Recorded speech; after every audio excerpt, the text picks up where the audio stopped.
It bent engine mounts, everything. Jeez. The car just starts sliding. No, it actually spun the engine up. Good Lord. Did you throw the clutch? I guess putting the clutch Yeah, I in. pushed the clutch in fast enough to not, like, go to 10K in the engine. Okay, welcome back. If there's anybody left, welcome back. I'm using too much power in here. We've got 10,000 watts of lights on a little baby breaker, so as soon as you plug in a heat gun, it's all over. And that circuit for the lights also circuit for the stream and the internet, so it died. And then my freaking dock did not recover, so we had no camera, so I had to restart the whole laptop. And if you don't stream for like 30 seconds, it just ends it automatically. You have 30 seconds to recover. My laptop takes more than that to boot. But we're back. And Hunter says he's very sorry. Yeah, very sorry, stream. But it's all good. We're fixed. And I think the lights stopped flickering, so that's great. Or if they're dead, that sucks, because I like these lights, but you can't get any more. Probably because they're so bright they burn themselves out. Either way, we're back. But most importantly, Steven's back. And as we all know, Steven does the real work around here. This is a small G, isn't it? Yeah. It has bushings in the shift shafts. Does it really? It does. That it does. What the hell? Dude, your spreadsheet's gonna be so long. Different year, maybe? So yeah, it's probably 93, but It had to be like a 94 or something. No, it couldn't be 94. That'd be crazy. right, for him to have a 94 XR2 transmitter, then insert the bushing. So I guess this doesn't necessarily have to be a different mold. I have found one plastic-ish trim tool. Oh, like the little tiny red one? Nah, like the... Oh, a Bondo spreader? This might work, maybe. Did you already take his magnets out? Mm-hmm. Okay. Yeah, I told him it was fuzzy. I just wanted to make sure that we didn't do it that time, but Yeah. like it wasn't already rebuilt beforehand or something, and someone forgot it. No, so as far as I can tell, it looks like factory sealant all around. So it doesn't look terrible, but not great. I mean, obviously those bearings They're not good. they're scored up, so it's worth rebuilding. It's not like the one we opened and we're like, holy frick, this looks new inside. Don't touch it. Yeah. Plus, if he gets one of the rebuild kits, you have all fresh. Look how square the pins are stamped. Yeah, there's a couple that's a little off, but compared to the other ones we've seen, Or that like the entire tool is like this. This is dead centered and perfectly vertical. and there's no ghosting on the ring gear. It must have been a top ring gear of the stack. Probably. Top shelf. Good transmission. Yeah, overall it's pretty good. So I didn't realize Miata, the transmission ratios are so bad that you're like 4K in the highway. That's why Dustin said everybody hates it, because it's like it was like, oh, it's just as bad or worse on the interstate. I'm like, yeah, But it's not. It's a close ratio box. I mean, I wouldn't say it's bad. It's just surprised me it was that high. The 5-speed's also about that high. The 5-speed, so the 5-speed has a lot more options for the final drive. You could get anything from a 3.7, really rare 3.73, and there's a 3.9, a 4.1, and a 4.3. So the 5-speed of the 4.3 is awful. The 6-speed, I think they're all either the 3.9 or they're all the 4.1. So obviously a bit worse, but then your acceleration feels better. And it's Miata, who it's probably what people are driving for anyway. I also would like the acceleration of the BP. Like when you start accelerating, you get that good kick. I expected the turbo to kick in. Right. Like it just stays in that flat curve. It's like the hell. There should be more speed here. I mean, it's the punchiness is nice, I have to say. Like if it feels like a turbo about ready to kick in the way it Right, you get that first bit of like, oh, it's climbing onto the cam here. Mm-hmm. And then it just keeps going about that same acceleration. But with the 6-speed, you're like, oh, I'm climbing on the cam. Shift. Oh, I'm climbing on the cam. Shift. Oh, we're climbing up. So I think that makes it fun. New socket set, so we got everything done. The stud didn't want to come out. I didn't want to scratch it up because it's pretty clean, so we're just leaving the stud in. So pretty much when you shift, you drop down an RPM, then you shift again, you drop down to the exact same RPM. Right. So I think the ratios on the 60 and the auto are kind of nice. I think everybody's hating on it too hard. Everybody's hating on it because they can't afford it. Because they only want to use 2 gears for autocross.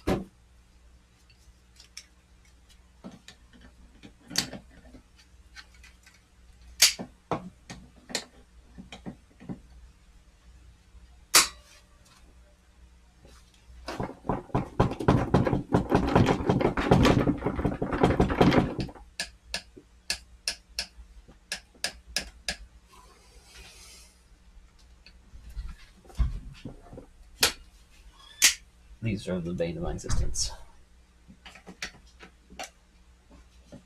All right, John. There's the actual reverse gear. You can see it straight cut, and this is part of that weird ass linkage that makes it all happen. This thing gauges over here. That moves this rod. That moves that. It's gross. Simple. Right. So then we can take this pin out with our fingers. Then I'll get a flat blade to spin it a little bit. You talk about prices on festivals going up. Like a guy had one for sale close to me for $400 non-running. I was trying to jig him down to $200. Dude from Mississippi bought it that day and had it relisted the next for $1,200. It's like, did you get it running? No. Why is it $1,200? All right, I can be pushed out now. And I lost my control for my touch thing.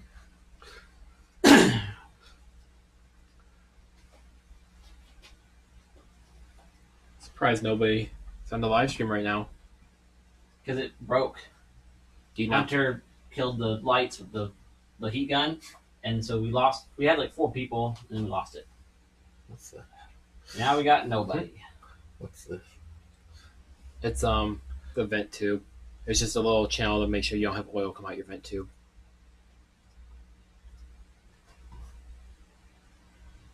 Do those ever get stopped up? No. It's a pretty big hole. There's not enough material in the transmission to really clog it up. Although the actual, yeah, yours is actually frozen. Yeah.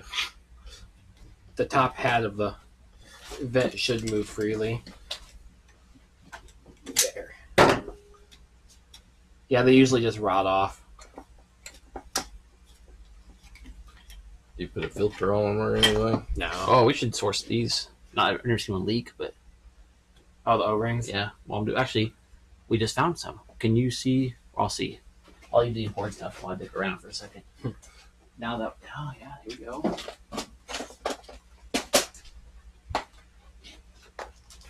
Yeah, I almost wonder if there's an option for the thing to be over here. That's like the same size hole. It is. I have no idea because like these are the only cars I know that use these. Well, it couldn't be either because that goes into the case. Like part Part of of it. that pick over there. Or yeah, this one I guess. That one I don't care. That pick.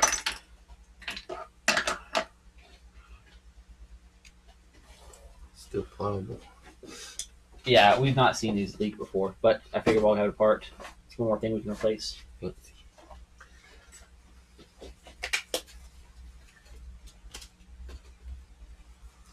There it is.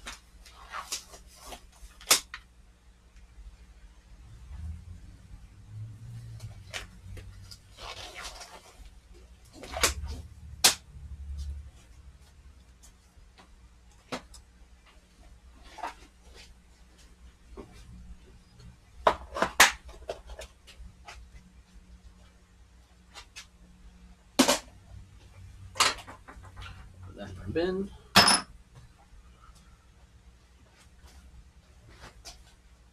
Then we should be able to take this whole plug out. See if Pretty much just gotta I push the didn't sleeve back. I didn't get a big one.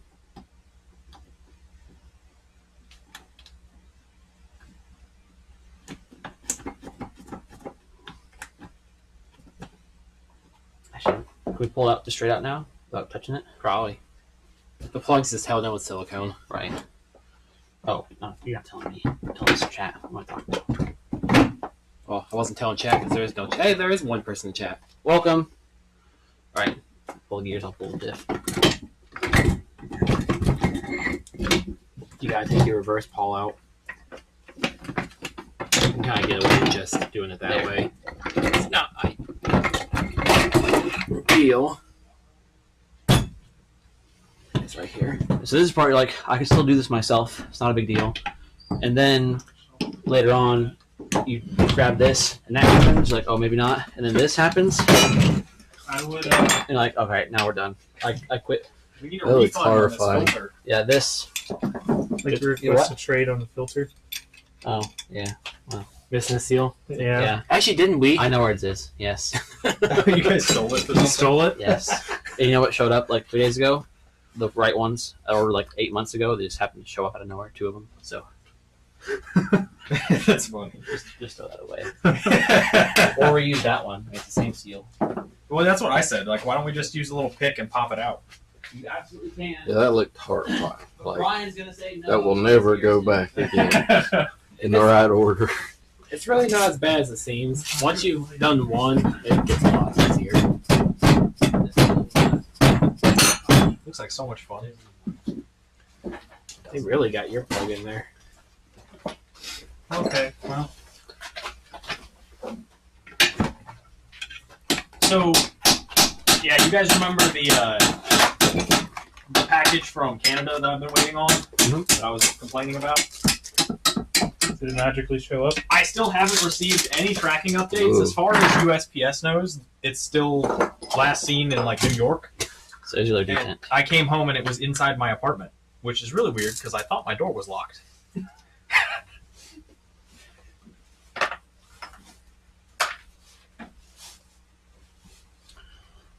Cool. Oh, hey, we'll leave this alone for once. Yeah. So when you do a 6-speed swap, most of the work we have to do, well, for the big ones, most of the work we have to do is in this zone right here. Mhm. All this gets really Okay. messed up. Yeah. For the big cars, for the big cars, it's all of it basically. For a small G, it's all this plus this shaft has to be completely disassembled, cut down the lathe, and reassembled. Do you know what you got this trans from? No. Okay. Because it has a weird. It's kind of a hybrid actually. Because pretty much only the big G's had bushings for the shift shafts. This is the first small G we've seen that had the bushings. So yeah, so I go over here and I grab the one that we're So building. this for is a somebody else. small G. Because it's 26 blind. So this is the one for Jonathan Ratch. This is his trans, or Brad Edwards trans actually. You see, like this is just real it aluminum. just rides in the raw. Yours, if you look in it, it's got these steel bushings inserted instead, Mhm. which is what all the later big Gs have that. This is also from Capri. Yours is from Capri, and yet here they are. This one's got upgrades from both from Capri's though. So what's the difference? We don't know. I'd like to know. I'd like to learn. This is like a super late. Oh, we can see what it's from. I mean, it's definitely Capri. It's Capri Van. That would be crazy if it was from a 94 XR2. It would be 1 of 366 transmission.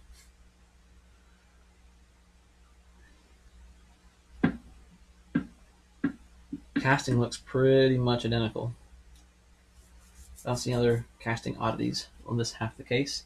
This I mean, this is number 6. This is number 10.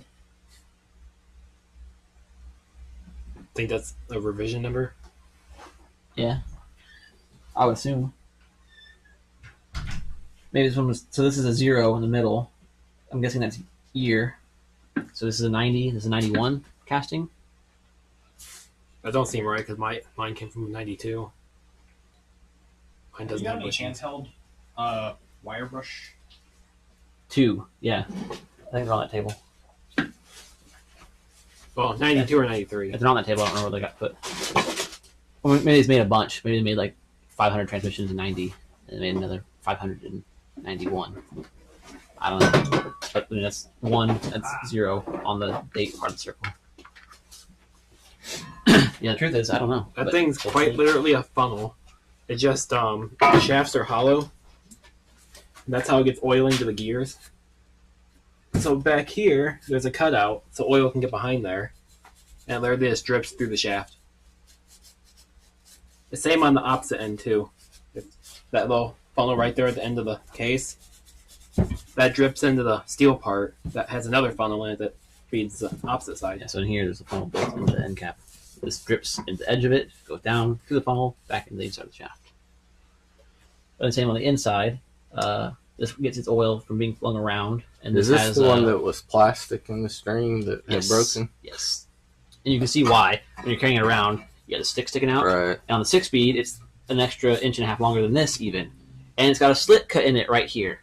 So it's got only these 2 little edges of plastic holding the whole thing on, and it's this long. So you just tap that on anything and snaps it right off. So when you move it to a 6-speed, do you use the? You have to use the plastic- 6-speed one Yep. because you need the extra long one because you have to get the oil to that extra bit for the 6 gear.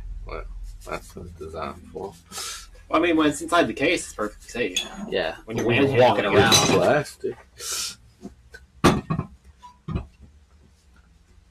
All right, so now I guess we can start popping bearings out and seals out.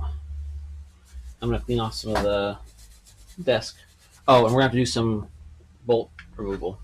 That one was broken. We got here. The next one I tried to take off and it snapped immediately. Shocking. Right?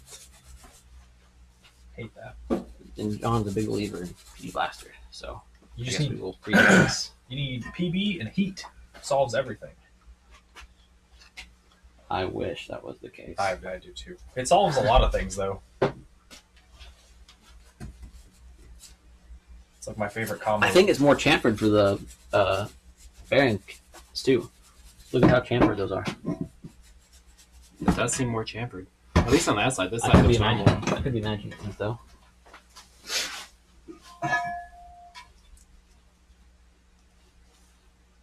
So what was wrong with this transmission? Nothing. It was perfect. Why'd you take it apart? Well, because education.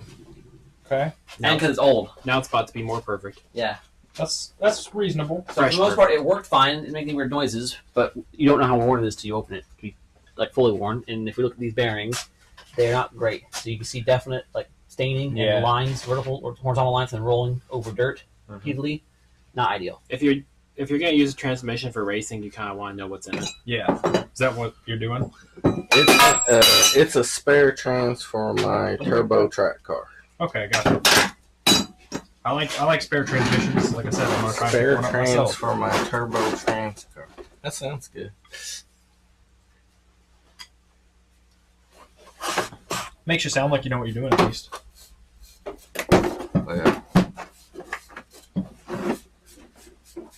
I've got some pictures on my phone of me passing Corvettes and Porsches in it. So, That's cool. Yeah. yeah. So it's had a few glory moments. Hell yeah. Mostly when they walk over and go, "Why is your $3,000 piece of shit Faster. faster?" Yeah. than my I'd love to see the look on their face as you $98,000 cruise Porsche? I by. don't really understand. Would love to see that expression. Yeah. See, that's the you I went out there a minute ago. You saw the little Toyota, right? Yeah. It's sharp. A couple years ago, I'm on coils now, but my first trip to the Dragon, I went with a bunch of S2000s, Yeah. and no one there thought I'd keep up, and I kept up just fine. And they're all like, "What the fuck is this station wagon doing with us?" Well, that is one of the advantages of a festive on track is you don't really want to wreck your $100,000 Porsche, but if you're in a festive, you're kind of like, hey, Yeah. whatever, I got a spare, huh? So trash now. These make good hammering things. When you put a new seal in, I use these to hammer it in. Well, now we have the factory tool to do it. Not so lucky second time. I don't want to hit the shims too hard. I don't have to. Thank goodness.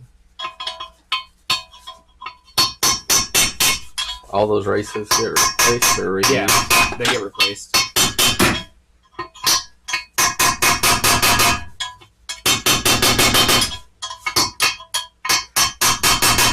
So the spline's different on the differential on the big series versus the small. Can you order the wrong axle? How do you know? So that's part of why it costs so much more for the small one. I mentioned the shaft stuff earlier. We also have to swap the ring gear, which means you have to drill out all these pins and replace them with fancy bolts because you have to use your small carrier with the big ring gear. Because it's not just a spline count difference, like the inside diameter of the hole's actually smaller. For the 6-speed swap? Well, for the- ours, we have to use the Capri axles. You know, Capri axles only fit this The small carrier. carrier. So this, you see these pins. So this gear is held on to this centerpiece of these carrier. pins. So the carrier, we need to save that. I don't have to use that for the other transmission. We have to use the other transmission's ring gear because it's a different ratio. Yeah, because the part that touches the ring gear in the 6-speed is part of the shaft. You can't change that, so you have to use the ring gear from the shaft. So that matches the shaft. So if we're using 6-speed shafts, we have to use the 6-speed ring gear. But the 6-speed's a big G, which we can't use with Capri axles.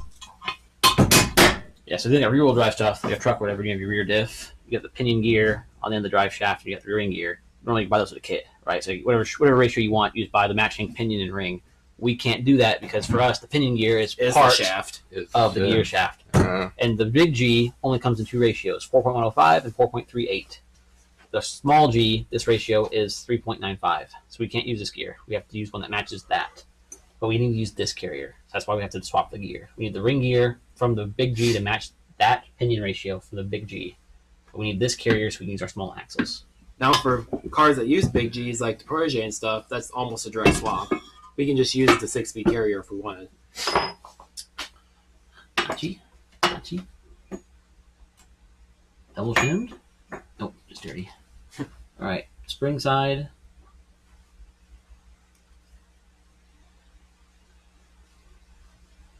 This was double spring washered.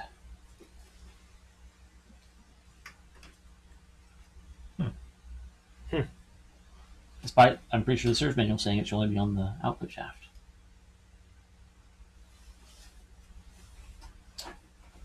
Neat. So we'll have to factor that into our math, I suppose. There's a spring shim, right? Is it a spring or is it just cone because being against the spring shim for so long? No, this one's on. This is a definite spring. This is the two that were together. Oh. That's a definite spring shim. Is that spring or they just double up? It doesn't quite look coned enough to be the spring. Hey, Will, Put it with that flat one. do you have a rotational tool that might be able to kind of buff that up a little? I just bought one. It is somewhere on that table. Okay. But I just bought buffer wheels for the drill. Cotton Oh, buffers. sick.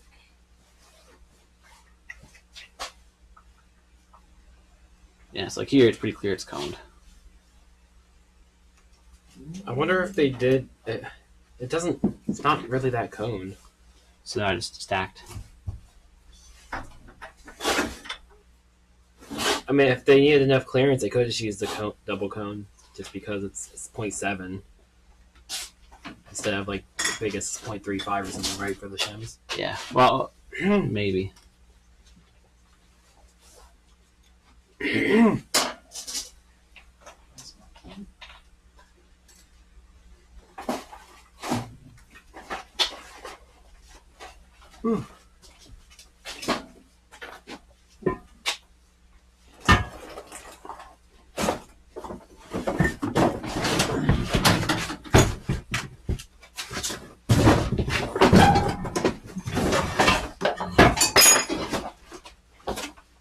You tell me where to look, I'll find them. Oh, they're up here somewhere. Probably just leave it down there, the way it catches any drippings.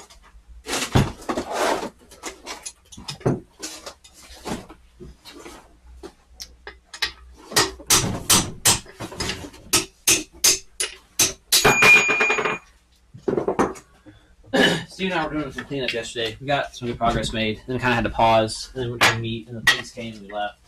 That sounds about right. Oh, get that. Ta-da. These two are kind of hard to pull out because they're both kind of blind holes. Some on it. They're a loose fit, like they're not like a press fit or anything. But being able to pull them up straight still kind of cool. All this crack That's just casting. Like that's not looks actual terrible when you look at it. Though. Yeah, it definitely doesn't look great, but it's literally just from the casting process. Their You still molds were losing probably bullet? getting a little. No, Gross. a bunch of it bled off when my fan stopped working. Oh, That makes sense. So, anyone want to take any guesses before I go fill it up? How much coolant do they hold? not much. I'm gonna say you lost a quart. Quart? What? How much total fluid? I don't even know. From if you get it dead empty, it's like a gallon and a half, just over a gallon, somewhere in that range. Okay. Usually it's hard to get it dead empty. Usually I end up using less than a gallon to refill it. I'll say you're Another one? Yeah, 2.5 low. I'll just Fine. What about you two? I'll just fill it till it's full. Then I'll just take a guess of how low it is. oh, I don't know, half gallon. Half gallon, damn. God Damn. Yeah. What's your guess? Too You cool. need to spin at least. All right. Well, Yeah, before I start pulling it up. cool. You said check the plugs first. I would just check them. Just take a look. We already your hesitation issue. Plugs are all dirty. Got one cylinder leaking more oil than the other ones, stuff like that. So wait, show me real quick. There we go. Now it's spinning again. The plugs in the matrix. I keep forgetting about them. Will. Hmm? Show me real quick. Show you what? I believe these are plugs, right? Huh? I want to make sure I'm pulling the correct part off. Spark plugs. But things connected to your spark plug wires. Yeah. Come on, Brian. Wake up.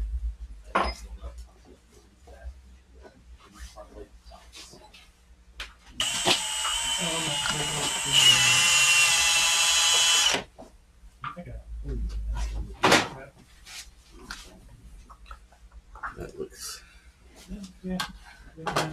like there ought to be a brass substitute. Yeah, all the stuff that you're slowly they call that. What is this? Some kind of funnel in there. It's It doesn't move at all? nope. It's full It's on- just what feeds the make shaft. that Yeah, why Oil. would they make it plastic? Google like spark plug charger. Cheaper, I guess? Ford does that. That wasn't- I wasn't trying to pull that bearing out, but that worked out perfect. It didn't yet come out.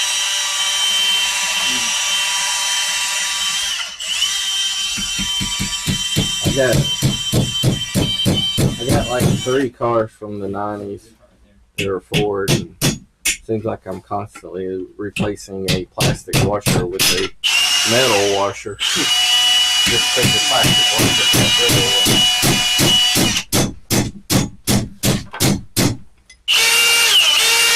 Do we have a puller for this seal yet? This seal's super annoying to get out.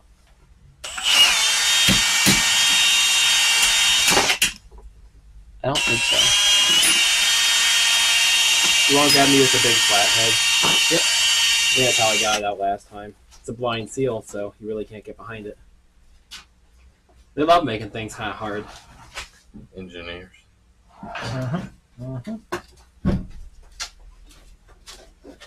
Is that a course when you guys went to school? You know, just how to make things harder? How to be Work on. shitbags 101. Yep. I almost wonder if that's what that cutout's for now. 'Cause that just worked really well. No, that's something you learn as you do engineering in general. Having a good communication with people building it and servicing it, and having experience in that helps a lot. That's why cars only take so long. It's like a team of 30 people. Like, why does it take 5 people to design like 2 gears for transmission? There's a lot to actually think about. There's water in there.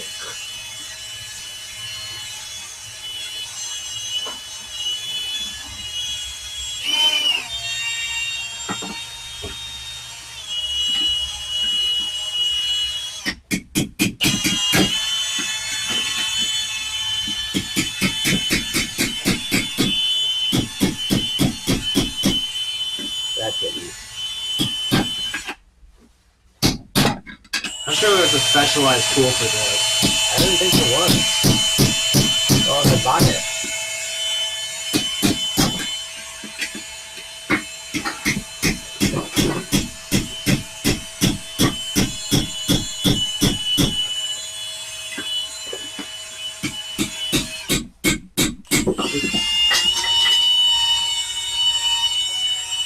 After getting that pin out, this is the next hardest part. This one came out easily. Usually that one bites. They're supposed to just slip right out like that. That looks pretty fucking good.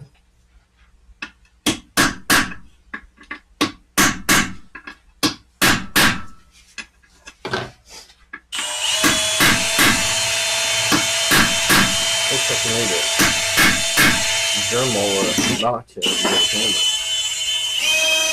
So if this loosely in the bore, this somehow lift it up incredibly straight without being able to grip on anything. I wonder.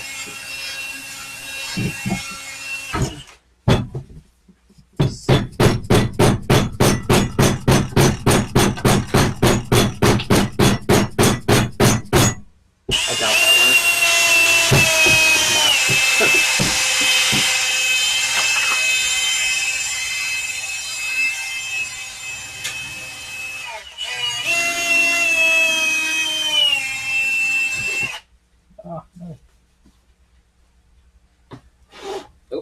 There we go. Wow, that was good. Yeah, you just gotta hold up completely straight.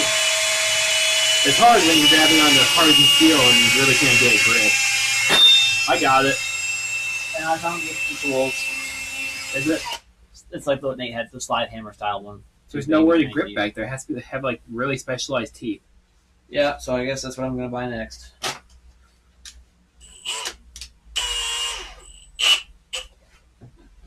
Just get on the eBay and type in that number and Basically, Hope someone actually still has a tool from the 80s.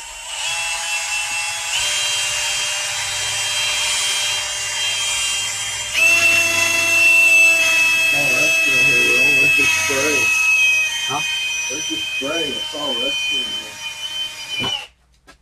These are kind of looking sort of mount holes, they're thick, they're bolt-on, or bolt-on flanges. This looks like a.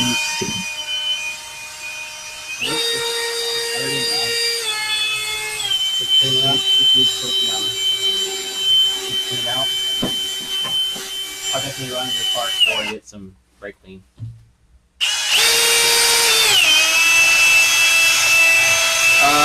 We'll have to run before we get some brake clean, John. I could just run up there real quick. That way you guys don't have to end the stream again. Oh, somebody's definitely going alone for that one. Oh. Alright, we'll put a case here for a second. While I'm getting that, you guys can start splitting the bearings off the shafts. Right. Which means we can go to the press cam.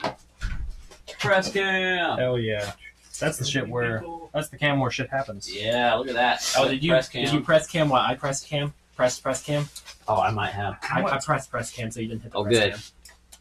That's fine, right? One side's nice and gray. The other side's low black. Yeah. A little rich or oil. One of the two. But not bad. I'd clean it. Not terrible. I wouldn't say that's good. Take a but wire brush to it, make it clean, or just buy new ones. one of the two. How much are they?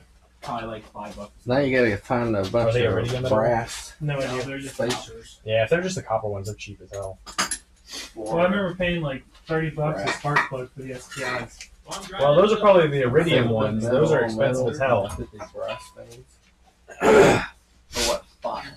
Well, just anything that you've got like hardened steel. How many and cans of you brake put clean in should I the get? press We've and got OEM tools for this. How many cans of brake clean? 6 packs, probably. 6 packs! I don't think they sell in packs, but I'll do my best. If you ask for 6, they'll bring the box out. Really? Yeah, it's the same cost as buying 6 individuals, but it comes in boxes that way from the factory. And I think what I wanted to do last time, I wanted to do. I see how this works. That's pretty cool. I'm trying to think if I'm doing this right. We just recently got the press actually set up. Wouldn't the bottom need to like? Because you need to. I'm trying to think if I needed to actually tighten the nuts or not. I don't think we did. I don't think I have nuts for this particular bearing puller anymore. I wouldn't see why you would need them tight clamping force, like just enough to like not fall Yeah, out. something we need to find the nuts for them. So then, we can spread these out at least, I think. Yeah, this one, we can put these upright.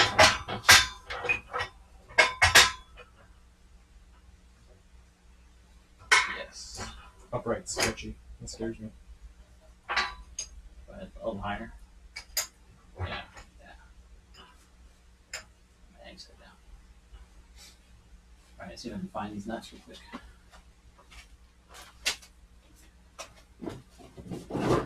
Upright might frightens me.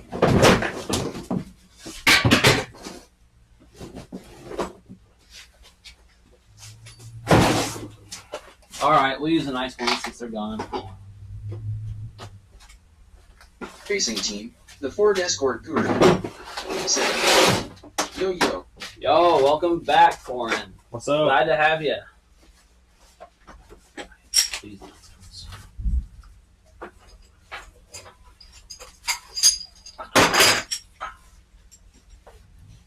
So for adhesives that are double-sided, is that red tape that I've got kind of your best stuff? The 3M Heavy Bond, Mm-hmm. BHB, yeah, that's the good stuff. Okay. 'Cause, yeah, these are held in with like glue from the factory. Yeah, probably like just trim adhesive in. But I figure one or two spots of that tape, and I'll just slap it down. They've got this nice like rubbery backside to them, which should dampen them from making any vibration noises. Maybe the wood box is better.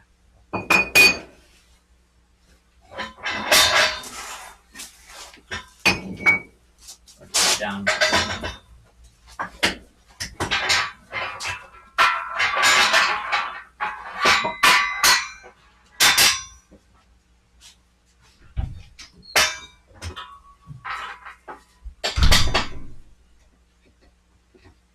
Oh, down one more.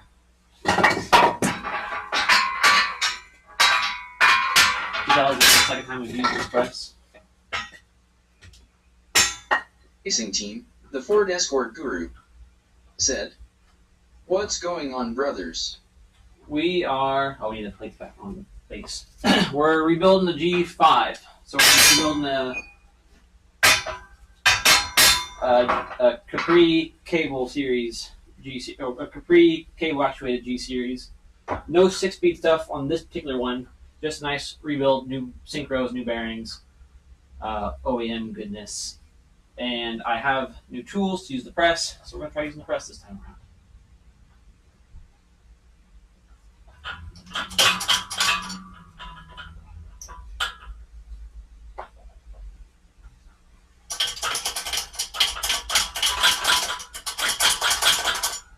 Then, new OEM tool bag here. You have the OEM Ford shaft protector set. Oh, that is fancy. There we go. Right there.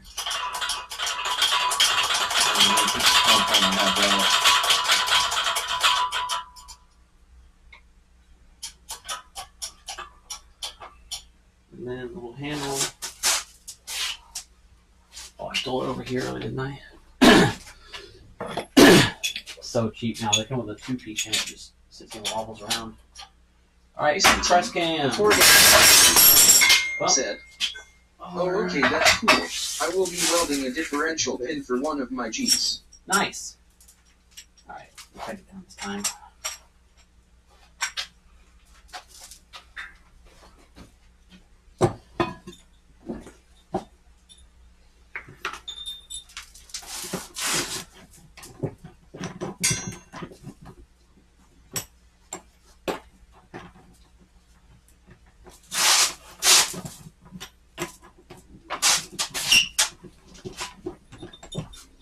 Is this all trash?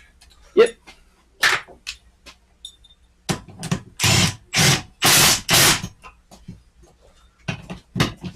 All this is trash. Yep.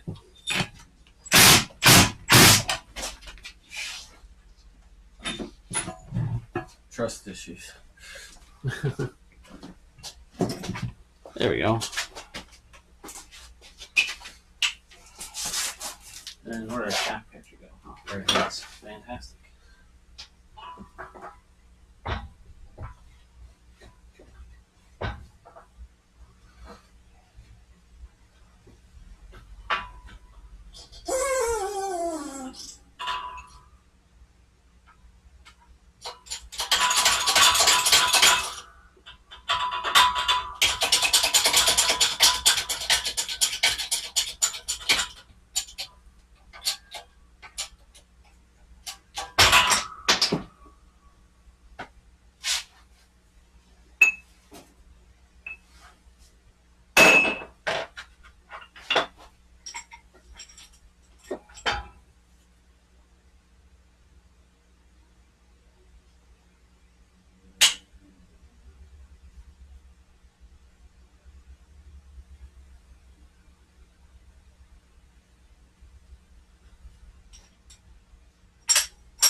Let me get the timer. Still don't know why it doesn't want to stay on there. Like it should.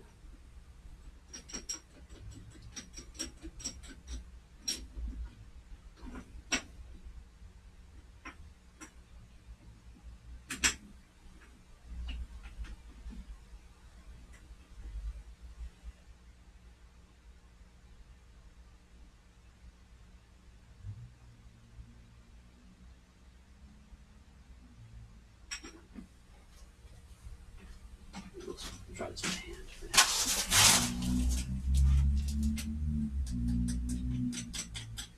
When we do this with the impact, we end up shattering the top edge of the race. We can't really grab it from there. But now that we're using the press, maybe we'll survive.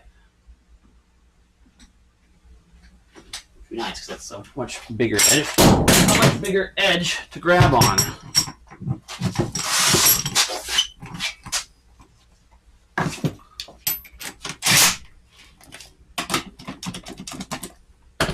Sockets are a little big for this.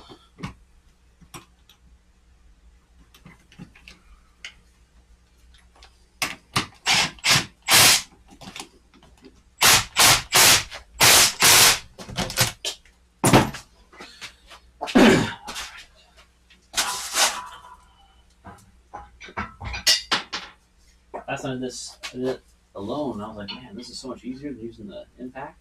Using the press is so nice. Now I can't get it to work for life for me.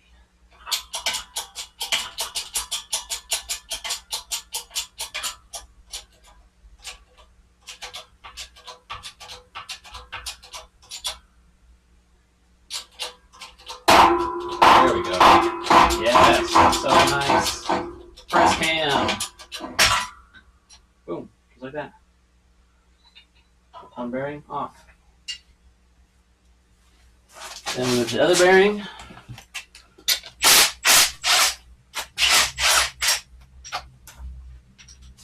Garbage. Flip it and do it to this one.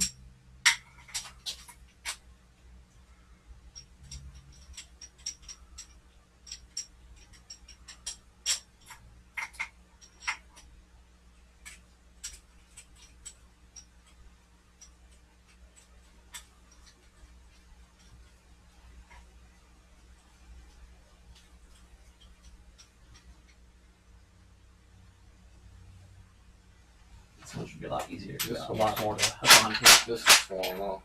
That's okay. Yep, go ahead and drop.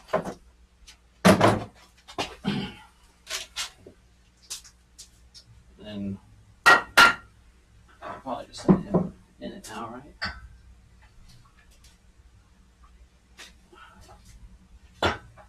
Oh, I can grab it this way.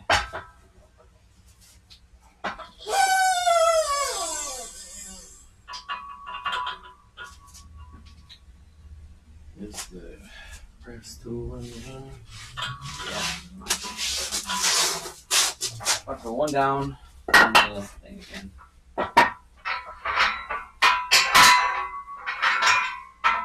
If I bought the fancier hoist or the fancier press, it's got like a crank on it, so you can crank the height up and down. Mm-hmm. I was like, I don't need to spend an extra $50. And then the more you do it with your hand like this, it sounds nice, doesn't it? Really need it.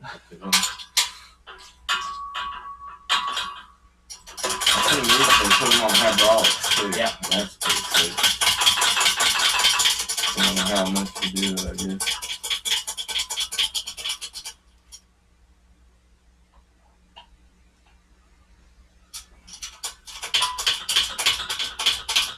The more we do this, I might, make better tooling instead of just a bunch of 2x4s, and I should buy like nice machinist blocks and stuff to set things on. Alright, see if it explodes again. See if it kind of wants to. There it goes.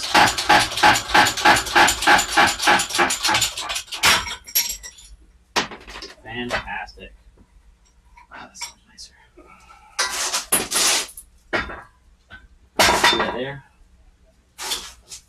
Put that there for now. And that shaft is ready for us to take the gears off. So there's our side. Now we'll do it again with the output shaft. This is trash. Yep. It's done, fully funded again. And then another. I got 3 two months. because they're like $4 a can, and Walmart's like $2. So Still $2 at Walmart? I think so. I don't know. That's my phone Racing here. team, the Ford Escort guru, said, "A lot of people don't take into account that the bearings are part of the reason why a G Series will fail because of too much play." Yes, and why, if you're going to rebuild it, you should definitely do it with the proper shim selection tool. And not just guessing or other weird method that people went online. Why the hell did Dad text me? I don't even know his number. Like, who texts anymore? Like, use Facebook Messenger or something. Only car people do that. Normal people text. I don't text. I didn't even know his phone number till now. Until I met people in Lexington, I did not text like anybody. And then people around here, weirdos using texting. I was like, I had to, like Logan, I have to text. And then Brian at least got to use Messenger for a while. He still calls me though, like a mad lad. But sometimes I have a weird question. I don't even know how to phrase it to make sense in a text form. so until I moved here, I had texted like maybe 5 entire SMSs over the course of 2 years. So do you just communicate through Michelle through Messenger? Yes. Actually, we can check it because AT&T keeps track of how many texts you send. Give me a second. We're all on the same plan, so I can check your text. Just text star DATA I'm already logged in. pound. I'll do it over the thing. Well, that only shows yours. It doesn't show everybody's, does it? Well, see, look, it's having trouble getting under. When we crank down, it should get closer. This is the big one. That's the little one.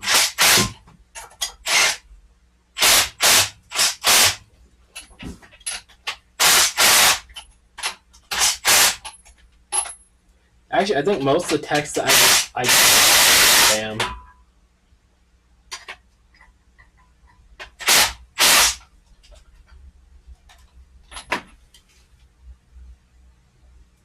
Alright, how's he run it?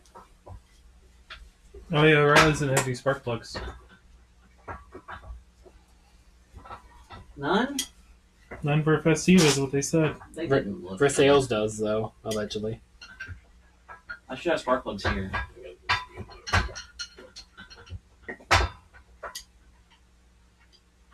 Alright, the whole thing. A little more this way. Fantastic.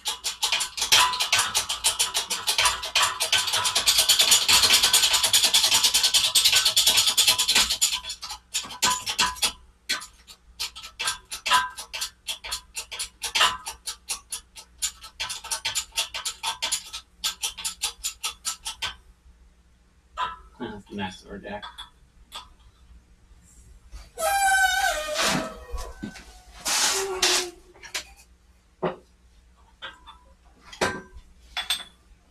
I should have paid the extra, Steven. For what? What's the last 4 of your phone number? 2349.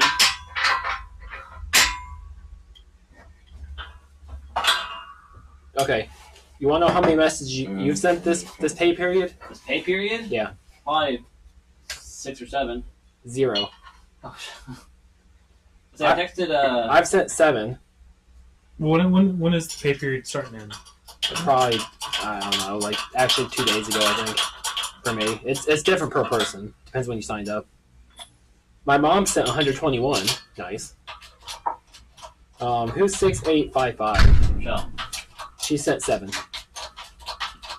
Yeah, Michelle texts her teacher friends because they actually use texting. Because they're also weird people who can get text. They're normal people. Nope. SMS is dead. Also, I don't know why, but AT&T just gave our phones random ass names. Like you and Michelle, your phone number's labeled Will Michelle. I had her fix that. My phone's labeled Marie. Nice. What? I think my mom's phone number is Veronica. Marie is Zoe's middle name. For some Well, reason, you gotta fix that because that's your caller ID. So every time you get a call, they're gonna be expecting Marie to answer. hell yeah, Or when you call somebody, it's gonna show Marie. I don't care. Hilarious. I don't call When you say anybody. You're not texting. What are you doing instead of texting? Facebook Messenger or WhatsApp. Or if you're feeling spicy, Discord. Yeah, that is a little spicy. I don't think I talk to anybody on Discord. Only when we play games. Yeah, I don't think I don't use Discord as like an actual messaging service. It's only a game. So I can't even remember the last time I saw Will play games. It's because we're adults now. It's so hard. Yeah, I've just been find the busy as hell time. doing this stuff. My little sister's playing like modded Minecraft right now, and it's the first time that she's ever done a survival playthrough. And I'm like, okay, this would be fun to join you in. And I got into it, and I'm like, wow, this is really fun. And I played all day one day, and then I didn't play, and then I hop back on, and they're like, 3 weeks ahead of me. And I'm like, well, this fucking sucks. Being an adult sucks. Yeah.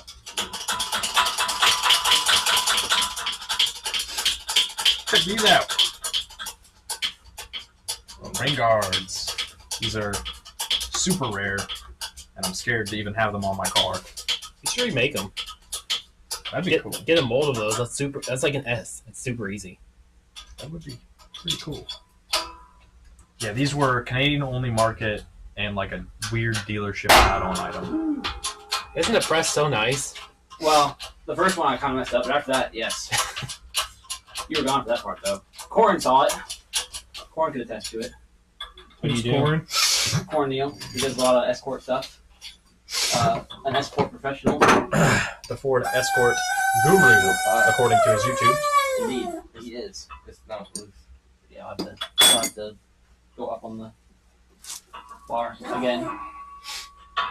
Is this hinge on? But yeah, what's cool about these is they Yeah, I can see what you're trying to do. somehow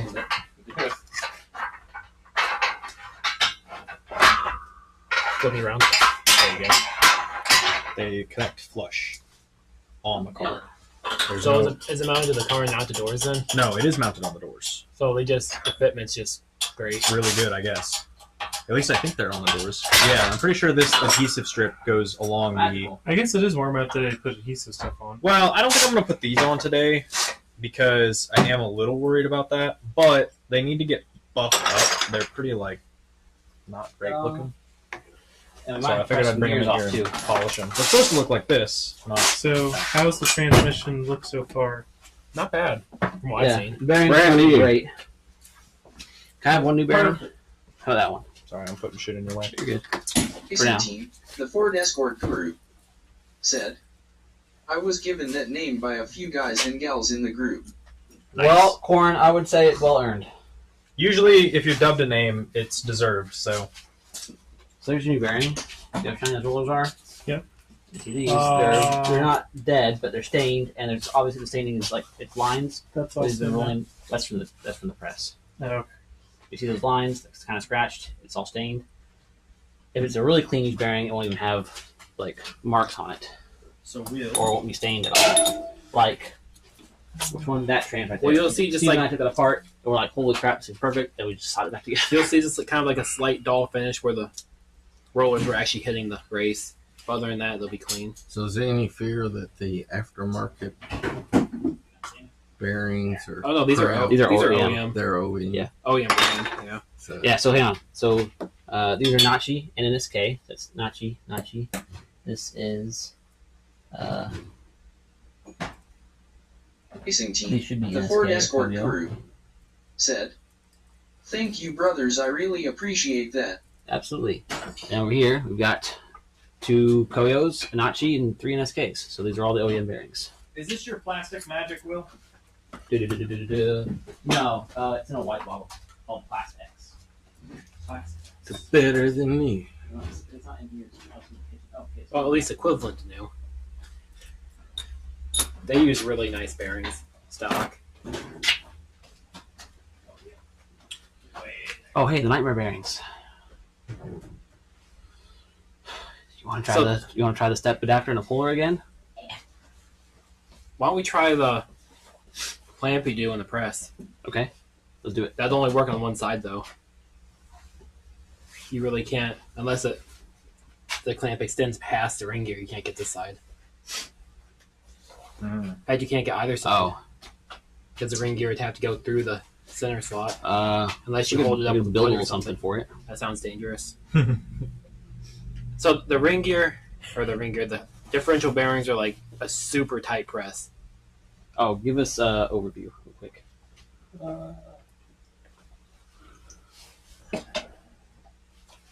Did it update? It takes like 5 minutes. It's pretty slow. But we got the right tool now, I don't think it did. It did. The TV's yep, there it is. We're over you. Okay. so it should make it a little bit easier. Allegedly. Well, as long as your press stays centered, that makes it better.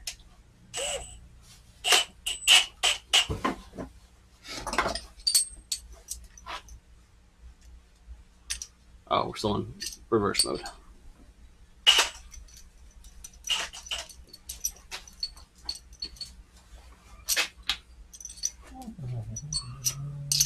The only thing I can think is if I bought one that's size too big, we actually do one that's smaller than this. Because I cannot find the Ford number for my life, but I do have the OTC number, I think, for the next size down. It says to just wipe, not. Yeah, you don't have to use a buffer. Just by hand with the microfiber should be enough. Clean. But basically, on this one, you want to keep going until like it just evaporates on its own. As you use plastics, it gets more and more fine as it grinds itself away because it's a really soft grit. So it sort of like self becomes finer. So doing multiple stages.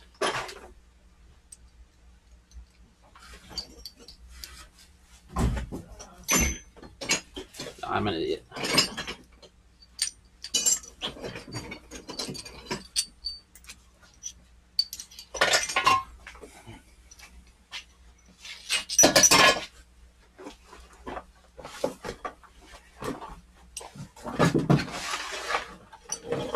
Where is that already? Versailles Road. Go down the Red Mile Road, and it's right across from that. Oh, okay. Just past Zoe's place, basically. I can take you up there. Can you go? Where?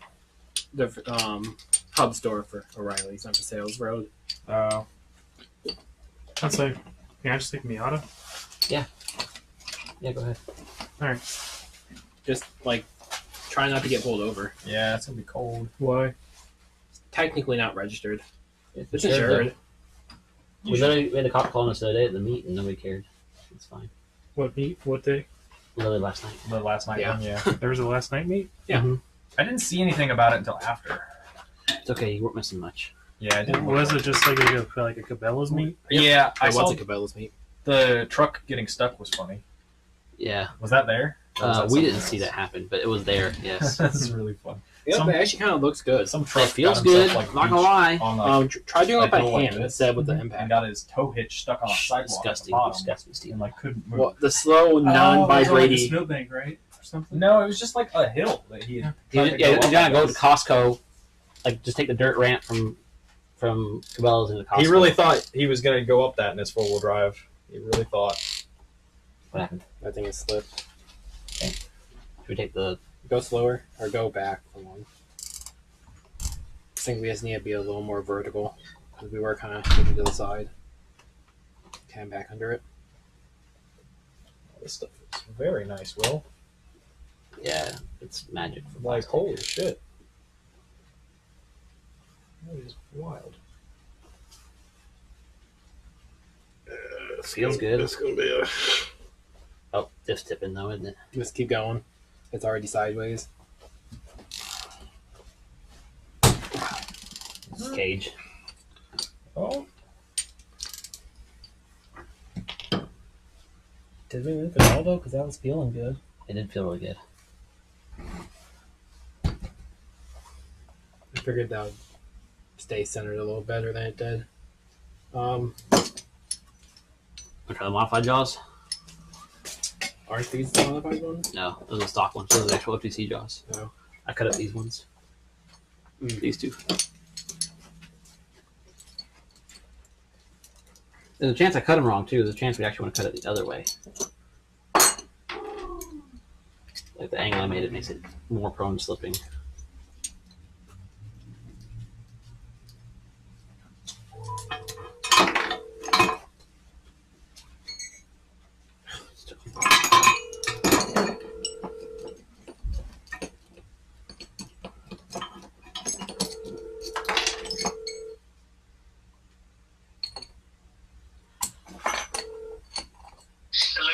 hey, while you're at Yeah, I think it's gonna O'Reilly's, slip because that angle right here.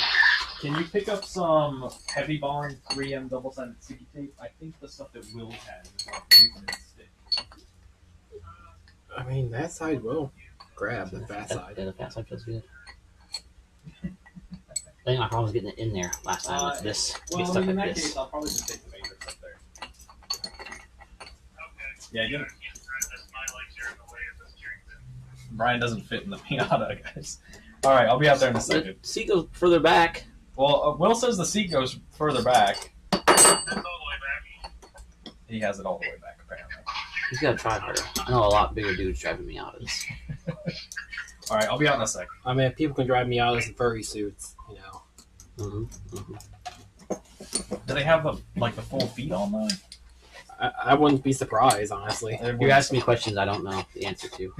I kind of don't really want to know the answer to. Yeah, this is what happened last time. We had to cut the edge off. All right, well, let me set these somewhere out of the way. I don't know why I thought boosting that was going to work. All right, I'll trim the edge again. This time, not cutting tips off. No, the edge doesn't necessarily need trimmed if you can trim that part. But we needed that. That's that's what gives it that forced leverage in. It's almost like these are just the wrong arms for this puller. I think they're just too fat. I think that's just the wrong arms, period. I think the OTC ones are a bit thinner, but also maybe not. Yes, look how much thinner that is on that side. Well, that's the part I was cutting. So let me cut that on these just a little bit. Again.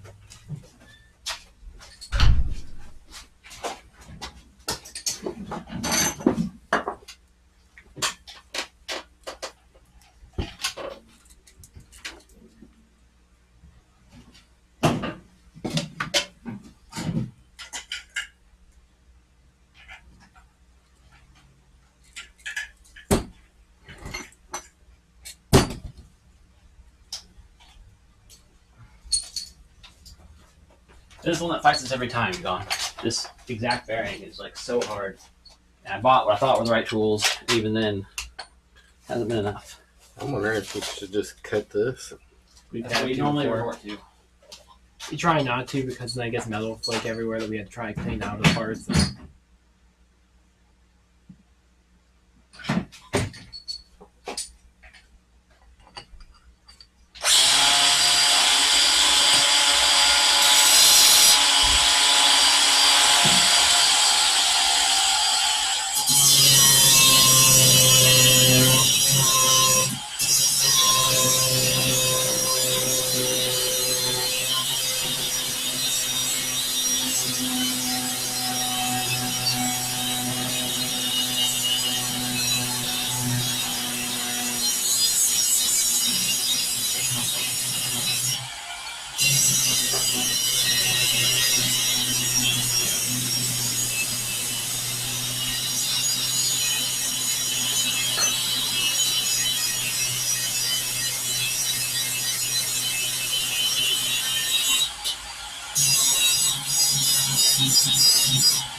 I don't know where your keys go. That's on stream. There you go. See my picture? I don't know how Steven fit in that. Woo, that's really hot. I had plenty of room. Might help. I think I just have a longer torso than longer legs than you do. So you have a longer torso. Hmm.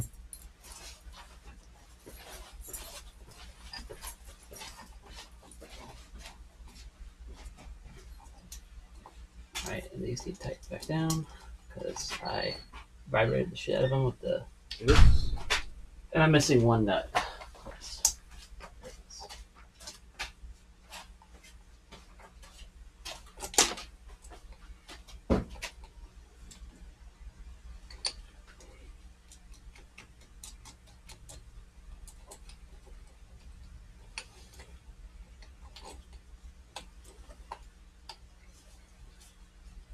We're still not in there.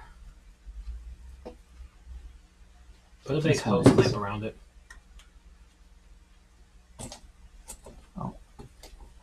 Now?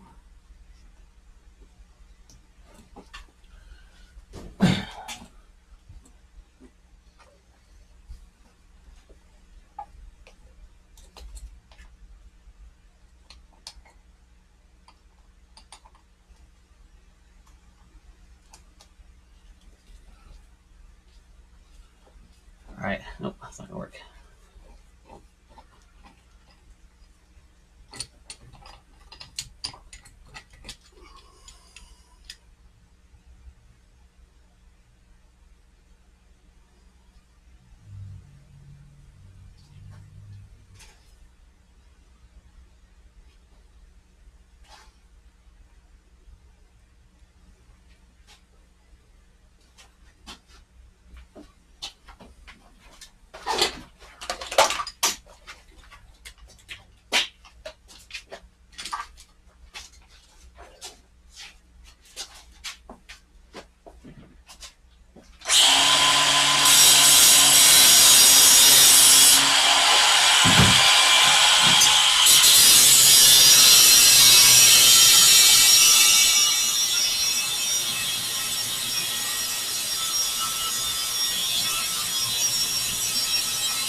Why isn't that the right size? It looks like that fits.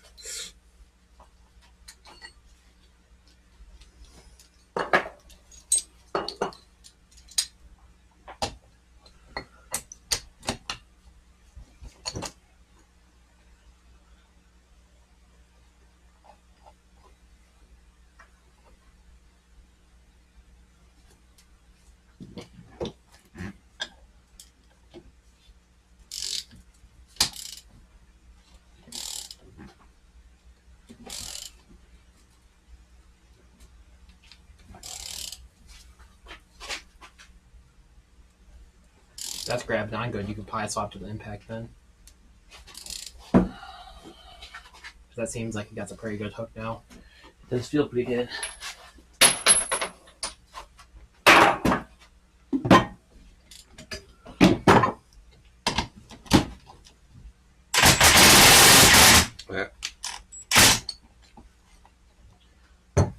Get it hooked in good and just put a big hose clamp around it. That way it doesn't come, spread out again.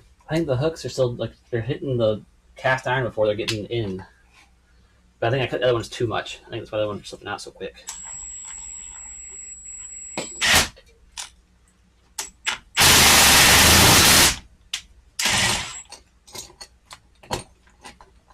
I'm still convinced Mazda's never expected anybody to take them off. The other tool must have just very fancy shaped arms or something.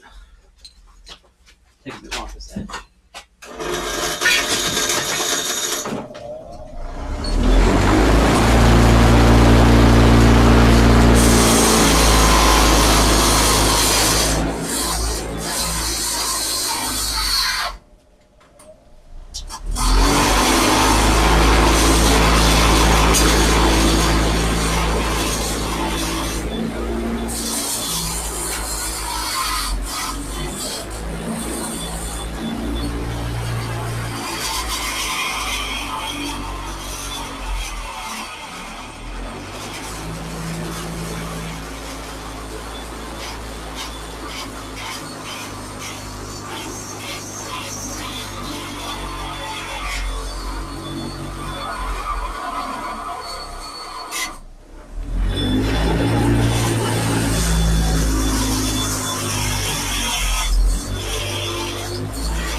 Is it 14?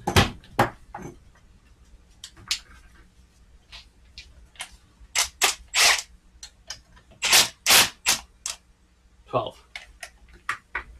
13.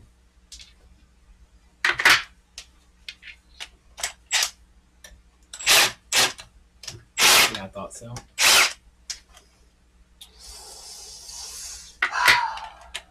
Disgusting.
All right, 10, little extension.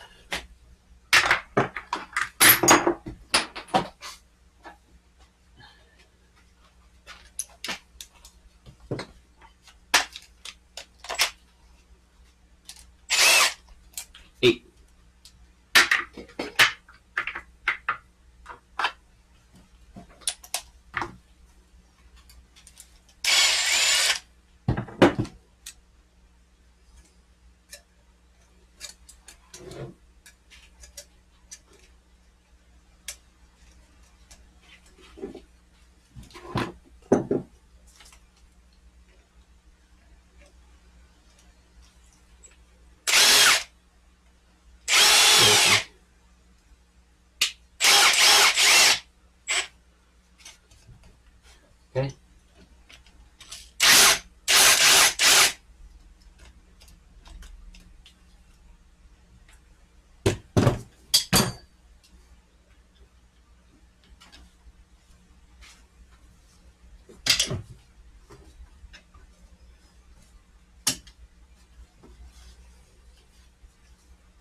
Yeah.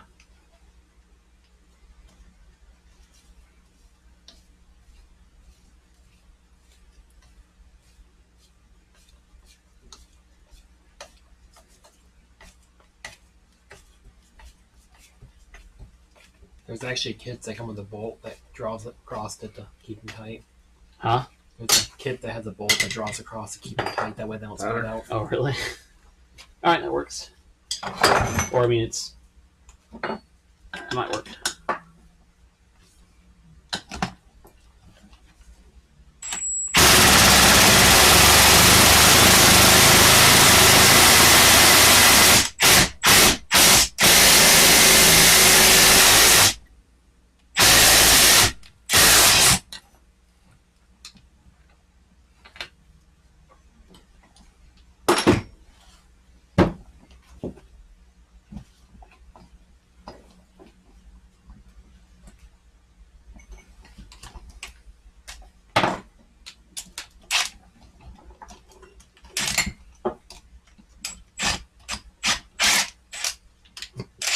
You just go in reverse.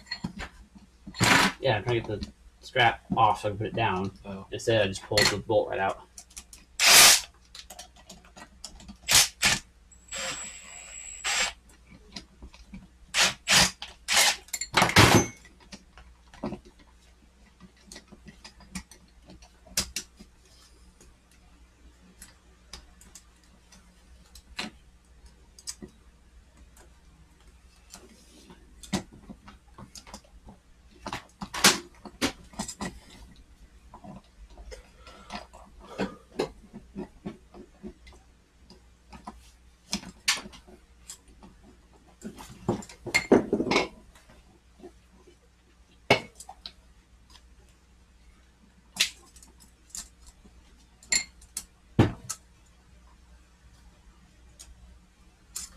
trying to call me? No idea. What's that?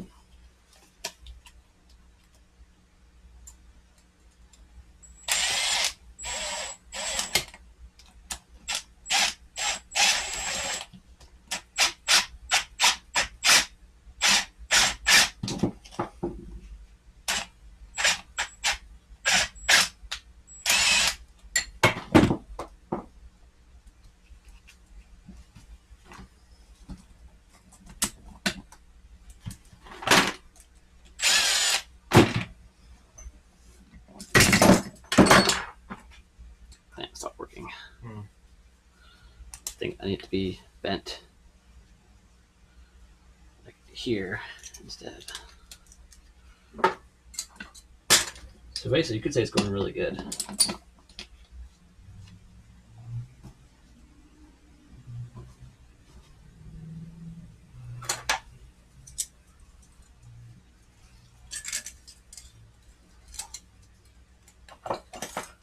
Yeah, we need it above the bearing. We need to like wrap around the step clip thing, otherwise it's just gonna fall off on the bottom. So I need it here.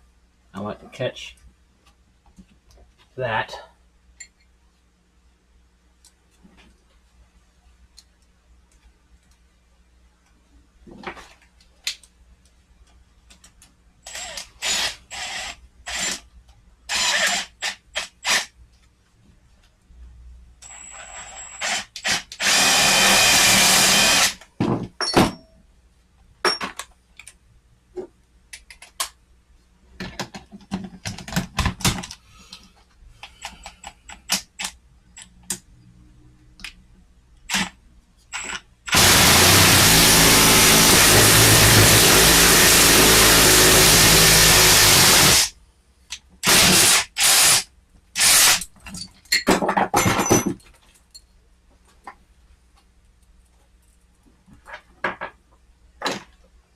Maybe we'll help when the cage is off.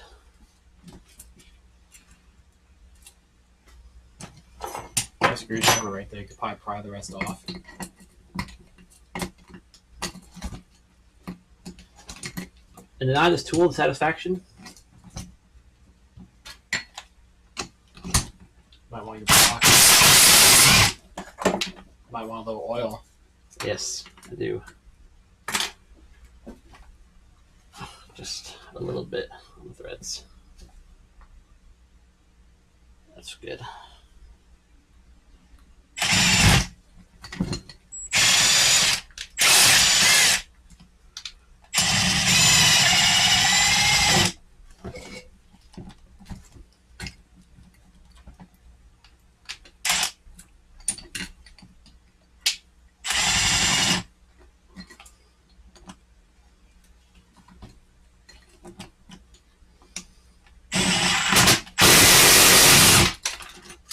There we go.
Hold on.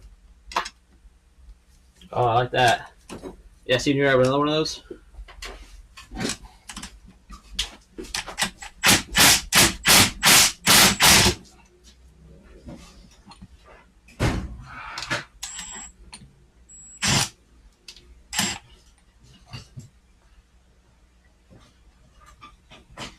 I What if like every single one of your screwdrivers went Phillips?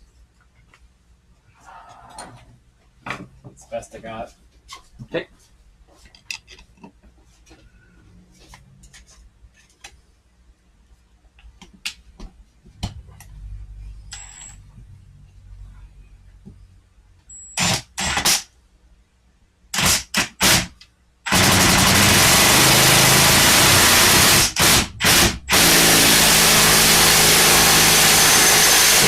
Ah, are you kidding? That was Steven said it. That's my fault.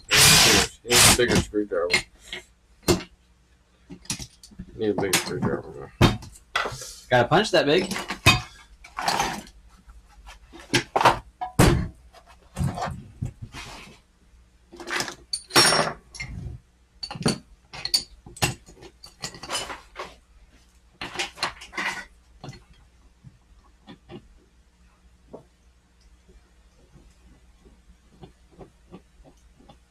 Wait, this isn't the right tool for the job anyway.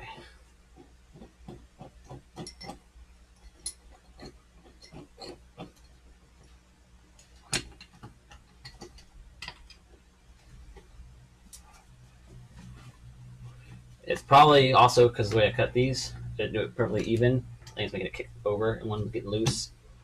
Again, I think if I had just the exact right OEM tool, this might actually work. Might.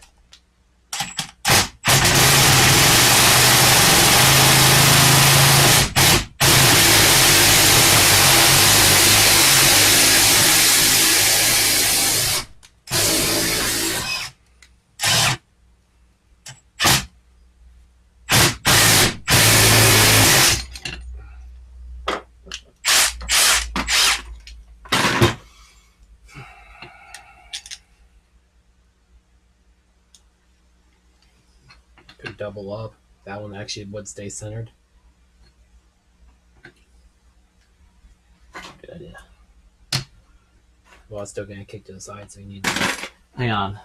1 second. Did I actually buy that, or did I buy it and it's not here yet?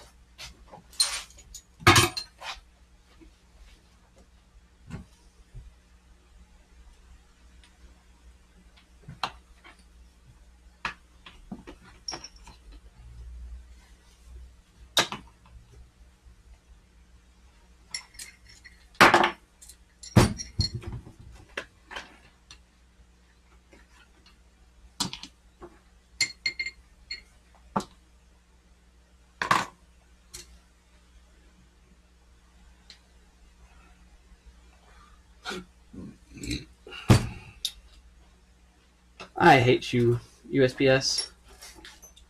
It's supposed to be delivered yesterday. As of yesterday, it just says, in transit. Latest update, your package will arrive late. It's still on the way. We don't know where it's at, but it's on the way. Literally, I have the piece to do this exact thing. The step adapter, at least.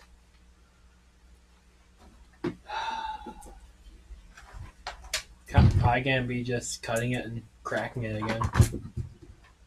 We can try the clamp style, see if we can get it off that way. Use the Harbor Freight one, that way we don't wreck the good one. No, I don't have the Harbor Freight one. What do you mean? I lost the end nuts. Oh. The bolts. I'm pretty sure they're the same nuts as your OTC kit. You could just use the OTC nuts. I don't think they are. They use the same size socket at least.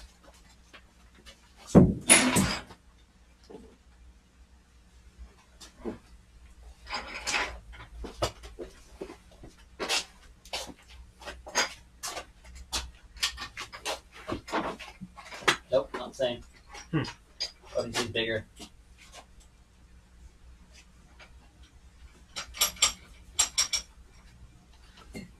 Okay.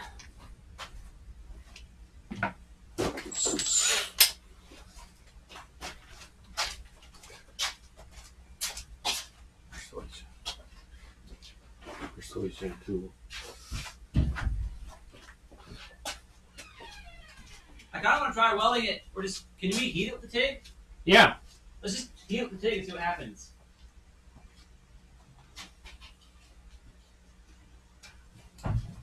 At the roll the TIG stuff back over here. Yeah, I want to see it. I want to see if that works. If we just throw 200 amps at it, if that works, maybe we can adjust your homemade volt heater to be wide enough to heat that.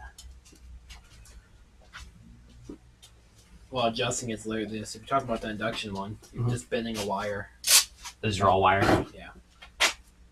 Ideally, we'd want to get some copper tube that way we can flow coolant through it. Because Right. That's what I thought. I thought we had tubing. No, I didn't order the tubing yet. I wanted to make sure like it actually worked because it was like a fraction of the price of what one actually should cost. Can you take it on like just the left and the right while that tool's on it? I had to just bounce back and forth. Right. But, yeah. I think that might do it then. That's why tungsten's already balled. It won't be like super direct heat. This is probably best. Anyways. Right. We want to have it like kind of even-ish. All right. New plan, everybody. Steven, can you be cameraman for a second? Just get that guy in a position to see what the hell we're doing. I'll switch over to him. Back to the corner is probably good. It zooms in a lot because the ratio's all. Well, you want to make it so I can move it? Okay. I don't have these yet.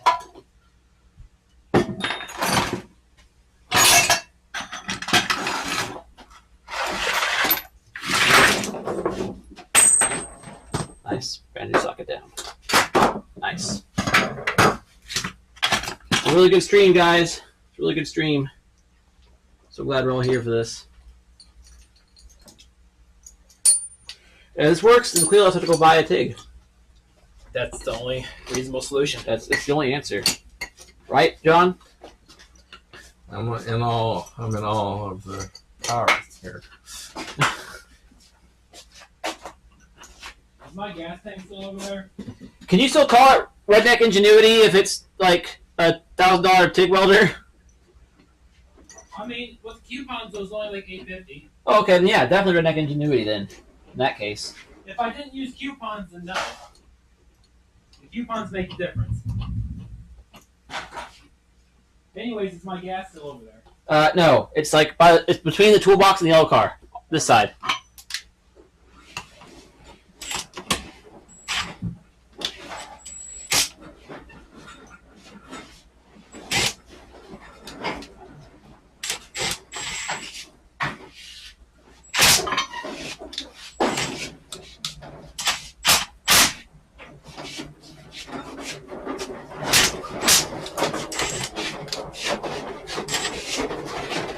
Buddy,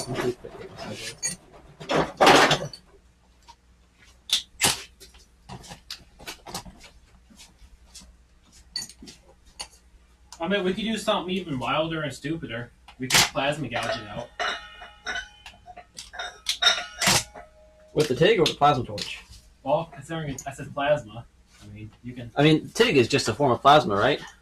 You use a big plasma arc. I didn't know if your TIG actually had a thing like there's plasma gouging. No, I mean, like, just straight up take my Chinese plasma cutter and use it sideways. Oh, yeah. We'll consider try. that. Actually, at the lowest amperage, that plasma might heat it up. No. If we have no air in it. If you have no air in it, it'll melt the tip off. We'll run like 5 psi through it. The air running through it's what actually keeps it somewhat cold. Right, so just enough so the tip doesn't explode. It's going really good. That's exactly what I'm doing. Alright, skip that tool. I'm hoping it's halfway through the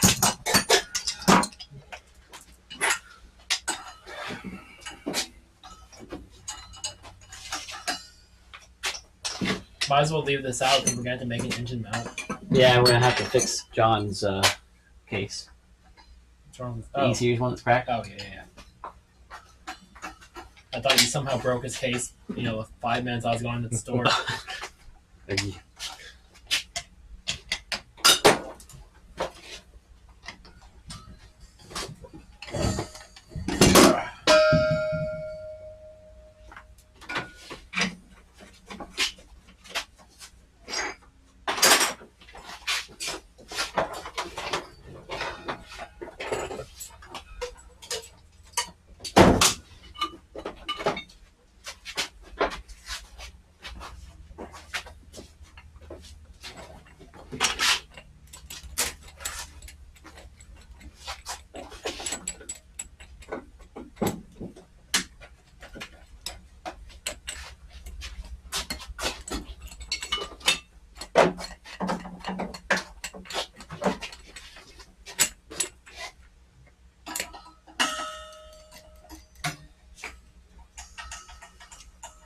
Do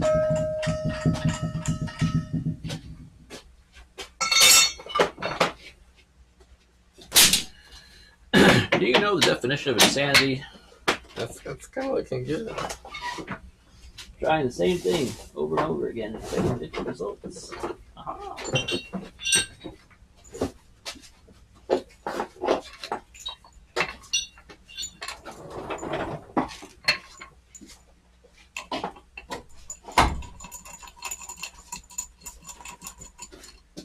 I left it on. No, I turned it off. Figure out what's up there.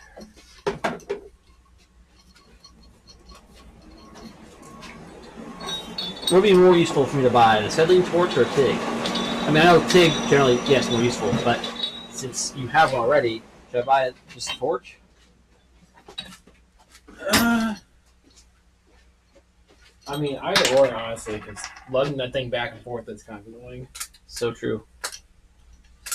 Hence why it's still here.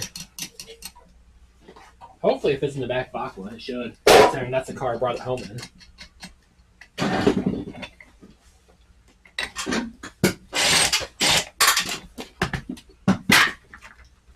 I'm gonna just use my hand because the stool's too tall.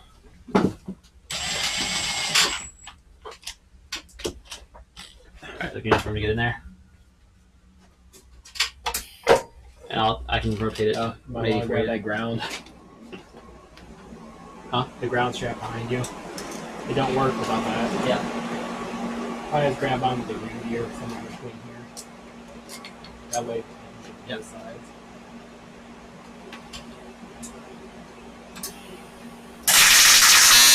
Oh, wait. Put it on DC.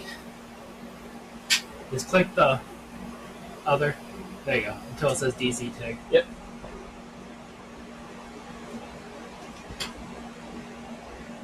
It's a lot quieter.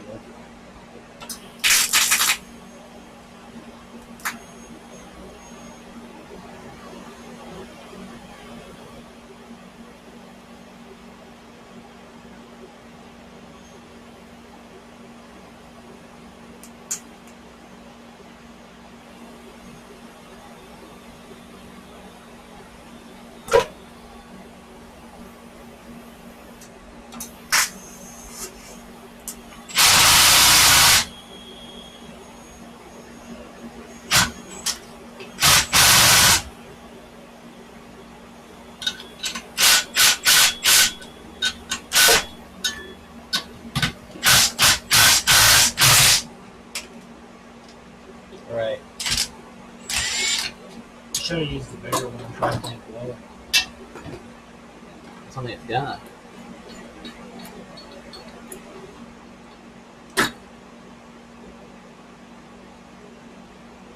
Give me 2 volts. About yay long. I'm gonna just weld into the race.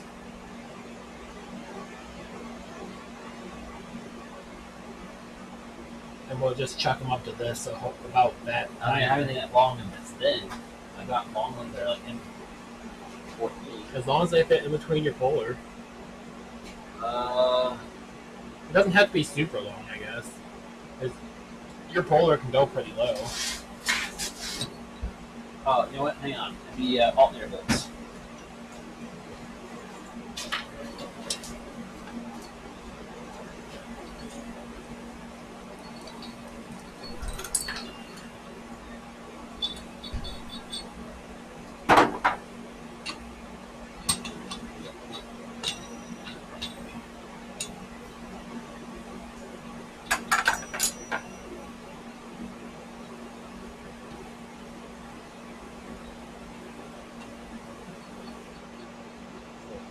Yeah, it doesn't have to be that long, just from here to here. Probably like 50 mil or so.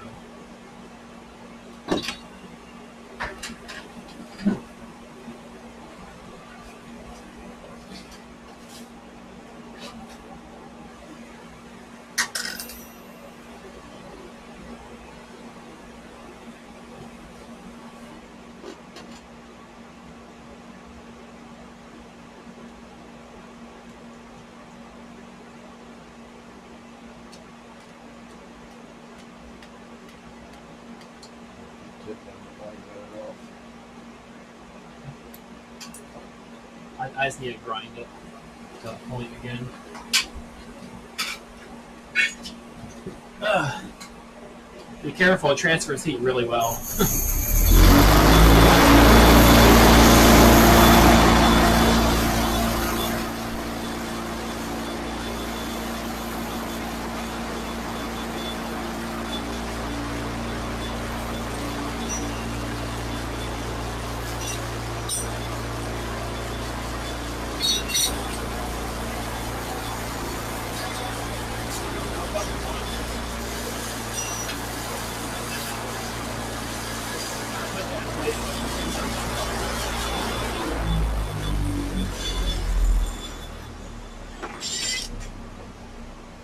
Yeah, that's usually what we do, but it's you kind of run the risk of accidentally gouging the surface. You really don't want to do that. Yeah, we're trying our best to not gouge it.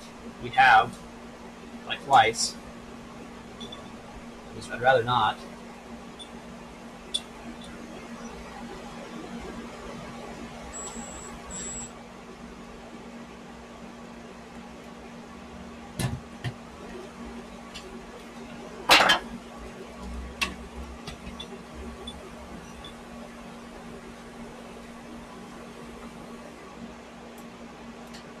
I need that tote again. I'm definitely going to have to use pedal control for this one, not arm control. I just need the tote for my pedal.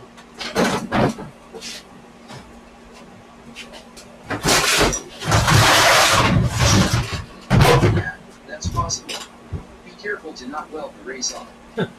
It's pretty thick and it's TIG, so I'm pretty confident in my ability.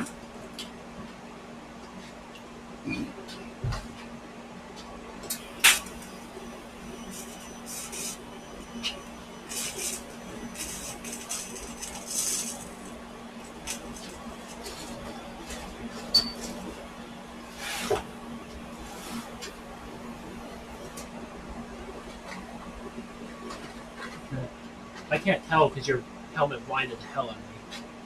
It wasn't quite steady.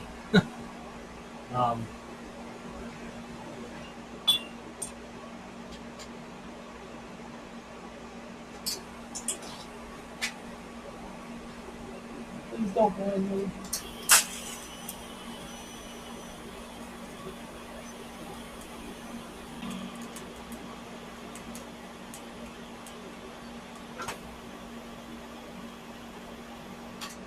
That's not good enough to pull, but I think I got both of them started at least. Come on, you silly ass helmet. Work for me. Also, every time we do this, the bearing's gonna cool and shrink a little bit. So I have to probably reheat the whole thing.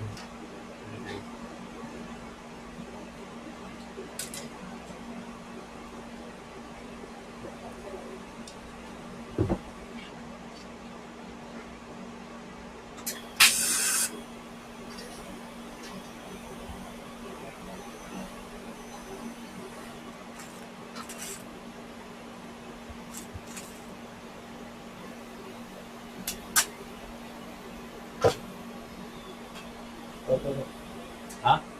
Rotate it. That's good.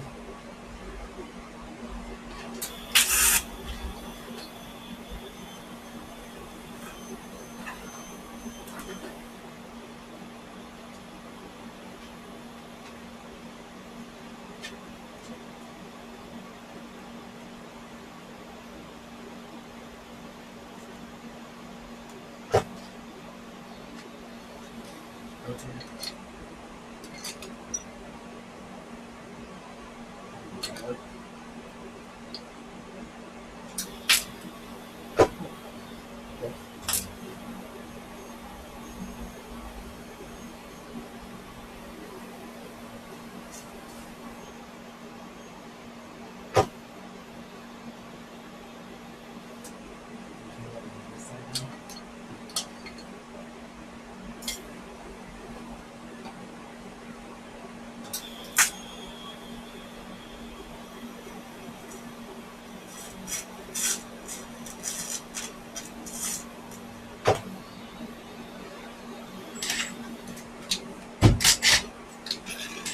Use the one that you can center it with. And put that on top of it. That way, if it does, it won't kick sideways enough to stop the bearings from coming off.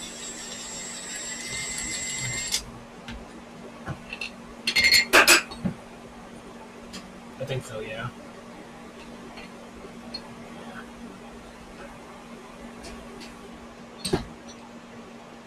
Yeah, it's a little toasty.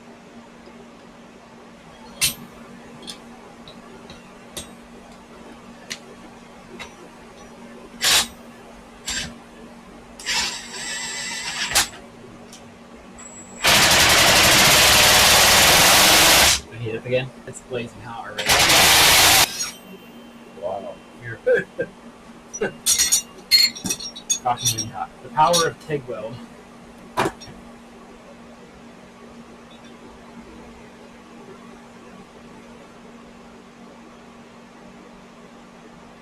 Yeah, we need new batteries for our helmets. That was rough. Great success. Great success. Hopefully the other one's a little easier. I think historically it has been. Let's break them. You should be able to pull apart. Probably good. The bearing material is super hard, so it should literally break off. That's why I didn't weld the top or bottom. Let's see if I can get it just enough. Like a wishbone.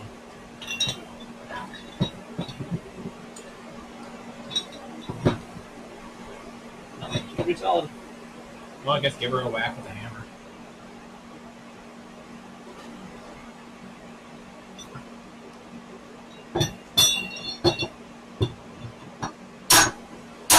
Well, come together.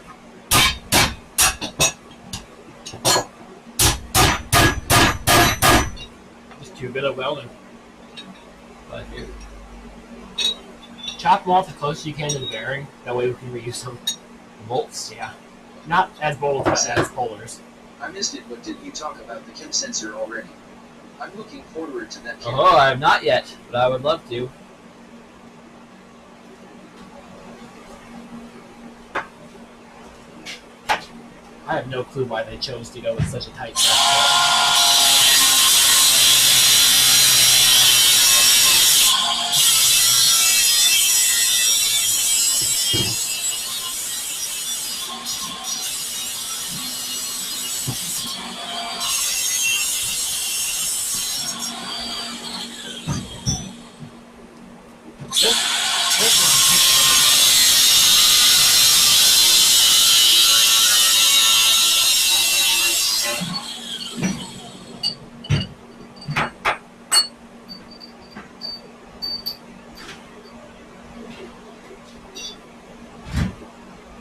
I can't do this every time, though.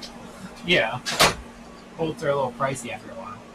We could also just use. I can get these bolts fairly cheap. It's just I don't want to have to TIG weld bolts to the. Oh, you can get away with flux core. Takes this a little bit, more precise. I don't want to weld bolts to every Oh. this bearing. Period. I mean, like I said, I don't think Mazda ever intended for these to come off because they're flush. This side doesn't even have a spot to grip. That one, at least the puller works on. Usually.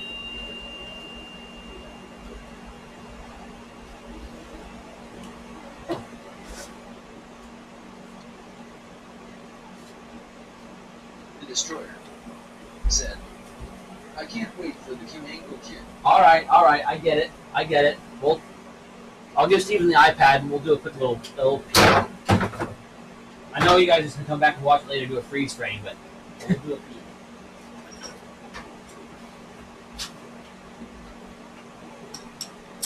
I need to change the camera to black and white. I guess we can give away the secret color today. For those who are willing to stay on stream as a little reward. So thank you for joining us. I'm just willing to stay. I'm willing to come back after it failed. So true. Everybody here should get a free sticker. You mean the ones I still have to make? I was going to say something, I decided not to. Because you're here helping this else. It's only not done because I keep telling you to come over here, and when you're not over here, I don't remind you because I already forgot. Well, bad. I'm trying to catch up from all this stuff of being over here all the time. So true.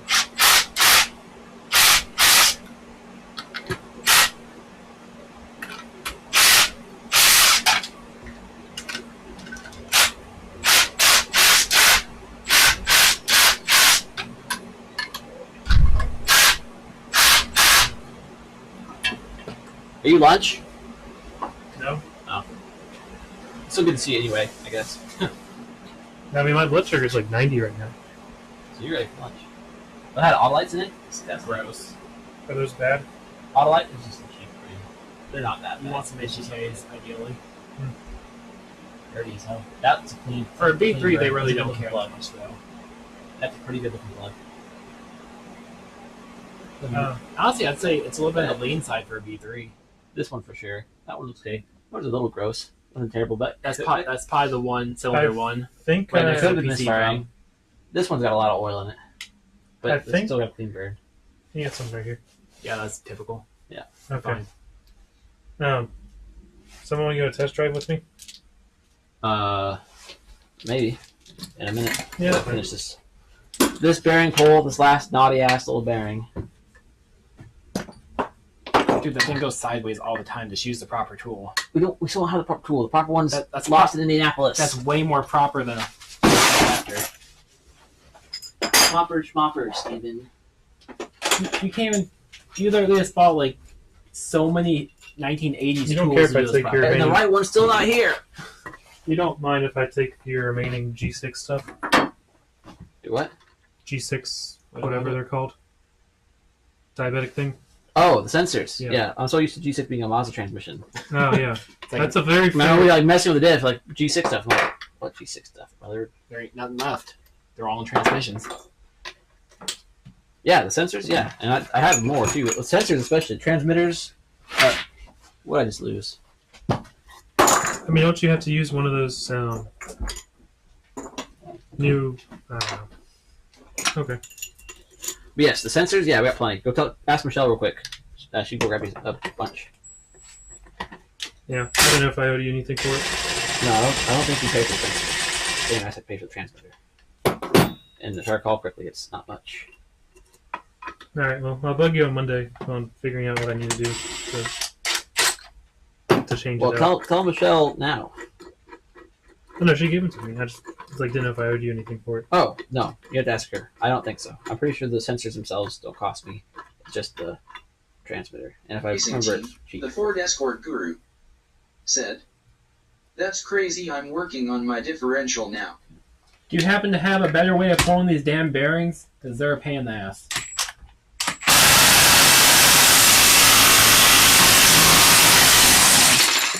Case in point. Oh, wait, let's look at the live action replay. Wait, where's the thing? That's why I said there is no thing. The other ones were like way easier. We're probably going to be super careful to weld one on here because of plastic ring. Why would you use a plastic ring? Whoa. That's for the speedo sensor. A lot of them are plastic. I don't wanna. I don't think I've ever seen a metal one. in These any have transmission. like the. They're below the ring gear thing that you can't pull off without the bearing on. I know. These ones came off before with the tool though. We never had problems with these side. Just need to smush her even tighter. This is the OTC one too, and it's already like see it's already bending the like smashing the teeth up. I thought the OTC one would last. You know That's not gonna work. Yeah. I already know.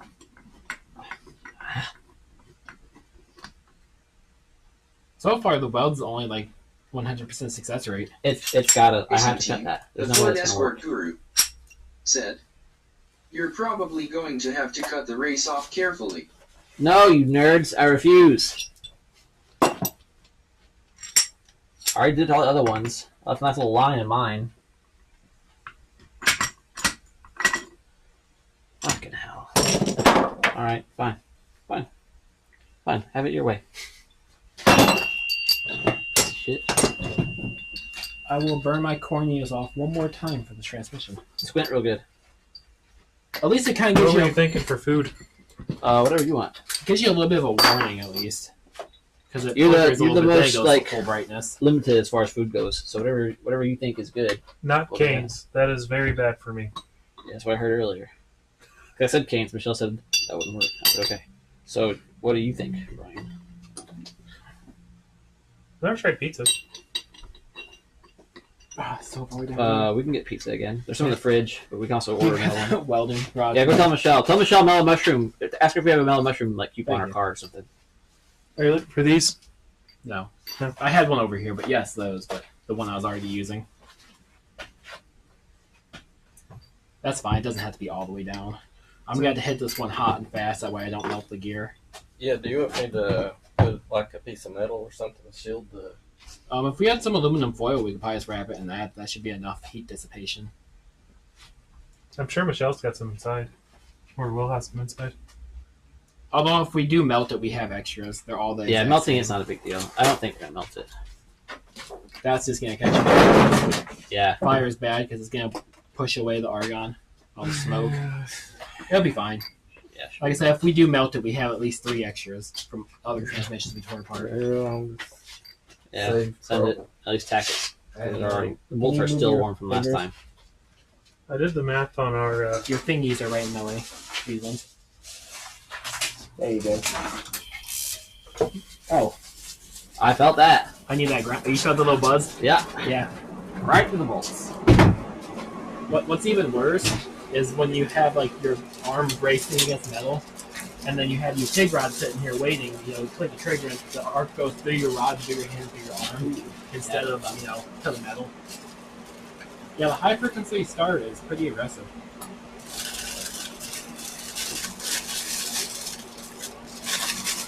That's not aluminum. That's polyester. Yeah. Probably Mylar. It'll be fine. We'll make it work. I'll keep it super tight arc. That way I don't. This yellow clear.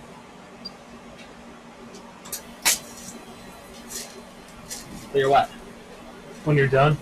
Oh, don't look straight at it. Rotate. You can look at like the tip of the bolt, not the weld, and you're fine. You can grab my welding helmet right there.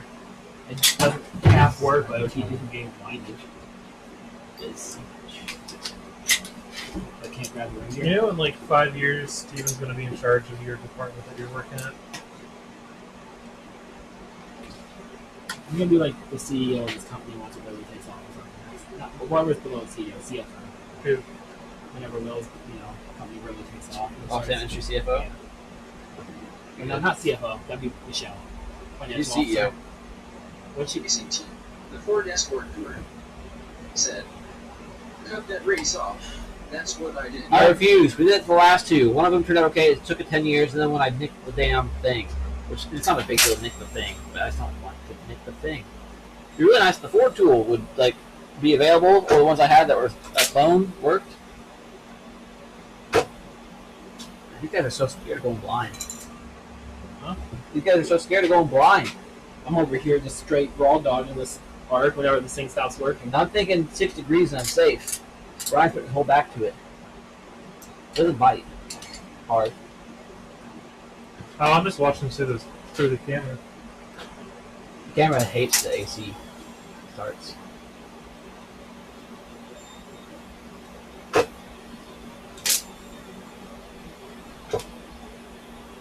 Oh, the gear looks fine. Okay.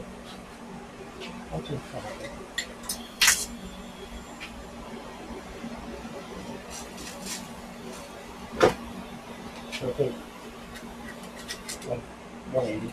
Yep.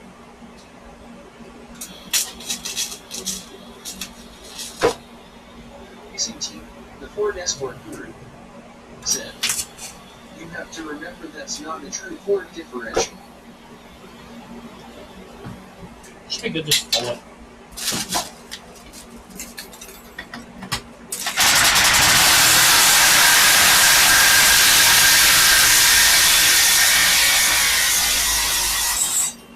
I know it's not Ford diff. The Ford tools are meant for the Mazda diff. It's not like American tools. It's not like Mazda's using different It's like a marshmallow, perfectly roasted. Beautiful.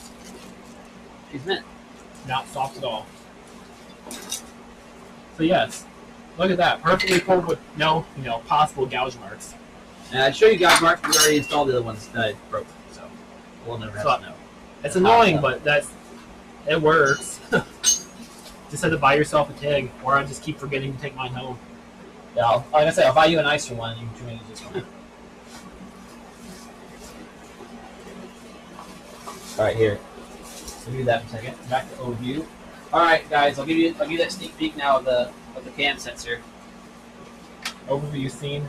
Yeah, so leave on overview. We'll go to Note 4 mobile cam for like 3 seconds. Go back. So everybody be paying attention. So we're gonna go look at the cam sensor. What's the name of the no adventure? Yeah, go ask Michelle. She had like a gift card for her, or a coupon, I think. I just messaged her. Dude, we could have got fancy and used it like a 3-jaw puller instead, and weld that to it. That way it pulls perfectly even. The Ford Escort guru said, "Hey, that works to man shrubby medium dark skin tone." Rygar the Destroyer said, "Big hype." Ready? Yeah.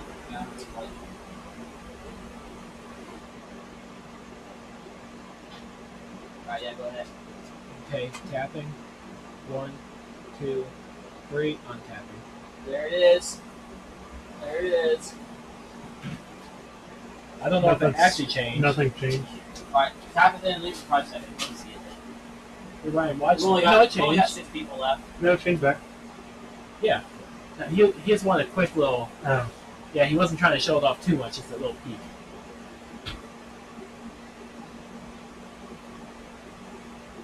Yeah, we got it. It popped up for a second. Alright, leave it on for a little longer. We'll show them. There's only 4 people watching.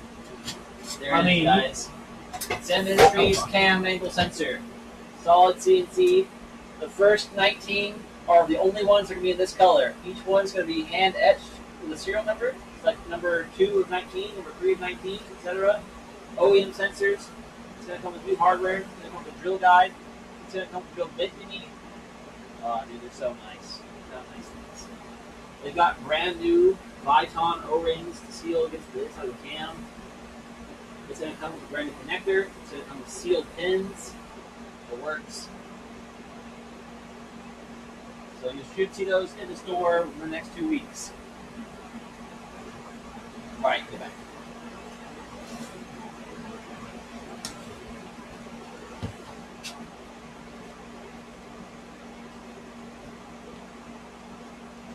He said there's like 4 people. There's like 7 people now.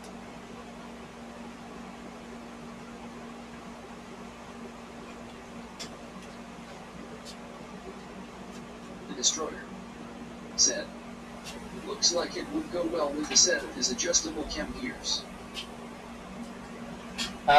Yeah, so in my adjustable cam gears will be available soon as well. And the Festiva store is going to have exclusive color. I guess it's just, there's only a few of you, once again, we can talk about more fun stuff. So the Festiva store is going to have, Said, "Asterisk HKS." no, forget the HKS ones, we're going to have KAI ones, the KA injection. We're going to have a special edition. The Festiva store is going to have the exclusive color of pink. We're the only ones with the pink gears. So I think we're going to have purple, pink, silver, gold, something red, I think. But yeah, the Festiva store is going to have a very limited number of pink cam gears. And when they're gone, they're gone. Axle's not there. We went to the station and what? Do we want to turn this off? Those. Okay. And once those fall, you got split transmission. That's spider gears that we talk about. They just sort of sit there. And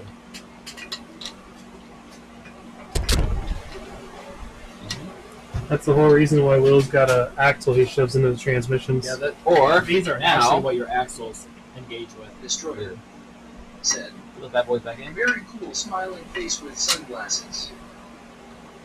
I think I actually got that right that time. No, it's one too well. Oh, no. There you go. That's legal for now. Sweet. Did you print those in the right orientation? Orientation doesn't matter. They're not under stress. Well, kind of. Didn't they kind of like break as you're taking them off? That was a print setting issue, not an orientation issue.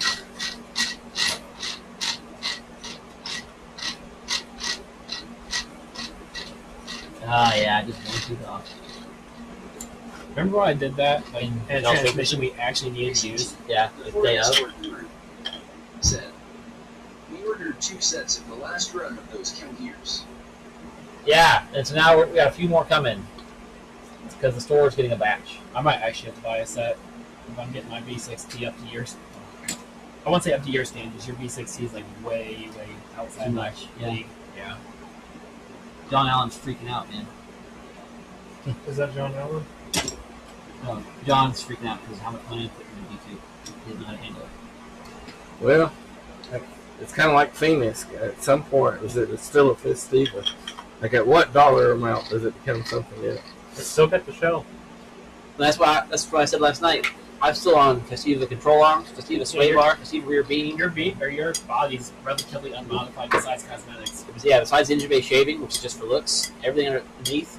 And it's not coilovers, but stock beam mount, stock suspension mount, stock mounting points. It's really a pretty factory. Just some bolt-ons for the engine. Bolt-ons. I mean, it kind of is. Yeah, exactly. You know the carburetor, like, oh, it's just bolt-ons. Well, everything bolts on or bolts off, brother. Guess what? The 6-speed, it bolts on. It makes it bolt on. But Did it require a lathe? Yeah, but when we're done with the lathe, it bolted You on. have to bolt it right into the lathe. what stage is it, bro? Yeah, it's stage 3.5. Not stage 6. Oh, shit, stage 6. I can't afford that. But you're making like 3 times the stock horsepower at stage 6.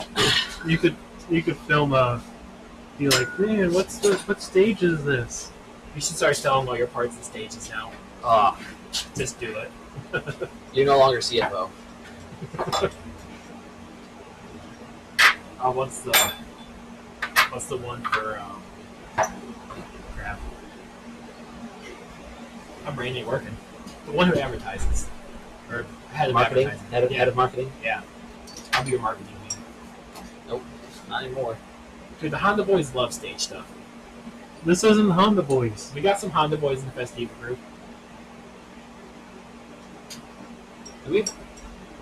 No, okay, no. Okay. We bent these, dude. Yeah, they were a little more angled than that. Like, I this don't was a flat thing. I don't know what the hell they were doing with those. Is that a bearings. Michelle? Thought so, maybe. You went outside. God. Yes. Your bodega's got lunch ready. Oh, But it's not really a garage lunch, sadly. Well, what is an indoor lunch. It's kind of a, it's did like too? soup and grilled cheeses. Holy cow, that sounds incredible. Yeah, it does. All right, you heard that, chat. Sorry, stream. Lunchtime. So we're taking a lunch break. The other ones? What's a good thing to play when we're all at lunch? A bunch of ads. It's not too bad. Oh, Stephen's so right. Like, They're definitely head of not marketing. great looking. They're just real dirty. This one looks great, actually. That's how it should look, right there. This one is unhappy. Yeah, that one's a little cooked. I mean, they're still auto lights. So All they're right, still not so great. if you guys are watching these ads, then thank you. If you're not watching the ads because you have ad blocker or because you're a premium subscriber or because you're a channel member, thank you for doing that. But, the Ford Escort Guru said, I am owning anybody that is doing K-Series swaps to any of these platforms. yeah. You're damn right. Get that Honda shit out of here, John. So we're going to go eat lunch. So please don't leave. Or if you leave, I understand because it's going to be, the stream's going to be off like the next, or not going. Nothing's going to be happening for the next 25 minutes. Feel free to play I Spy in the garage, though, while we're gone.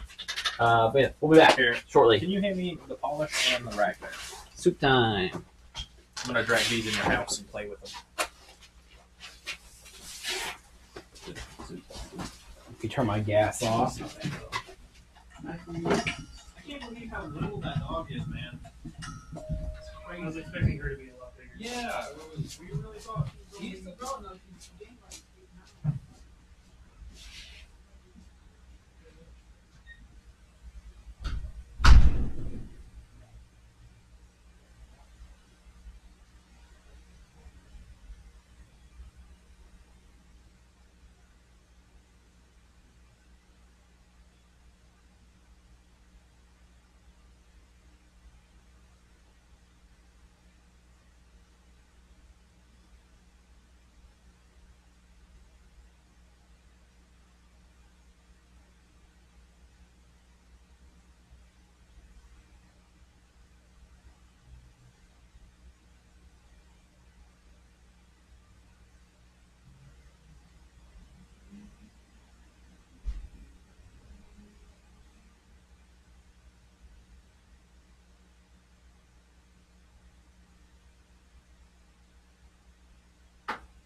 hell, man?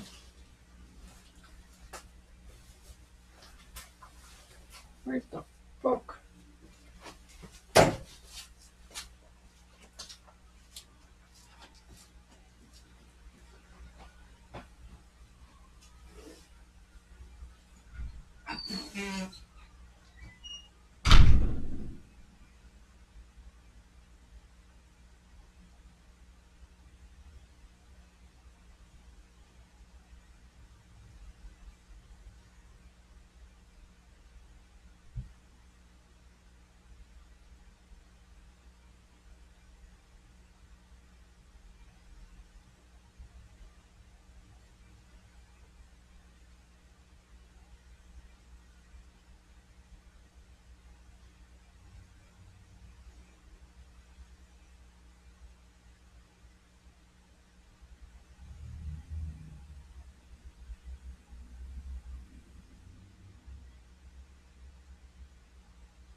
We're back. Oh wow, there's so many people here still. Thank you all for. Oops. Thank you all for sticking around. We're back. We should turn the heater back on. It's cold back in here. Oh. Can we move your car? So, we can. I should clean off some of this table and throw away some of this garbage and put the tools back where they go. But generally speaking, we're back. The bearings are off. It's great As soon as news. I find my phone, I'll get out of here. But I have lost it. Unless it is in my car, which I don't think it is. Is it in the house again or in the bathroom possibly? I checked all those places. Let me go check my car. It's the one place I haven't looked. It is 63 in here.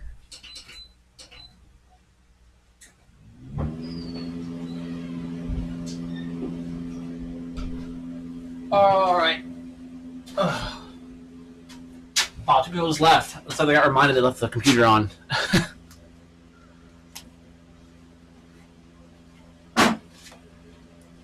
Okay. Really good. I'm out here and immediately making a mess. That's for darn sure. Alright, hoping the mouse tool works. That tool was so close to working earlier. We had it like it was really grabbing good there for a second. I mean, you bent the teeth on the puller, Yeah. so I don't think it was that close to working. Well, this is also that's the AutoZone puller. If I had maybe had the right modifications done to these teeth, I didn't want to cut up the fancy expensive tool. But at any rate.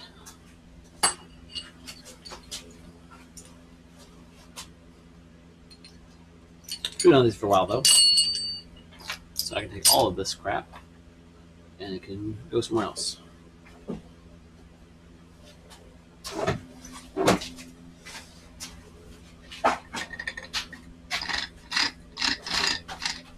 Like I got here.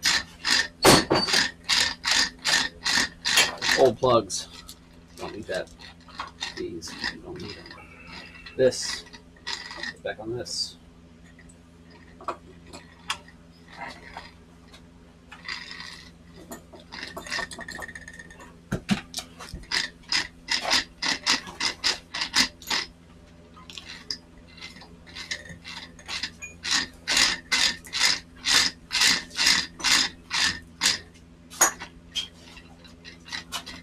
There.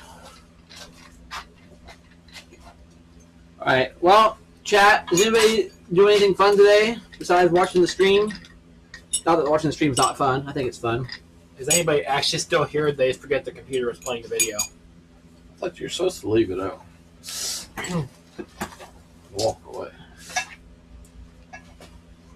Yeah, sometimes there's good content going on too. Just depends on the day, I suppose. Alright, so I tried to TIG on sheet metal. Mhm. Didn't really work good. I Oh. roasted holes in the sheet metal. So I kept cutting it down, Mhm. but then every time I tried to, I was doing this vertical too. What you probably need to do is you probably had the wrong size tungsten. Like the size I have in there now, the actual diameter of the rod's actually too big for that. I think that's 3/16. You probably need like a 16th or something. Get a smaller rod. You can control the leverage a lot better with a smaller rod. Like we just MIG'd all that. MIG works relatively well.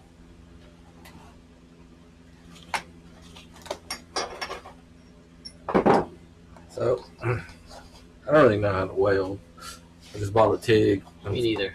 Trying it, and then on the thick metal, it's fine. I could form a puddle. I had plenty of time to do stuff, and I could sort of do that on the flat surfaces, but on the Yeah, up there and vertical, stuff. every time I try to form a puddle, I It just wants to drip off. drip through. Yeah. Yeah, you kind of want to. So I started just sort of grazing the rod in. You know, I'd kind of get it warm, then heat up the rod, Did then Did your kinda TIG have a stick foot it. pedal? No. Well, yeah. Oh. No. I can't control the amperage with the Okay. foot pedal. That's what you're talking about. where Yeah. You The cut it up a little bit more. No, I don't have that. Okay, you kind of need that for thin stuff because you want to throttle. Pretty much, you want to give it throttle, melt, get a puddle going, dab, then throttle off, and then move up. Same thing. Okay. I kept cutting the amperage down, and eventually it got so low that It won't melt the it puddle. wasn't hot enough, you know. The streamers catch that catch, dude, because that was great.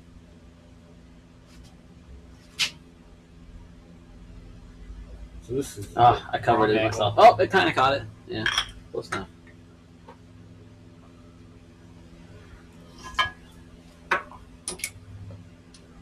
Okay. Right. Well, as soon as you're done cleaning up the bits, we're ready to actually just clean the rest of the transmission bits. So, we gotta take the shafts apart. Yeah, we gotta press get the stupid C clip off and then press the gears off.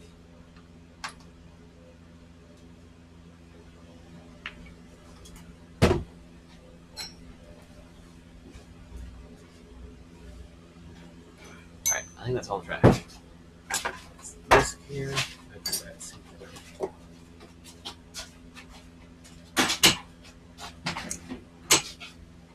While you're over there, grab your snap ring pliers. They're over there somewhere. Are they though? Yeah. Oh, I think they're actually in that black case right there.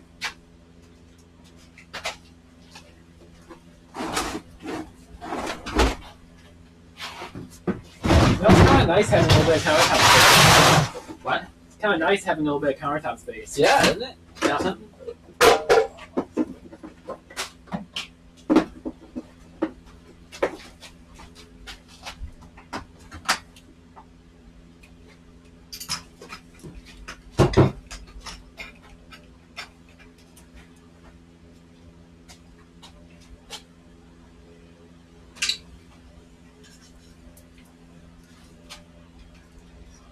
Like a pro.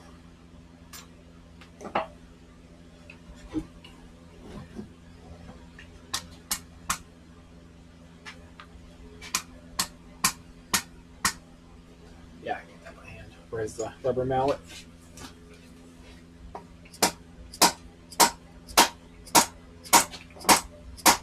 Unless you want to press it off just because press. If it comes off easy, that's fine. Yeah, it's moving.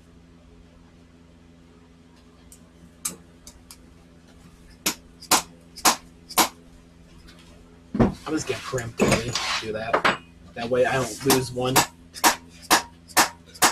Throwing away a rag, and Echo goes and bites the rag, and then she spits it right out because it tastes like oil. Yeah, you're good to pull it out. So you learned your lesson there, didn't you?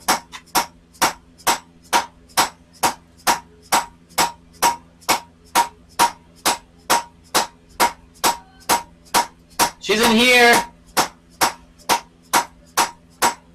We'll let her out. Yeah, let's go ahead and press it off because that's hurting my hand. It is coming off though. She's While I'm coming! doing that, then take that one ring off. What ring? You gotta press She's this gear off. I coming. mean, I guess I could take it off and move it up out of the way. She's in the garage.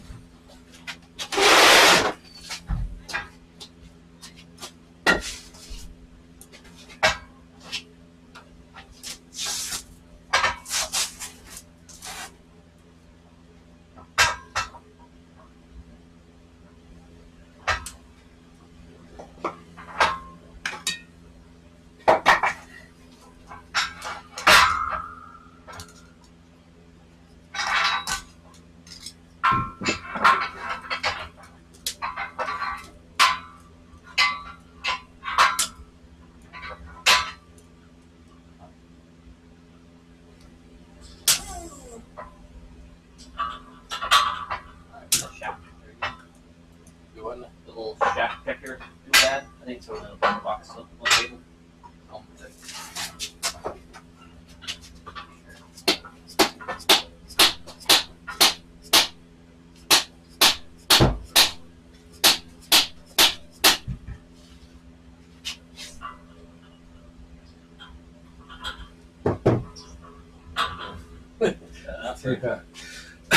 Let me swap the press cam.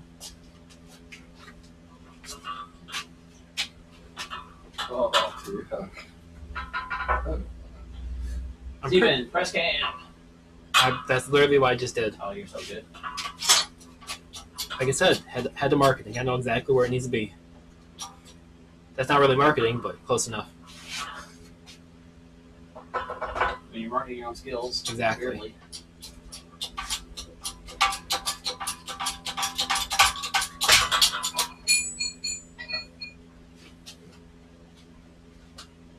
Oh, that looks awful.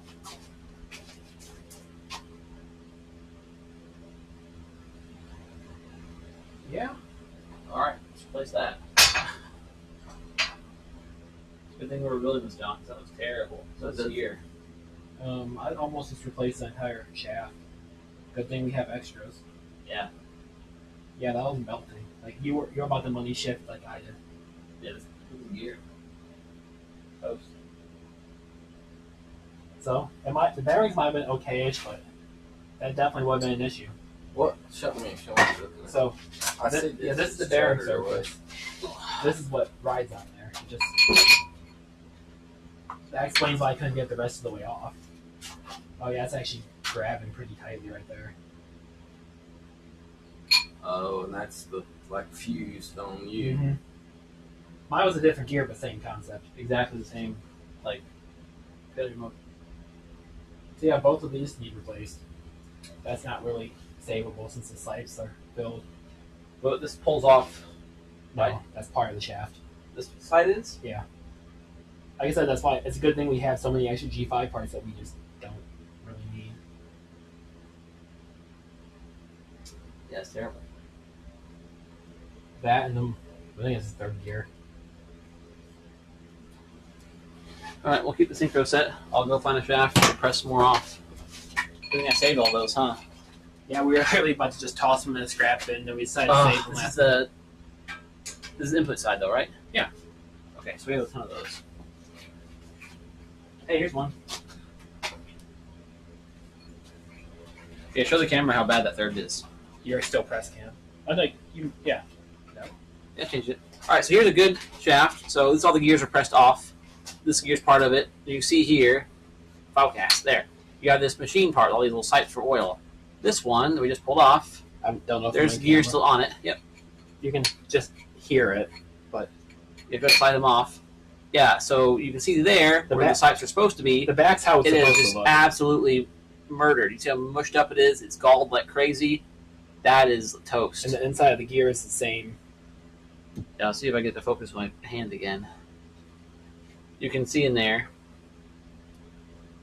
there's even a big ridge. Like you can see, focus, jackass. Right there, there's a ridge in that gear. That's why no matter how clean your fluid is and how good your bearings look, you always want to split your shafts because you never know what you're gonna find. We say after clearly struggling on camera for an hour, split fucking anything. It was just a diff. The rest of these came apart easy. After we had the step plate adapter and a pressed at our disposal, there, the flashlight you can really see in there. That's supposed to be one smooth gear internally. You can see the clear step in the line and tons of both material the gear is lost for depositing on the shaft, and shaft material that got deposited on the gear. They've been kissing there way too hard for way too long. The cool thing you can make with this now is the perfect clutch alignment tool. Yeah, cut the tip off. Cut the tip off, weld a ring to it for it to grip it. Right here. Yeah, cut it back about where the seal would have been. Yeah. Yeah, then it's the best clutch alignment tool you can get because it's literally the shaft. That's it.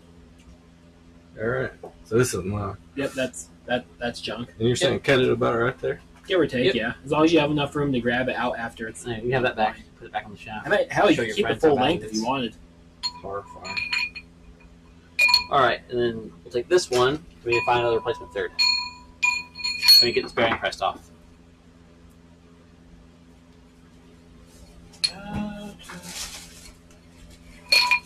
So what do you think caused that?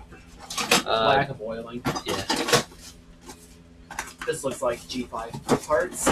Like the fluid viscosity break down, like it would change? Breakdown, leaking, running it like really hard third for a while with no oil. Didn't realize it and going back to fix it. Thinking, oh, I caught it time, we're good. Wrong oil for application. Like, if you're racing, you don't want ATF in it still.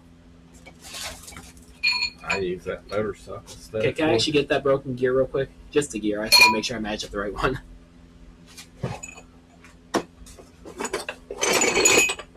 Wait, that's G6 stuff. That is at least.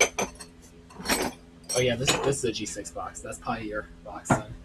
Oh, it's the gear set for V2. How strong is this toolbox? I've been standing on it. I weigh less than you though, so take that however you please. Right there is our pack of fifth gears.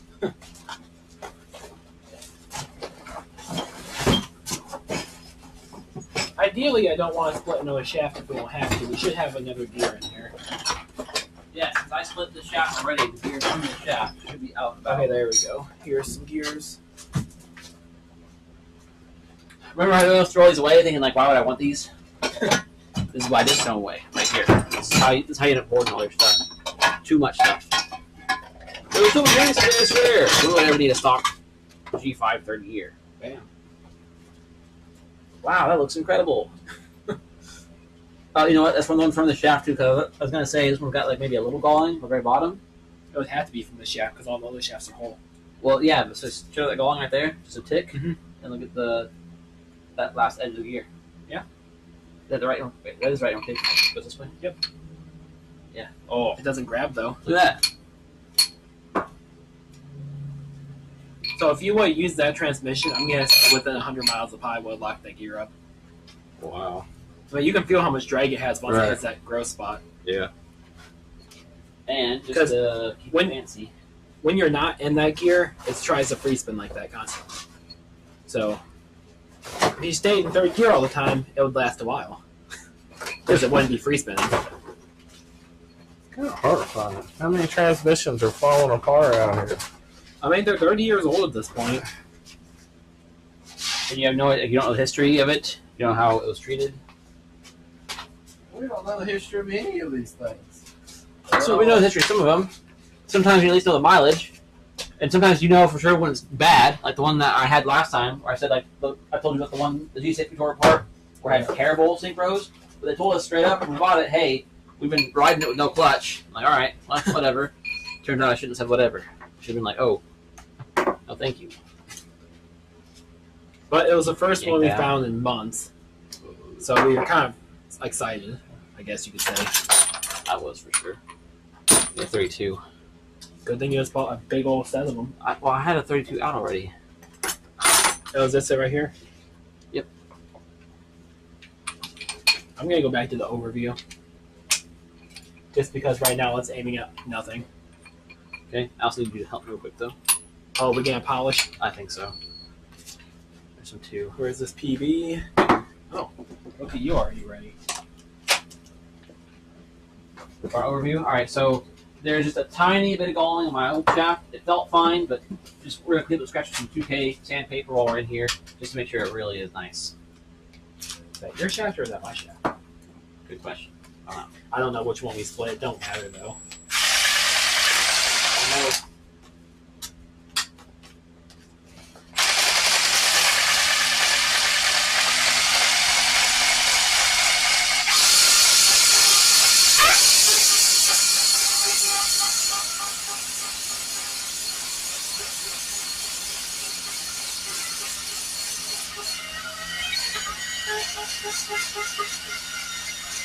That's probably good. Good friends micro polish each other's shaft. So true. If you can't polish your friend's shaft, you're even friends. Definitely not best friends. Make sure you get proper grips. That's great. All right, boys. I'm out. Thanks for stopping by, buddy. Nice to meet you, John. We should clean that up too. While we have the tool out. What, the part that... Does it matter? Yeah, This that part. orange Coke is delicious. It is pretty good. Orange cream. Alright. If I'm calling you, this means something horribly wrong and I might need rescued. And if none of you answer, I'll just put in this. Scientific. Crazy how much power goes through that shaft.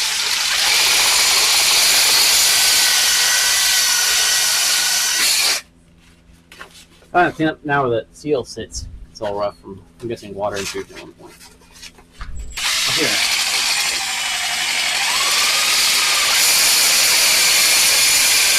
I got you. Yeah, go ahead. Hold that here.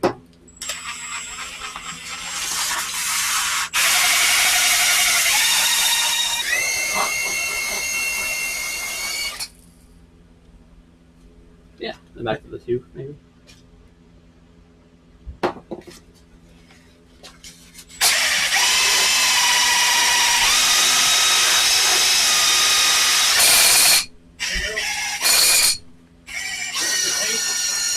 it's just really cold, or maybe it's too old. Could be.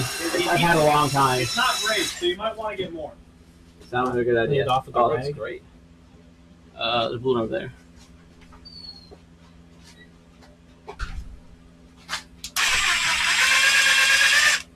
Whoa, that's a sealing surface you're proud of. That's your mama. Hell yeah. Alright, got another drain pop off. All your front seals shouldn't leak. It's nice and polished now. I'll be able to use blocks.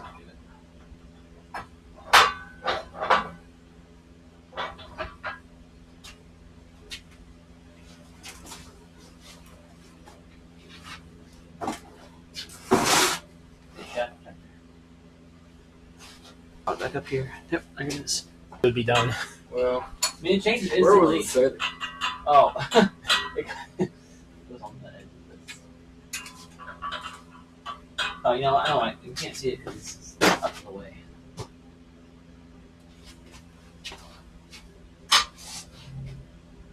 Press cam. Alright, don't go to the honors.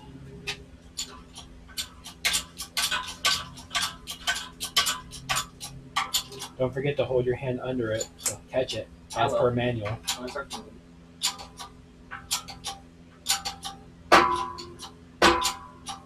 Yep, go ahead.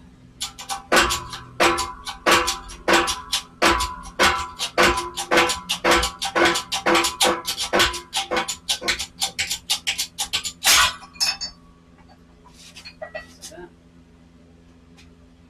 That's great. Everything's great. Whole phone's great. You came to the right place, John. Transmission shop wouldn't have one of these laying around. Would they? And transmission shop wouldn't have a surface grinder to be able to properly clean that surface up either. That's right. It's fantastic. I don't know. Maybe the guys that work at the transmission shop are best friends. Maybe they do polish the shaft. Never know. I don't think so. All right, back to tabletop.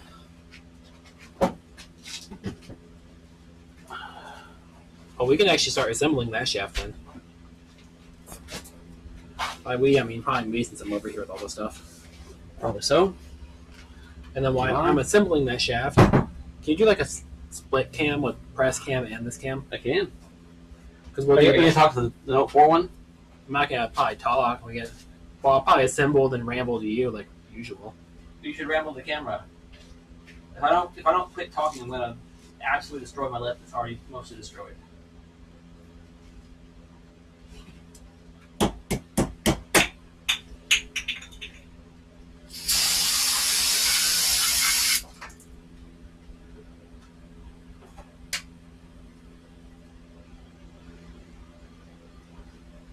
Yeah, maybe we should use the other shaft.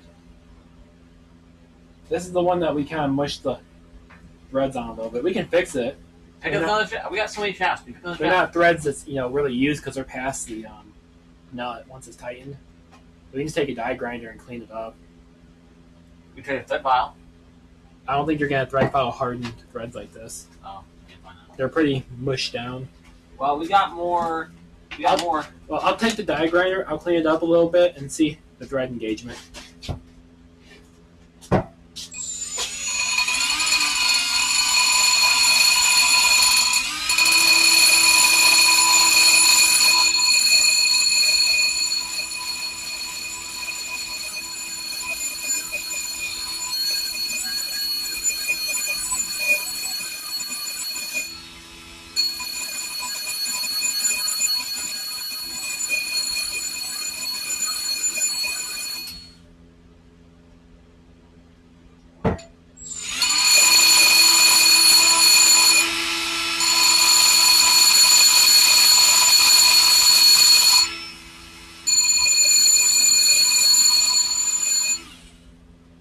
Past the nut. Like in a labeled bag, maybe.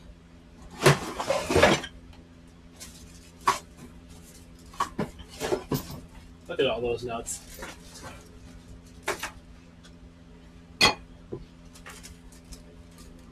Oh, we live in the future now. It's gonna be the update. Look at that view. What size is this? 29.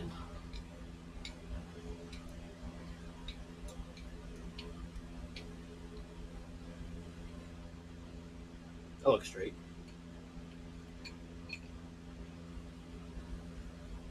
That doesn't. Okay, I'll have to clean it just a little more. I can try a thread file. I don't think it's gonna work. Pressing more shaft wouldn't be hard either. True, but it'd be kind of silly to waste the shaft if the threads aren't really used in that part anyways. We were 30% ready to throw away that entire shaft.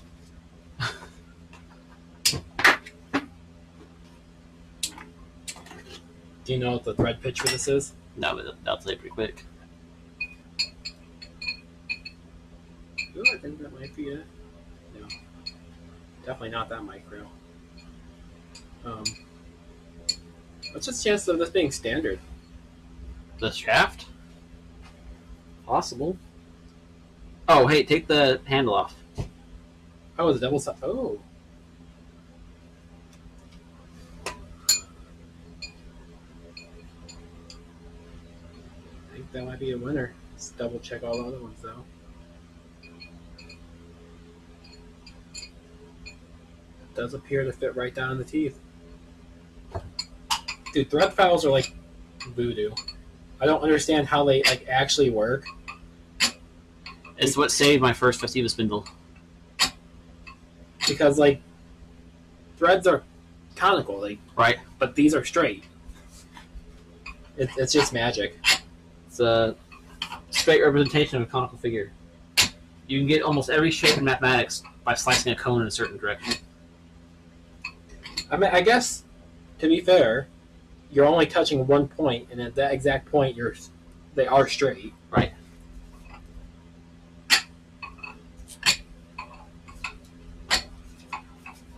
I didn't even know what the hell one of these was till your dad showed me.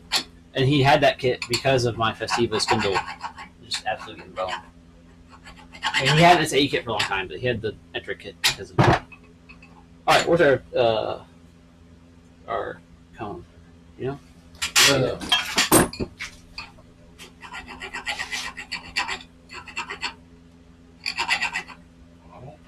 Is this it? Or is this the one we're using? I guess right now it's which one's harder, the shaft or the file. I'm guessing the shaft in this case to how cheap that kit was. This might be the one we're using. You had a small one and a big one. Yeah, this is the right size for that shaft. So I get the one I was using earlier. The shaft? Other side. Oh, probably. It'll work. I still want to make sure I didn't lose one. I can't remember how I ordered the kit. There's 6 in here. I think that's right. Alright, press down. We need this one.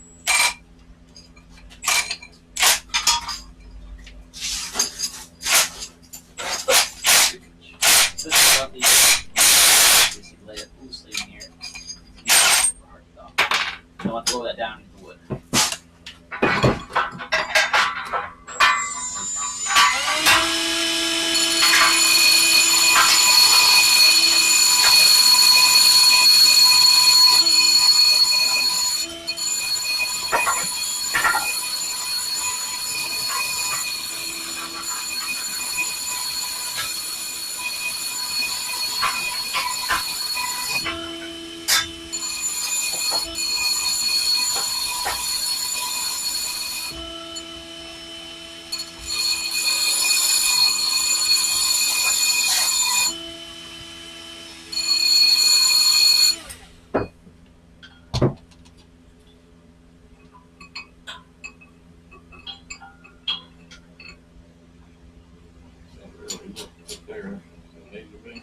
Nah, as long as it's bolt, it's alright. Usually.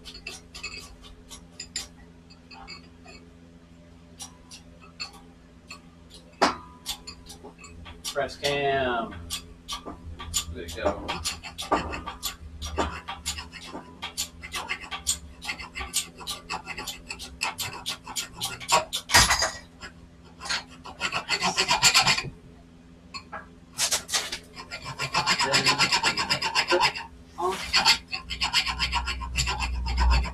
Do you think I can press past the tip? No.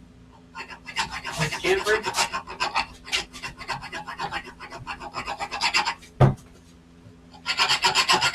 You don't think it'll slip past this chamfer? Oh, you mean since I already got it loose? Yeah. I don't think I'd risk it since we have tools just to take it off proper. Gross.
Careful with that.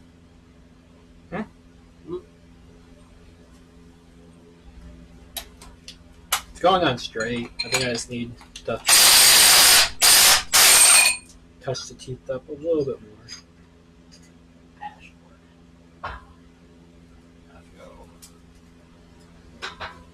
We might be able to use just these.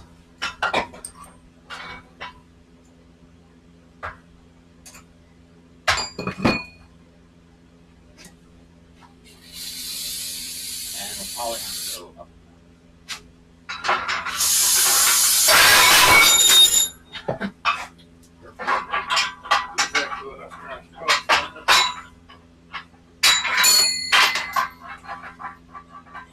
They like magnetic. Oh wait, no. Go on high.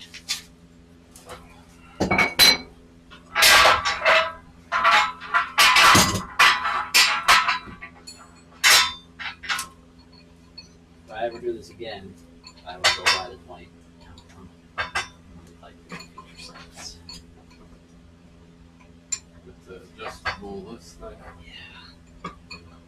On like a crank mechanism.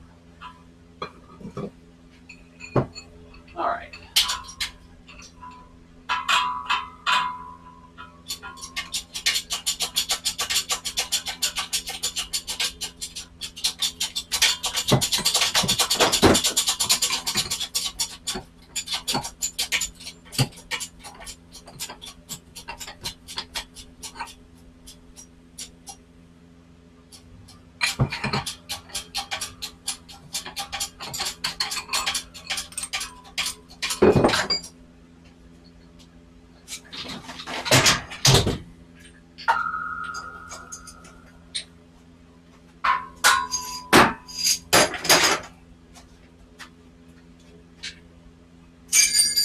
Whoa.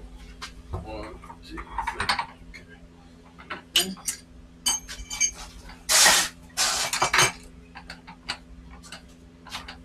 And then we got another clip.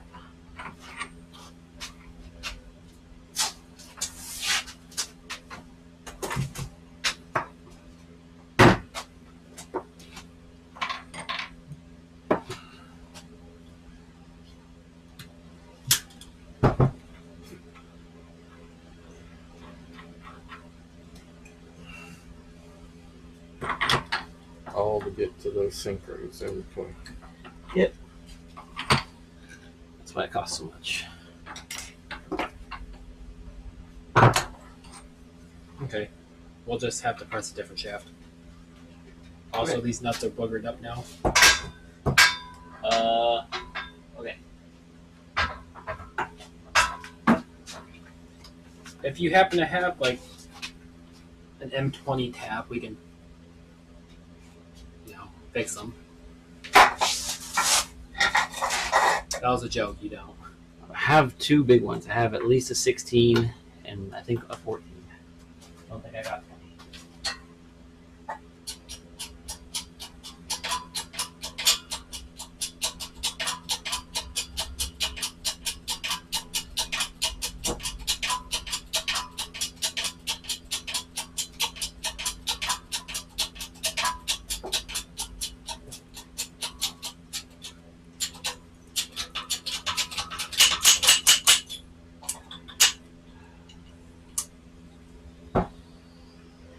I don't know which direction it needs to go. Like, how do you know it doesn't need to be pressed up the other? Because that bottom gear is actually part of the shaft. Okay. You want to hold this down for a second? Is your thing not mounted? No. This does not. Really? Sorry. Alright. Let's move it up again. The We can go one up. the 20-ton is mounted. Yeah, 20 tons seems like a really nice equipment. Just let it all out.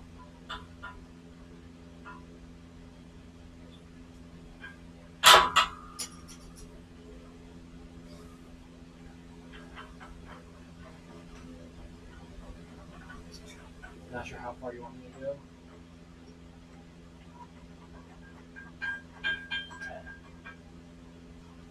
That seems dangerous. You sure it wasn't though? Well, I guess I have the rod going through it. Or is that part of the? Nope, it's just part of this. Yeah, this is the whole kit. I think they just forgot the screw holes. There's no screw holes in the base. Well, it just sends itself tapping through it or something.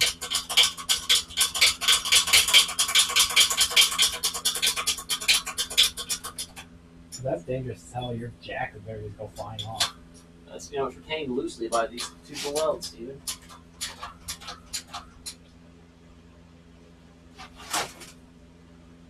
I missed the clip, am I? No, as long as you got the clip right past the selector.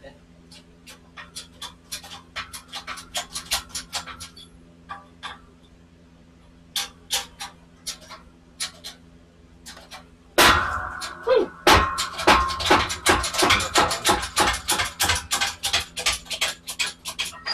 That's why you can't do it at home. That's terrifying. I say doing it at my home. With all the proper tools. How's she looking? Pretty good. Not all chewed up. I like it has an F number on it, like it's an F series part. Now this one's good to go. Oh no. The other shaft we need torn apart is right there. Okay. Yeah, this one will have to. We'll reman it.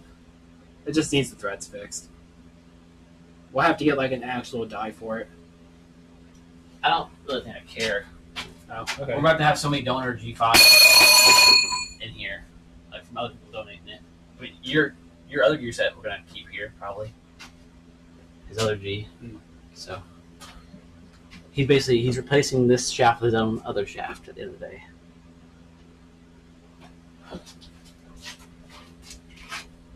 Getting the bearing off is actually the most annoying part. Having extra G5 parts is kind of handy for your service because you can just send a couple of the extra ones off to Nate and have them pre-done. That way you don't have to, when someone gives you a transmission, you don't have to wait like 3 weeks for them to get it done. You'll just have. We have extra G5 parts. Send the output shafts to. Oh wait, no, we need to modify the G6 ones. Brain no worky. Hence my confusion. Like, as Yeah, far as I'm concerned, I confuse myself half the time. As far as I'm concerned, these are trash. I will just weld on some extension shaft to make Yes, it there work. you go.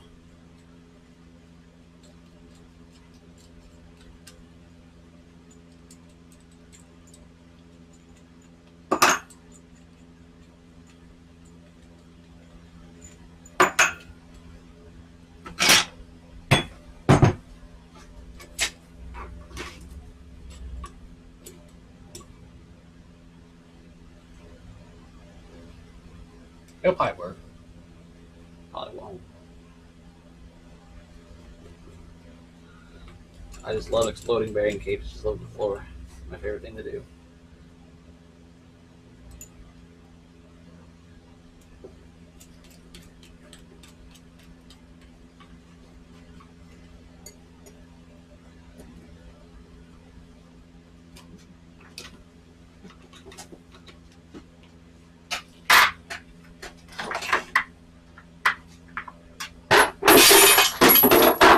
Nice. Nice. Very cool. Definitely never saw that coming.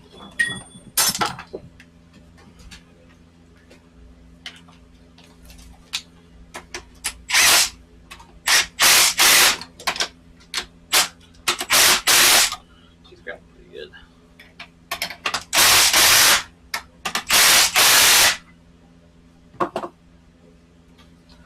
I don't think it'll work. I doubt.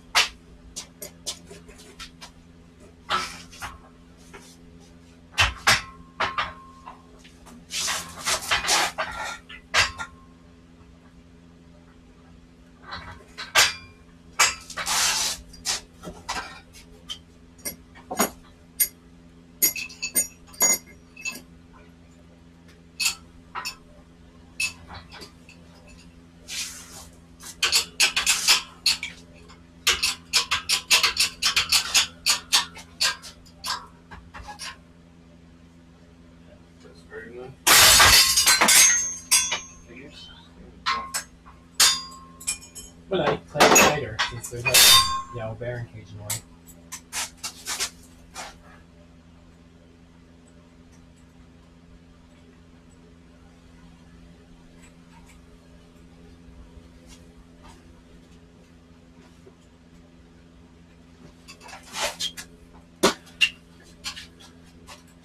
Cool. Doesn't impact again. Cool.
Ooh, spreading right there.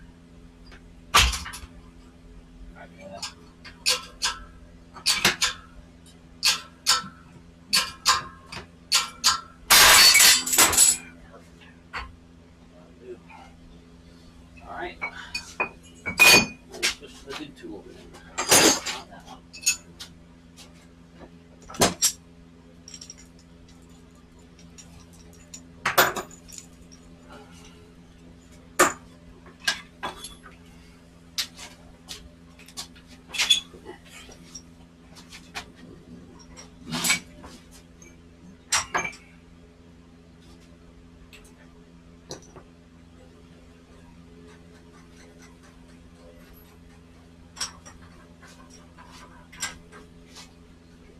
Now, normally grab on the edge like this doesn't really work on all the other stuff, especially on these, because these are not crazy stuff.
That do it?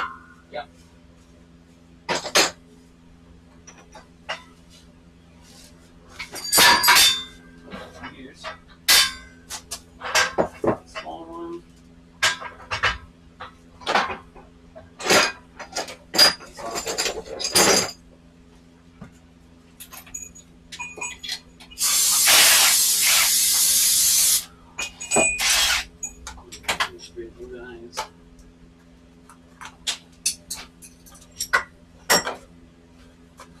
We want the whole shaft out, right?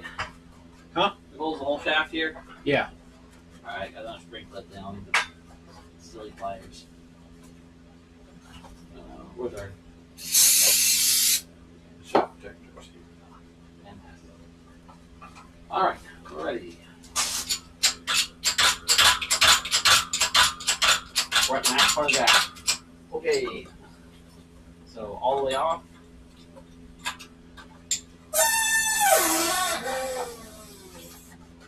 Alright, then we'll this up.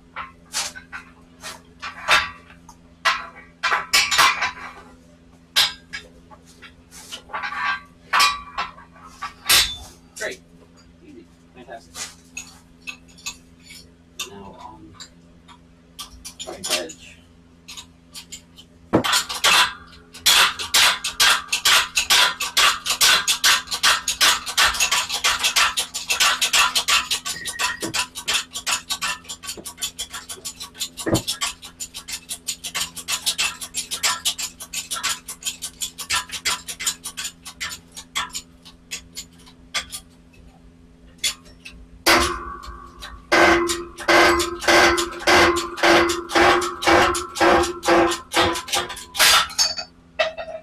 Bang. Just like that. Then we do that here for a second. I go find the clip removers. Are these the other new synchros from this kit? Mhm. Okay.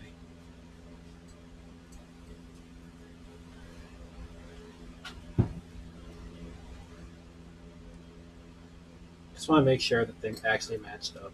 I don't want to grab like G6 ones that were just floating around. Although those would be obvious, I guess. Yeah, that'd be like only the one in Mazda. I also X. didn't want to put like used ones in there that we somehow cleaned up. Right.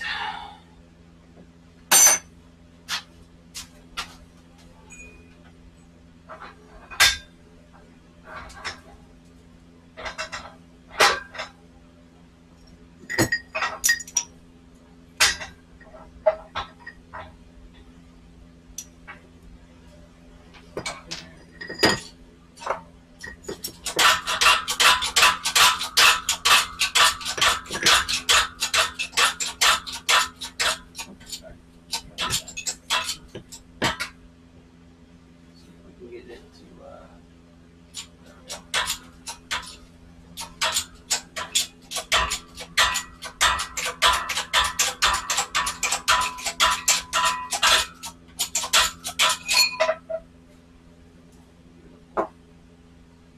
this is a look. Pretty dang good. Yeah, this was a mint trans, Steven, whatever the one was donated from. See, look at that. The only coloration is the ATF in there.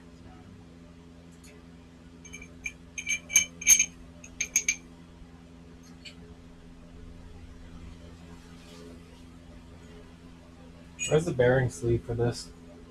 For the output shaft that goes in second gear? Is it stuck in it? No. I see one over here. It should look something like this.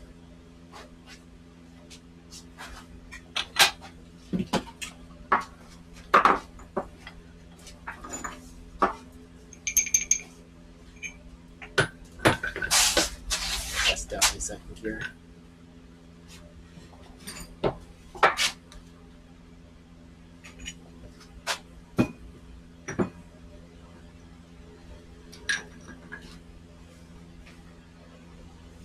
Oh, I guess does it just ride straight on the shaft?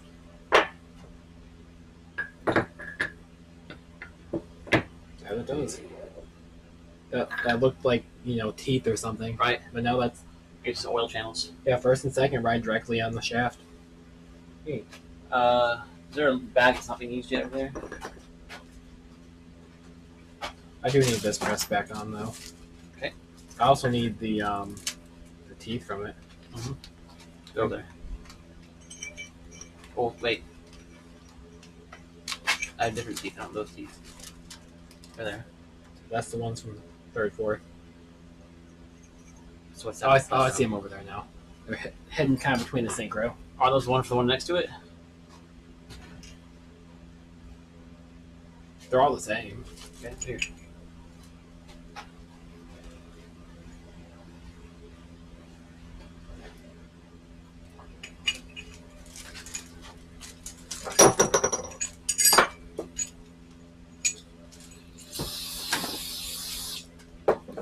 Sure they're in good condition.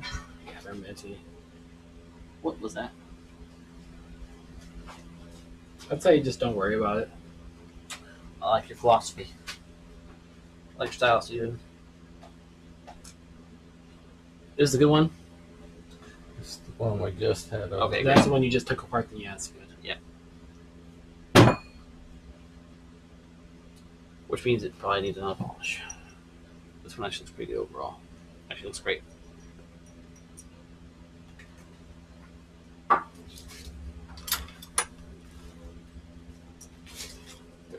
$30. You have a 30 mil socket over there? Possibly. I don't know. At least a 50-50 chance. Yes. That's what I'll over there. Whoa.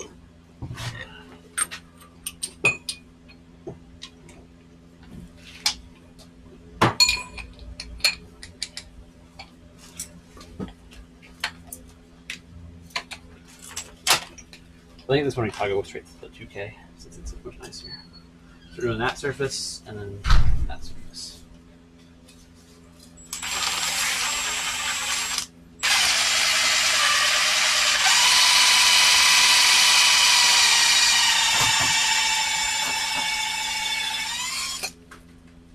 Yes. Alright, that guy. This one. It seems to be happy. That's good.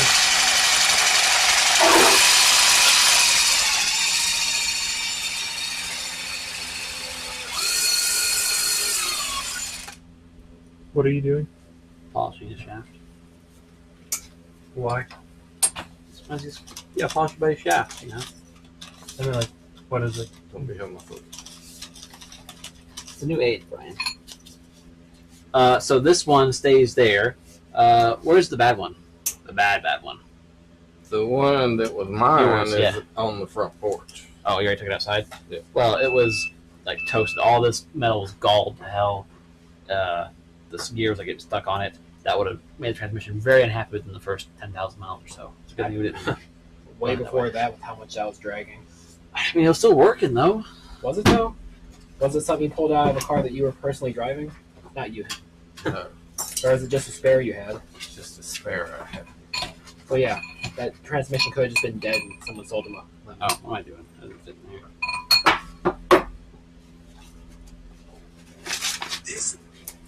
So yeah, it seems to be happier. So maybe your plug was bad. Very possible. They could look good and just be completely wrecked too. And they were Autolite, so they were bad to begin with. Yeah.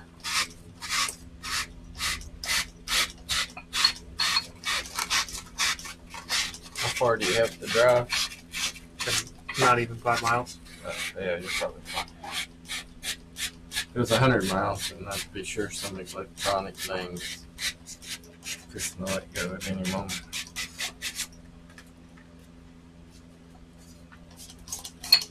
Yeah, I mean, I was fighting that issue all morning, so coming back from northern Kentucky, just about 80 miles away. So, It's a B3. They don't care. They'll keep going even on 2 cylinders. Yeah, you got it home on probably 1.5. I mean, you had a B3 idling while pulling it with a while flat towing it on 3 cylinders for half an hour. Yeah, they didn't overheat, nothing. It's been great. It's a good looking shaft, John. Appreciate that. It's late in the day. I'm not going to try and do anything to Subaru today at this point. So Okay, you're good to press this on. As you do, though, make sure that those teeth. Line up. Yep, you'll see Yep. how. maybe next weekend, Next weekend, what? if you have time, Subaru. Subaru. I just need help bleeding the clutch because that's a 2-person job. That and the AC overhaul. We need top. If you're all cool with that. Next week? Next weekend? Yeah. No, we'll be in Canada. Is that next weekend? Yes. I thought that was the following week. No, the 8th. Oh, no, the following week's that meet that you're talking about. Yes. And that's when we're going to be doing. Are the teeth lined up? Yep. Ready? Are you going to be here tomorrow? Probably. Mm. I don't really have any other plans per se. There's something planned. Subaru, again, you can use the driveway. So I don't know how free we'll be to help you. Just Yeah. depends how much we get done. Feel pretty slow. Yeah, keep going. Should bottom out. Well, I might just come over tomorrow after work then. Yeah, feel free. Going? Tomorrow's Sunday, right? A little more? Yeah. Great. That's good. Lisa. Because, I mean, I got to pull the top mount off anyway. Since I have the AC, like the actual AC lines. I went to pull the radiator because I'm replacing the condenser. Don't have to, but it makes life a lot easier. Kind of Also, have we to. just You did, really yeah. can't pull it out the front very easily. So he put in a new synchro. You can take out the fans and This was already on there. I'm not Put going. this on. I'm just You going to put drain that the coolant synchro into a on. pan. What did we press put on? the- So Pull the funnel this back gear- into it. It's only like 3,000 Like where it miles. slides on, this piece here, especially when it's not. Push that rotating. down. See if it'll shift into gear. Perfect. Because there's is an alignment thing. We have to have the synchro in the right orientation. I'm pretty good at guessing. Well, hang on. I'll speak too fast. Yep. If it went down the first time, just don't pull up too much because those pins are a pain in the dick to get in. Now we're in first. Just go ahead and leave it in first. Now we're free. It's less chance of, the selector falling apart.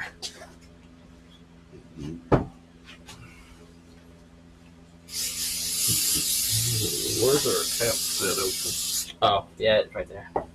I'm so surprised that we were able to do all of this with just shooting hand drawings and shit. I need those. These.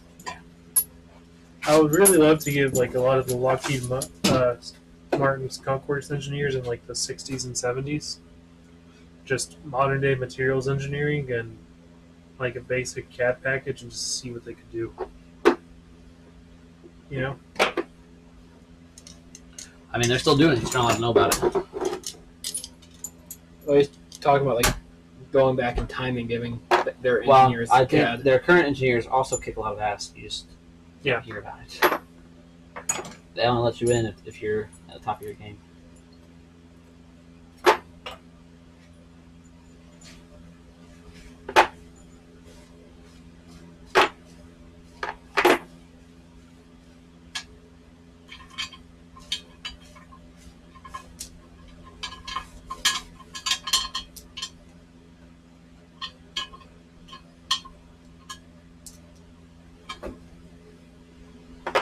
Special transmission assembly lube. Just a little bit of synchro mesh. Yeah, it's the same fluid you're putting in it. Might as well use that to assemble it. It's also Makes thick sense. enough that you can leave the transmission set for a while and it's not going to drain out before I put it. So you use that instead of the 4T I use motorcycle whatever's oil? cheapest between those two because sometimes I got that on sale at AutoZone for like $6 a quart. Are they compatible? I think so. Probably wouldn't matter with this amount anyway. Yeah, for what we're doing, it's fine. They're not so yeah, MTF and the 4T bike oil should be totally compatible with each other. I wouldn't try to mix in like actual gear oil, and then I don't know about like weird additives. Can I have the thread file and the handle for it? I think it's on the floor. So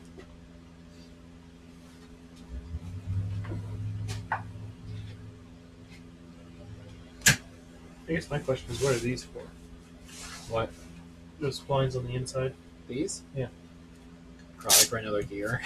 No, like, I guess what do they do? Because right now you're rotating around splines with this. Oh, those aren't splines. They're sipes cut in it for oil retention. Oh, okay. So yeah, they look flat like this. That's just for oil. When they're more pointy like teeth, that means it holds onto a gear. More or less. There we go. Okay.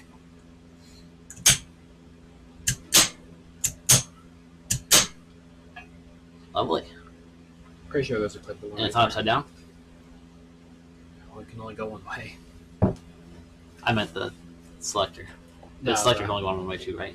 On this side. On this side. Yeah. The top one is the one that's got the one side that's beveled, right? On a G6. On G5 it's mirror image. What do you mean? The 5th, 6th selector on the G6 has that one that's beveled and one Oh. that's flat. Which I think that's just a manufacturing difference from age. We looked at it. It ended up mattering. I just can't remember why. I need this gear next. Yep. I don't have this gear. I'm guessing bottom up is first and then you go up. And then the gear that's actually on the selector itself is for reverse. Yeah, because that's, That's a press on. Straight cut. yeah. Does it Straight get- cut's stronger, but a lot It more gets it noisy, after. right? Huh? That's the trade-off. Straight cut is stronger. It's a hell of a lot noisier. Yeah. It also doesn't side load the gears. Because with the helical cut, it wants to constantly force them apart from each other. Send it. And that's why all race cars are straight cut.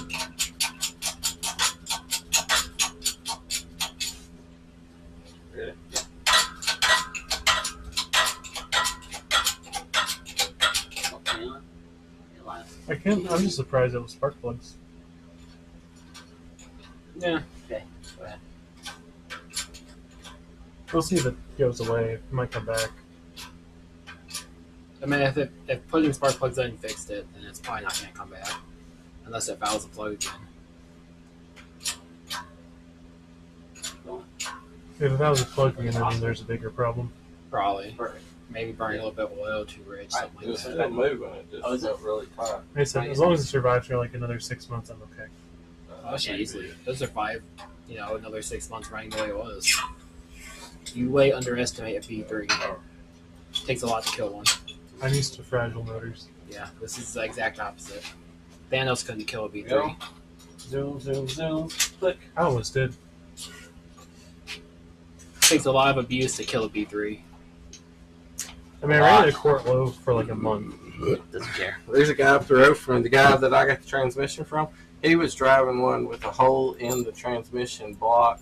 He said he couldn't remember when the hole got there. He was still driving. He was like driving it to the store or work. He was driving it daily, no oil. Yeah, I lost my drain plug on the way home from work, and I just finished my drive home and put oil in it. Subaru's not gonna do that.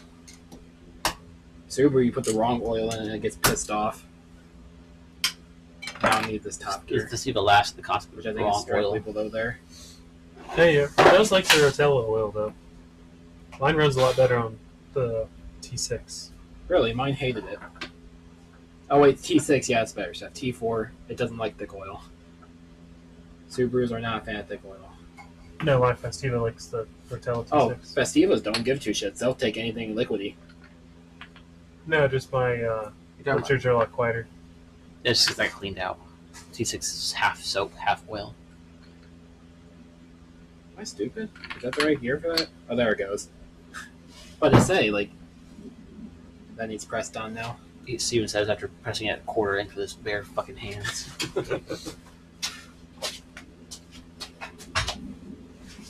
I'm trying to convince Hunter to that sell me way a up. Forester, but he's not. I don't think he's going to do it.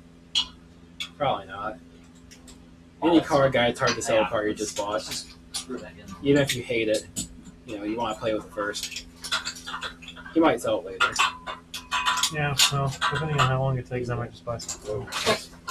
Hey, there's that terrible design again. Throw back in. About almost all the way. That's good. You know, I keep forgetting it's not retained. Like Steven said. I just need a better winter beater. I was- But Steve, I just can't cut it. You know, Yeah, I like my Subaru. I don't drive Festive in the winter. I don't care how many people say they're good, they're not. They're great in winter.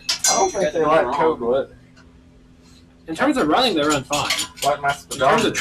traction, once you drive a Subaru, My speedometer cable drags and the like Subarus are shitty cars all around, except in the winter. That's where they really blow up.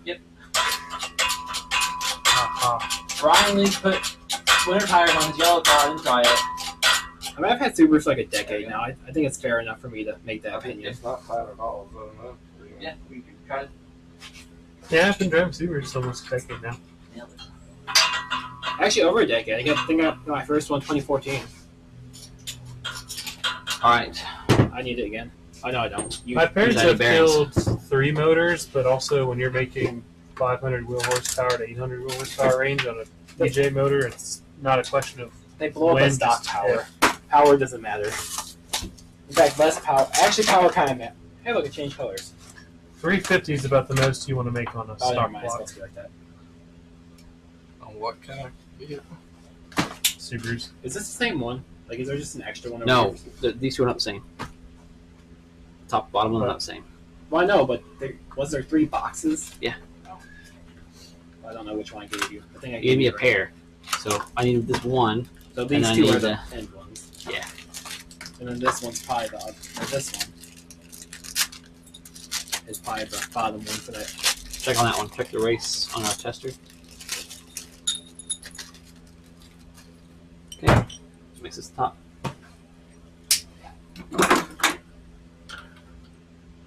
You'll need both of these. Check it in the Are the those all housing Timkins? just to be safe. Wrong housing. Need the bottom half.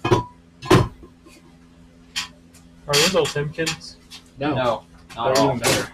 What are they? Oh, a mix of a lot of stuff. NSK, Nachi, Koyo. Japanese only. No shitty US bearings. JD. OEM. True JDM too. All right, we make special tools again. We need this. Fit here and do that. Might as well straight up put this transmission in your car now. It's gonna feel brand new. Yeah. I already You know got a it's gonna Civic, go though. down. Probably to Fuck, put it in a Civic. Go, backwards 5 speeds. Transmission's on the opposite side.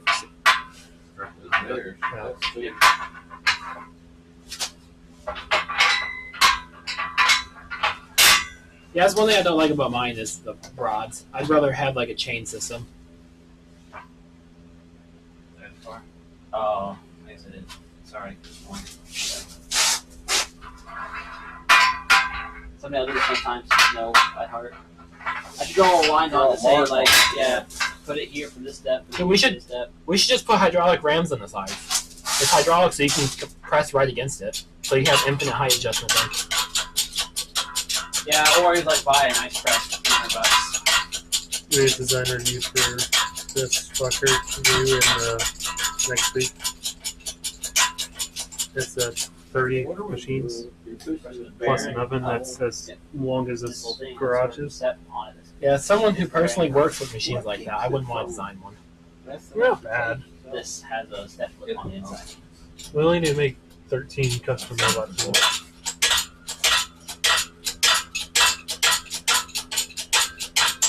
And then we're going to have.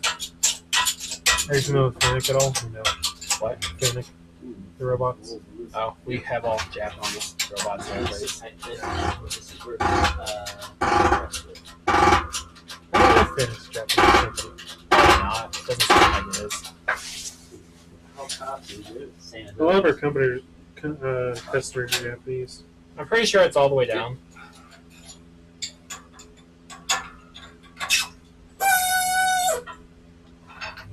that's how that looks like.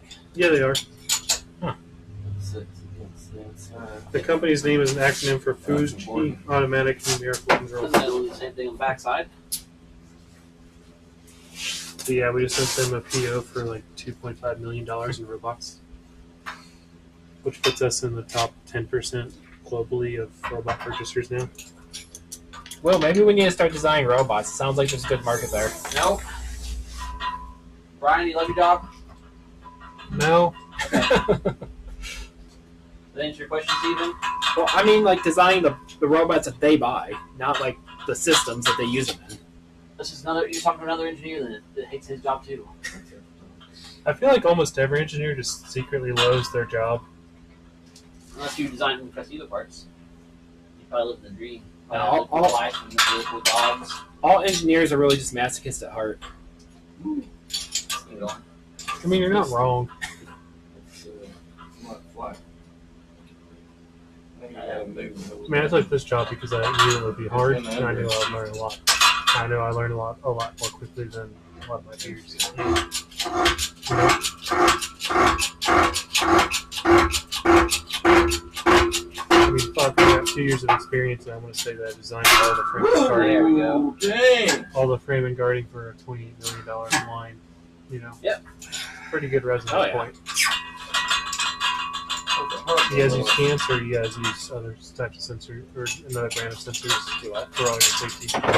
We use a bunch of different crap. I don't even know the brands. And most of our stuff, we're changing over to light shields for everything. Okay. Oh, there's one down. It's almost like we know what we're doing. One of us does. I vaguely know what I'm doing. I think that was third. Yeah. I've been lost for days.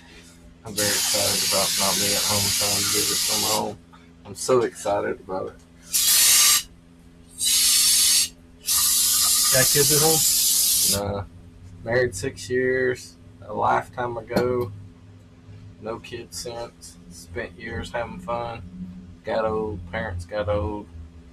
I'm just now poking my head out from under a rock. Spending too much money on Festivas. Forgot how to travel and have fun. I'm hoping to open that up. And now you're here, having fun. All Let's traveling, do that. Ohio traveling Steve doing this Festiva this stuff. year. Huh? You should come to Ohio Steve this year. I'm planning on getting out. Yeah. My Ohio OEM build in the cold the alternator has stopped working. Like I'll crank it up, drive down the road 2 miles, and those 2 miles it's like not charging. And I get out and bang on the alternator in case it's the bushing or something. Mhm. Haven't noticed any difference. But if it's below 35 degrees, it does it for the first 2 miles, and after 35 degrees, it's fine. So what's wrong with You need to get your lifted one out here. let me get my one? Your lifted Festiva, bring it to Ohio Festiva and bring us out in the field. That's at Thomas, right? Yeah. At any meet, We'll be there for sure. Ohio Steve is the one I'd recommend to anybody. I'm sad I can't go this year. Yeah, I'll watch that. Yeah, your lifted one would be great out here. Frank drove his. Your Frank rides everywhere. No, he drove his on the rally. I know. rally. Where is Corn Festival? That's Miami, Is that yeah. you? That's Central Illinois. I'm kind of interested in that. Just to You should. harvest.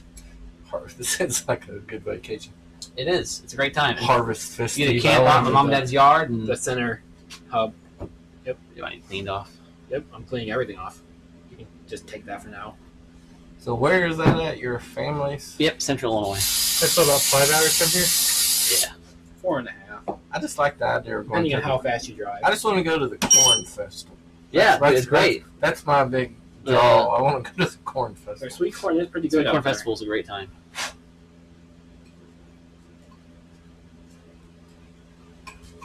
You know, I was actually surprised It's- that Zoe wanted to go back It's to dirty from spraying stuff on it, to or the backside just that Harvest natural Diva. from the process. Or is that the old? It does look kind of darker on the backside. It does. It's very dark. I know it's new because I literally just opened the package. Maybe just how this one was made. Or is it one of these old ones that are sitting over here that look dark on the outside too? Yes, this side looks brand new.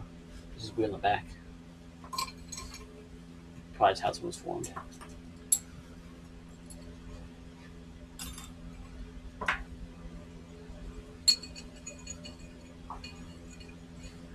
Yeah, since I've You had guys don't use low carb bread on your grilled cheese, do you? I don't use like low carb anything. diet or it's normal, because there's some things in life that aren't worth sacrificing for. One of those is low carb bread. Shit's ass. That explains why the grilled cheese was so good compared to what I've been making. Yeah, and why I spiked so much. I accidentally grabbed gluten-free noodles one time. They're the Yeah. flavor's not bad. The flavor wasn't the problem. It's the texture. It's Yeah. like eating sand. Yeah, because that's what holds the thing together. It's the gluten. That's what makes noodle a noodle. Not that it's artificial Elmer's and flour dust, man. It's not flour dust. Flour dust has gluten. It's like It's deglutenized flour dust. It's just sand. It's wheat sand. It's just the leaves from a wheat plant. You're eating powderized chaff and white glue. it's all the stuff that they couldn't sell. Maybe that's where the gluten movement came from. It's just big corporation trying to get rid of stuff they can't sell. An engineer I knew in college was gluten intolerant. And he was like, well, if I drink this, it shouldn't. If I drink this type of alcohol before I eat gluten, it should neutralize the gluten, and I shouldn't feel anything. On like a chemical level, it makes sense. On a physical level, that's not how that works. And so, like 20 minutes into this concert, he's like, I need to go to the I restroom. really never understand And how this proceeded to- goes in there. Like, what's that holding on to? So, this is a selector hub. This part splines onto the shaft, and this spins with the shaft. Yeah. So the synchro, I could have just grabbed literally any other one. That's okay. These three things I was just putting in are what grab the synchro and spin the synchro with it. So the synchro is constantly spinning with it. And then Oh, dude. Oh, we shouldn't have gone that far. the synchro grabs against this flat spot right here, or cone spot. So this is free floating on the shaft while this is spinning. As you push out, that was a little quick. It pushes the synchro into the gear. You can kind of feel the drag there. Like try to spin that. So what it does, it literally just breaks the gear. That's So what that thing yep. is. That's why it's so a synchronized transmission. That's the goal. It synchronizes the speed of the gear with the speed of the shaft. So by hitting the brakes on the gear, it's making the gear get up to speed. And then as the gear gets up to speed, that makes it a lot easier for them to shift all the way down into the gear. yeah, so say like the hub is spinning that fast and the gear is only spinning that fast. There's Sir Dieck said, well, is Steven there? No, I just got a really deep voice and a long beard. And that's why you rev match. I mean, to be fair, looking at the stream, I can't Yep. see Steven. If you rev Yes, match, Steven's you not kinda talking. just Steven's might not be there. using the synchro. Rev matching just kind of artificially lines up the speeds of the gears. That way you can just slip right in. So what actually activates on the gear is just these tiny teeth. That's all the activation point you have. Like that's what actually blocks the. Yeah, remember how I said it was? I think it's the old synchro. Oh, that's why it wasn't. I didn't have the second rear spring on. But yeah, that these spring's really just holding those teeth in there. these teeth are literally just to grab the synchro, to spin the synchro with the center hub. Are you sure that's the new synchro? Yeah. Grabbed it right out of the It's package. just a little stained. There's a good chance these kits are just old. Like Yeah, there's, I should buy more while I can. I bet that I'll make more of them. and that should be your fifth and reverse synchro, since they're smaller. So you can have that back. I'm gonna put that together anyways. How much is it for a 6-speed trans? For a Festiva, a lot. Yeah. If you want it for a protege, it's not so bad. Festiva, with you donating the G5, you're looking at like a minimum of $19.50. Oh God, nope. If you don't have a G5, that's another $500 on top of that, at least. If you can find someone selling one. And if you're buying it, you're only buying it for fun. If you're buying it for better highway cruising, then you should just not swap transmissions. The stock E-Series transmission is basically the best you can get for highway cruising. Sir Dieck said, it did not read my last message. Try it again. I mean, it read as Steven there. We commented on that.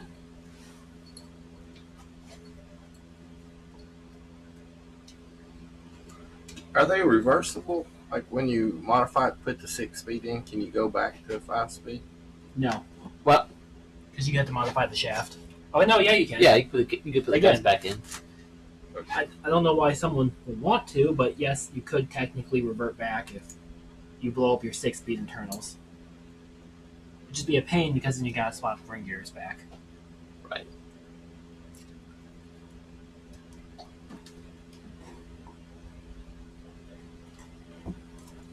And I can't guarantee I'll be gentle with them either. Sewer DX. I need that half Set. spring right there. I need Steven's PayPal or Venmo whenever he can send it to me. Oh, I'll just tell you right now because anybody can send me money if they want. It's Steven Bloomfield 96@gmail.com. What's the last 4 of your phone number? So sometimes it asks for that for confirmation. I've never had it asked. I don't think his number's in PayPal. Oh. Steve and I are OG. Oh, PayPal do not users. send it Venmo. I'm locked out of Venmo. Venmo hates me. PayPal only. PayPal, Cash App. What's the other one? Blue logo, not Venmo. The other one. Oh, sure. PayPal has the logo. Pretty much anything but Venmo. Cash App. It's green. Sewer DX said, "Thank you." And that's You're welcome. that's Steven with a V, not with a PH. That's not Steven. That's Stefan. Stefan. Yeah, when you I will die on that grave. when you say, can you justify the cost of the transmission? Are you really saying is, can you justify not the cost of the transmission when your E-Series eventually fails after seeing my practically brand new looking G-Series with the obviously worn gear that was fixing to fall at any moment? So how can you not afford to do it while this opportunity, this engineering marvel, this one either that or time in this a one. million, this They're both the same though. Always got all the stuff to read about the You're 5 back. can you by the just way. not Down. do it? That's true. 3rd and 4th should be the same synchros. Because you can I use the didn't count. E-Series with the B6D, right? You can use the E series and any B series.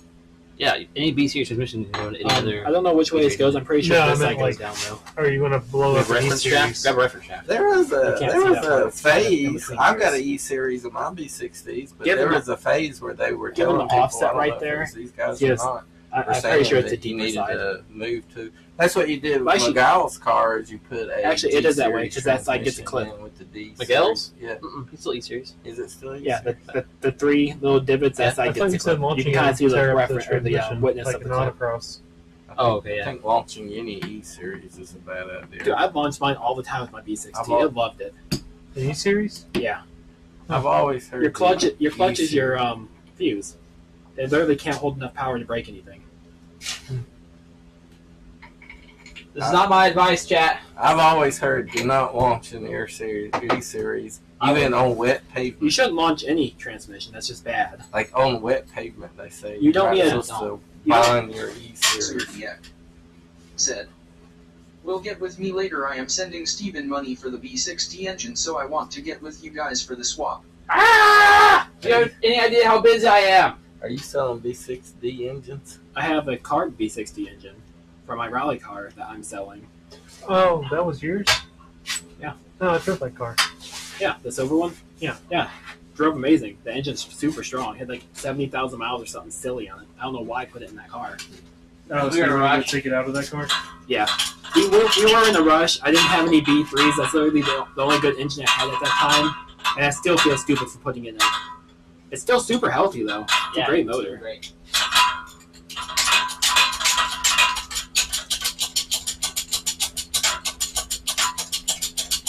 I don't know if any of the 6 people in the chat need a 5-speed swap. I got one for what did I quote it at last time? 350. $350. Yeah, $350, and you have all the stuff you need to swap to a 5-speed. From an automatic, like clutch pedal, everything. Oh. Or if you just want a transmission, you buy the whole kit. Because I don't want to Does split it this up. have to be somewhere in relation? No, because that's big. Well, I need to get through this Really? dyno and figure out how much it's going to cost. $10 billion. Give me till it's 20th and I'll figure it out. Well, it ain't going nowhere till after April anyways.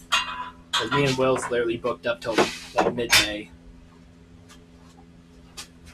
For now on, if anybody asks me how much something costs, I'm just gonna play that video of Sewer DX the garage sale master. Steven is it a small nose?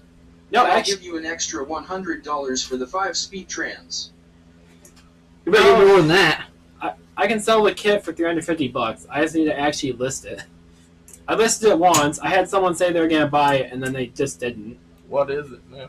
A 5-speed E series, like the whole kit, clutch, pedal, everything. If you want to swap to auto to manual, like I would split the kit up, but I'm not gonna split the kit up for $100. Oh, Yeah, you have a 5-speed E series. Yeah. for sale?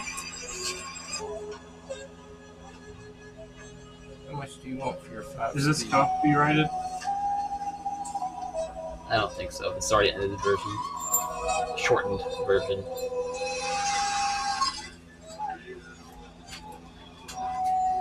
Take a check.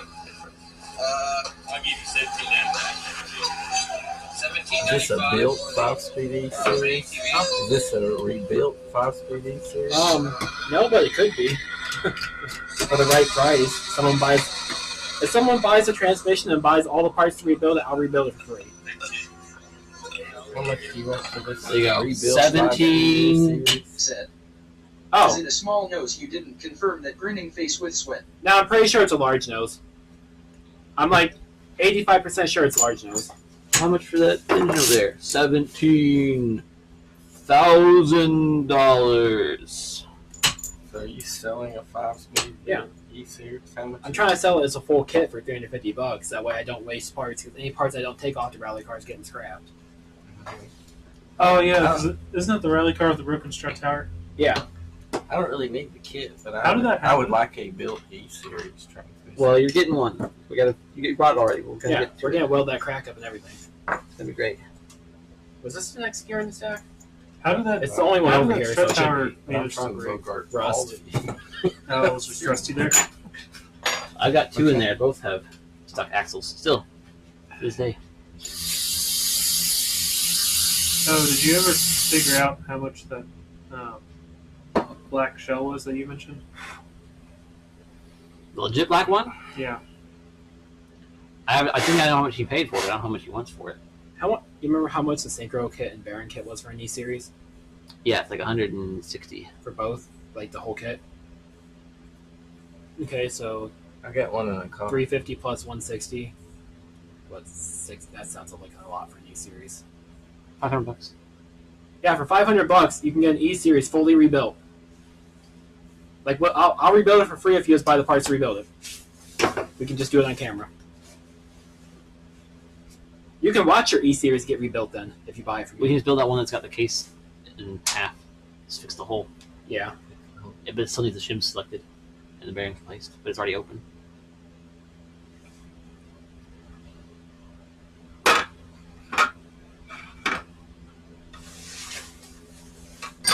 I said I wait till March 20th and then we'll figure out what I need to know. Do what? So I just need to wait till March 20th to figure out how much this is going to fully cost. Let's see, root. And then this one's held down with the bearing itself. Surdiek said, is your PayPal Bloomfield 196? I don't know what the actual name of it is. I mean, I would assume so. Let me check before you send some random guy my money. No, here, I'll do this the easy way. I got this. What's next on this bearing?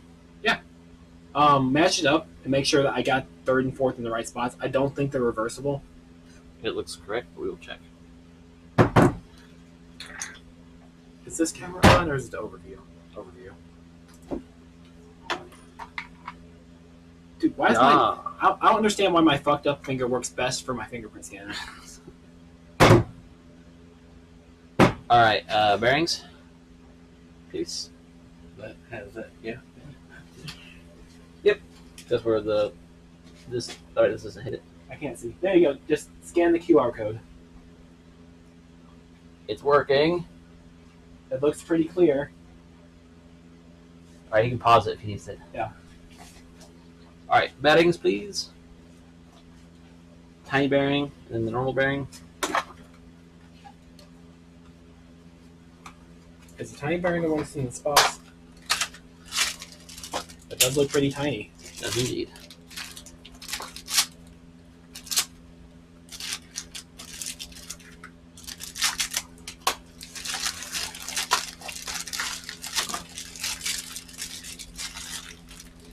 That one looks less tiny. Does anybody keep track of these races? Because I'm not. They can only go on the I same. know. I size. really don't know where the rest are. Oh, there's one. That's better. Make a stack. Beautiful. And say, what do you pay for his shell? Who? That dude.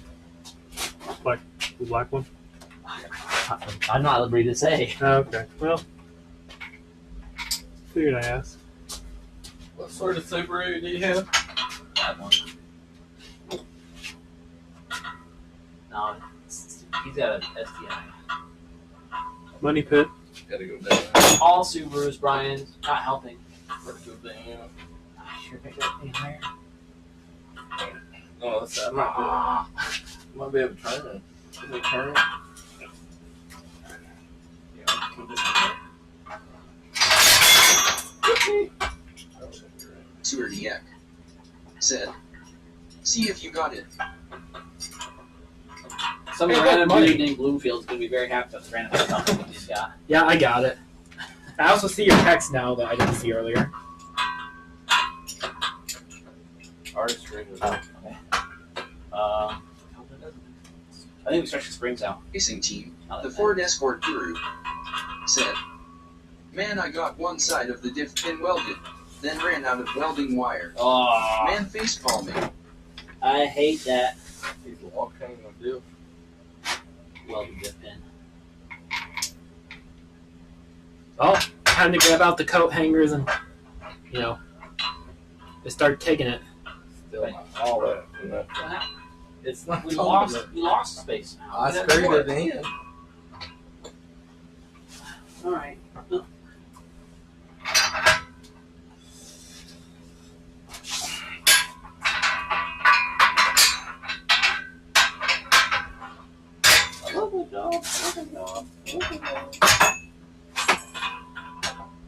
Oh, is tomorrow supposed to be nice? Yes. It's only gonna be 40, but clear. Racing team, the Ford Escort guru, said, "Yep, the old school way, faced with tears of joy rolling on the floor laughing." I can't say I've ever done it, but I have seen it done.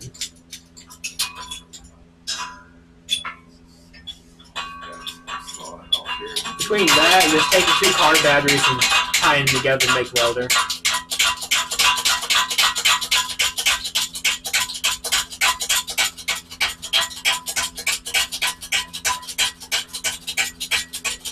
Racing team, the Ford Escort guru, said, "Yep, same here."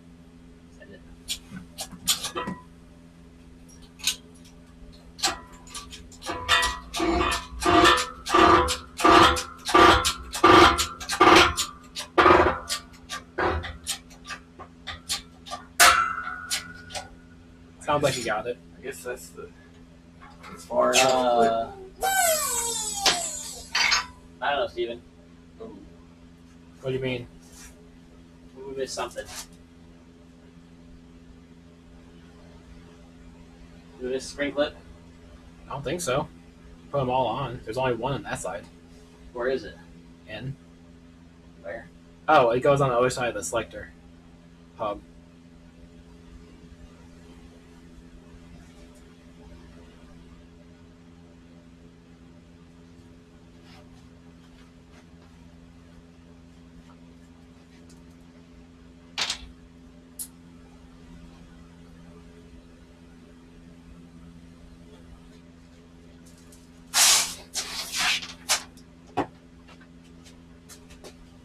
I can tell you exactly what it is.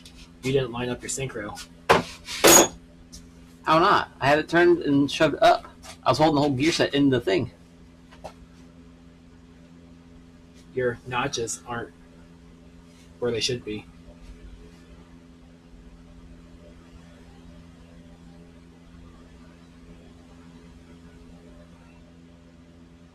So what you want to do is you want to grab your gear puller and just kind of grab right here. Sewer Dieck said, "Well, do we have seal kits on TFS for the B60S?" Yeah, it's all the same seals. So the standard rear main seal, then you see your large or small nose and by the right crank seal, and then you'll find dual overhead cam cam seals listed on there as well. I have, if it's a large nose, which I think it is, I have brand new crank seals. I'll just put one in. The rest of the stuff I don't have on hand, but Will does. So buy it from Will. Sounds horrible. Steven, somewhere in that box of parts, there's another set of new synchros. Those little bearings from that kit. Mhm. So grab one of those in case this one's bent. I don't think you've been. I guess it's possible. Yeah, they're. I saw them in here.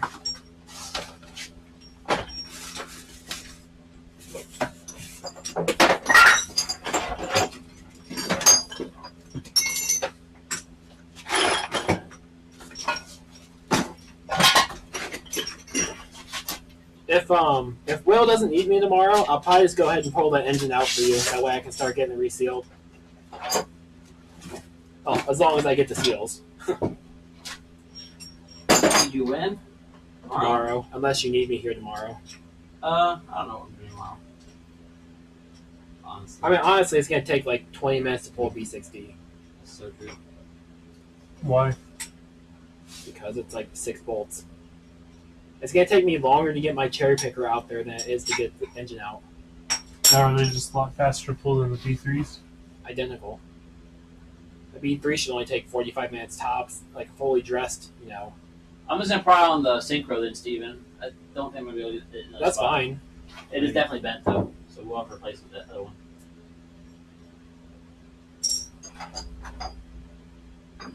I found one that looks new, but it doesn't feel new. What's this one? Oh, that one feels new. You can kind of tell because how sharp the edges are. This one looks new too. Yeah, we'll go with this one. And if I pry it under the selector, that would probably not work. If you pry it under the selector, you're going to break the selector because it's pinned in. Right. I mean, you could technically pry it from the selector ring. I'll just have to reassemble it, which would be kind of a pain. It's more of a pain when it's on the shaft than, you know, free floating. Well, the thing is, misaligned is the pain. And here I am. So. No, my jaws are big enough to go all the way around the gear like that.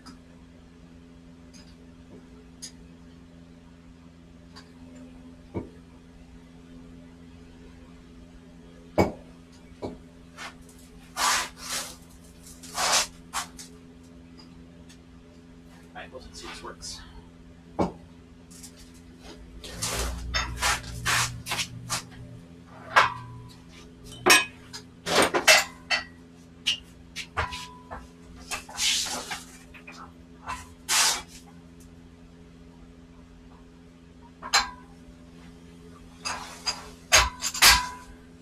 I don't think that V6D leaked any oil. I think maybe the valve cover seeped just a little bit, but I don't remember ever having to top it off.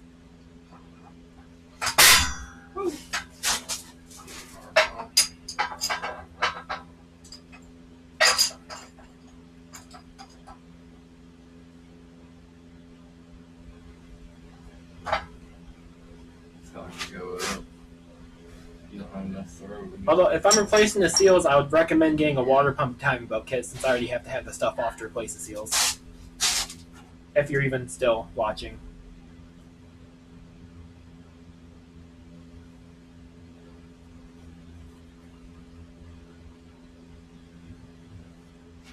If I pull the selector all the way, is it going to pop off? Yeah. No, it'll catch the gear. That's the only way we'll do this. Is if this is the selector. There's nothing else to grab to. If you break the selector, we have extras, so Yeah.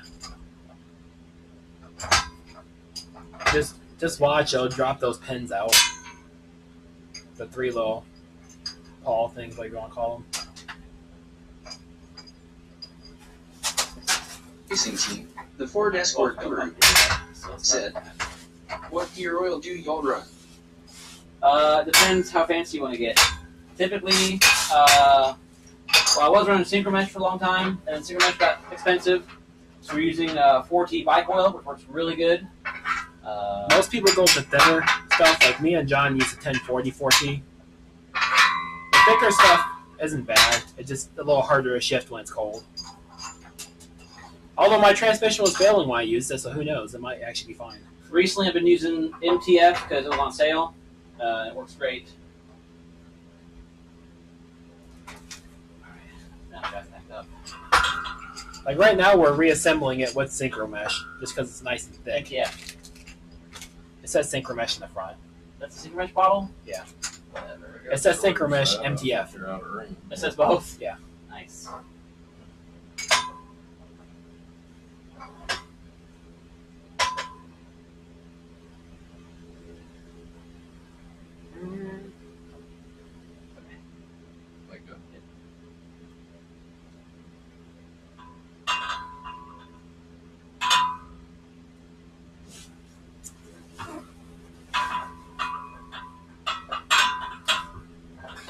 I can push the base up. Well, it needs to be turned up there. Should go a little higher than that. I can see the oil seal. I'll try. Oh, here, let me swap it over to the press cam so I can actually see what you guys are doing and not Yeah, just. I mean, I can see the shiny spot there. It should have gone to the shiny spot. Stare at me. Ah, and you. there it goes. Standing here. Alright, and then with the protector.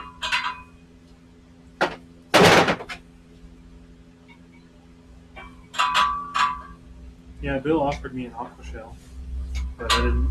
It's got like racing stripes on it. Don't really love It it. should be rust free though. Realistically, no matter the paint color or condition, if it's rust free, it's worth getting. Here you go. Paint's cheaper than buying or fixing rust.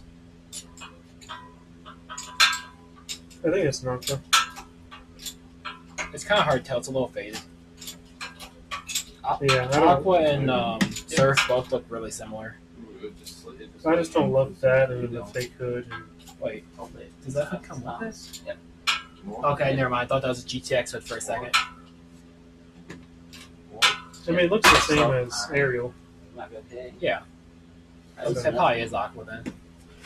Racing team, Sorry to the be Ford bad. Escort Guru, said, "Oh, okay, that's cool. We use Lucas High Performance 85 to 140. I like the heavier gear oil because it protects the gears better. They don't heat up as much." No, man, it's not gonna go inside. That's crazy. Ah, thank you, tools. Stephen, the pressing was fun enough, not. So, explain that. I think you need to invest in some more tooling.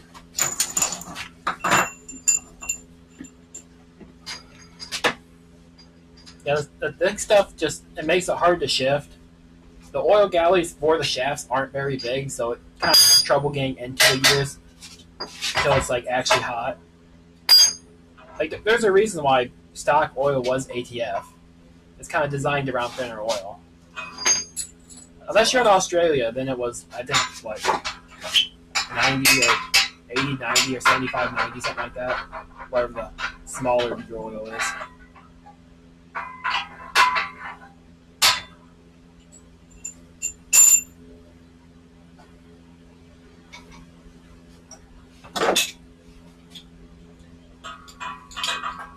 Yeah, we should port some of the oil galleys and see if that like helps stuff. Do what? Like port some of the oil galleys. I mean, how do you test if it helps? Does your transmission blow up? If not, then it worked. It's not very scientific. We're also building transmissions in our garage, so Going. Yep, I'm going. Yeah. Send it. oh yeah, This might work. I can see it from here. It's working. So far. It might work longer. Said, "Good use for the cutaway transmission." See, I had an idea about the oiling and just like literally put an electric oil pump on it, because both shafts have you can't see. I put the wrong camera. Both shafts are hollow. They're meant to have oil flow through them to get to all the gears. I figured why not just pump oil into the shafts? That way it's actually pressurized. Let's do one. Figured that'd be kind of a cool project to try. I thought about doing with my 6-speed swap. But I kind of don't want to mess with anything. You know, try it, make sure it actually works before I modify stuff.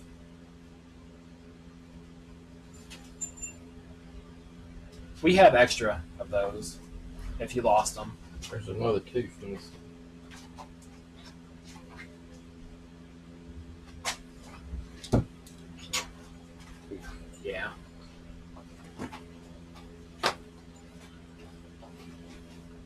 Is the synchro actually bent to dick? Not crazy. It is bent though. Yeah, you gotta make sure that those teeth line up. I had it shoved up. I was holding up my finger. I don't know how it got Racing into team, line. the Ford Escort guru, said, I have to disagree there being that's what I have been running in all of our G-Series transmissions, and the only time shifting is an issue is when it's very cold, but other than that, no issues. But yeah, once the oil's hot and thin, it's not bad. We also don't race our engines very hard. Both of our cars are just street cars.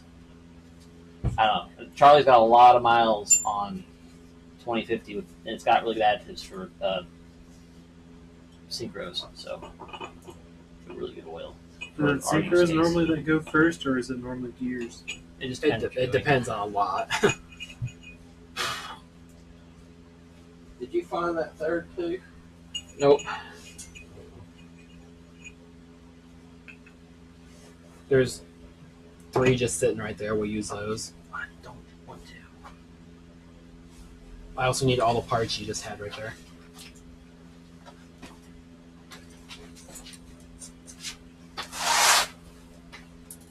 All right. Oh, I'm gonna get out of here. All right. Good luck. Oh, here it is. Bang. Have fun out there. Yeah. Figured probably eat some leftovers, steak for dinner, and then. Dude, a nice steak sounds great right now. What? So a nice steak sounds amazing right now. It's like $30 at Costco for it's like 3 pounds, 3 or 4 pounds. I And wouldn't mind going to a steakhouse for dinner Racing tonight, team, but That going sounds Ford alone Escort kinda. guru, What? said, Go by yourself Also, to a I've steakhouse been or any racing with restaurant that kinda type of sucks. gear oil for about 14 years. That's how I used to make the F-Series transmission. Liz never had great luck with ATF because it heats up quick, gears get hot. Yeah, I would definitely never run ATF Yeah. on purpose. Yeah, I use bike oil. It just works. It's a good combination between ATF thinness and MTF thickness. Where's my pick? Alright, be right back. I'll talk to Michelle. Getting better at this. These things are a pain to get on once it's already on the shaft. So is that synchro officially dead?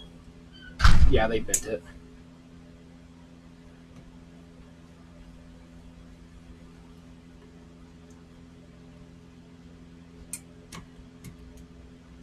Come on, I know I got you in there right. I think I got you in there right. I feel right. I wonder how they're made. What's made? Synchros. Oh, it's just brass. They're probably just machined. There we go. Yeah, this one's high. That one's not in there right.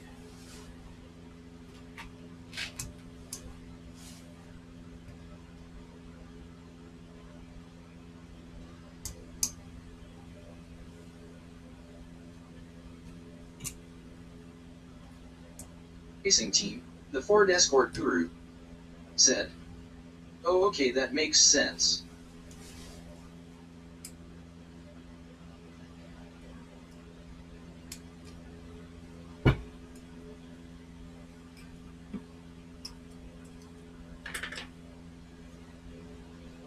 That tooth bent. No. It just has to be in the perfect spot. It's harder to do when it's all together like that.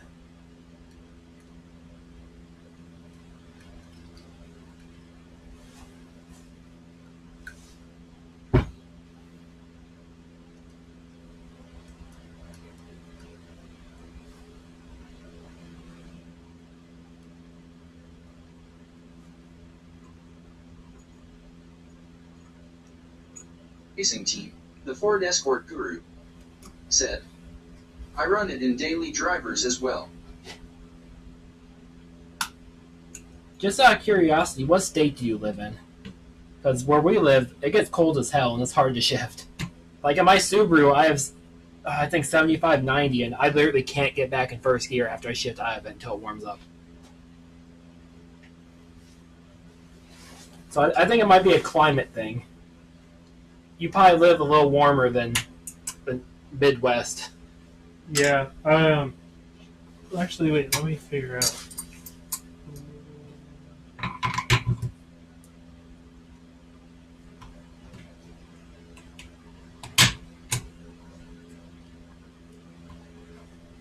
Okay, okay.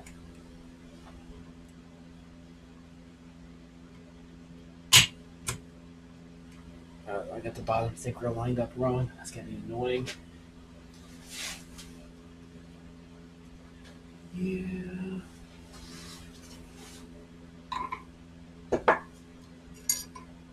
So even though the synchro can go in 3 positions, it only lines up with the teeth in 1 position.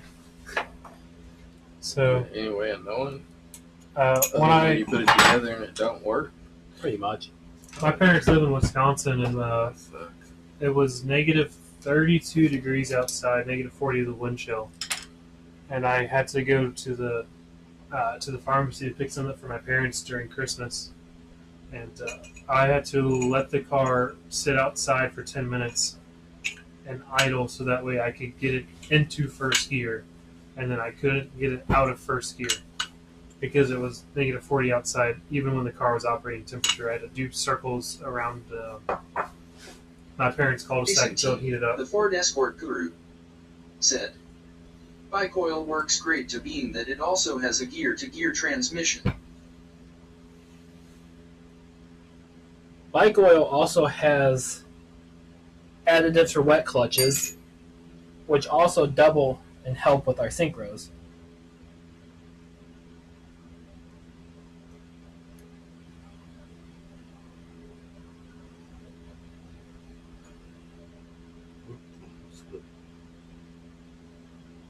Yeah, I'm gonna have to push it in once I actually get the sleeve on.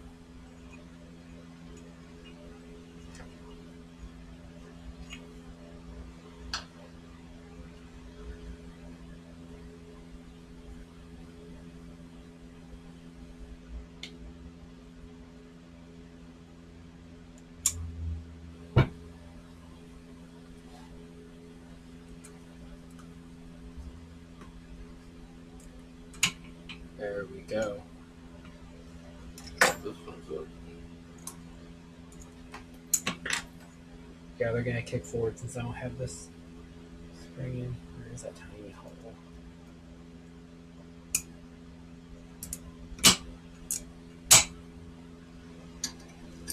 That one's up.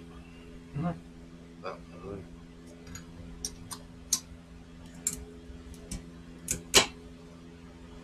Just straighten that once I put the synchro in.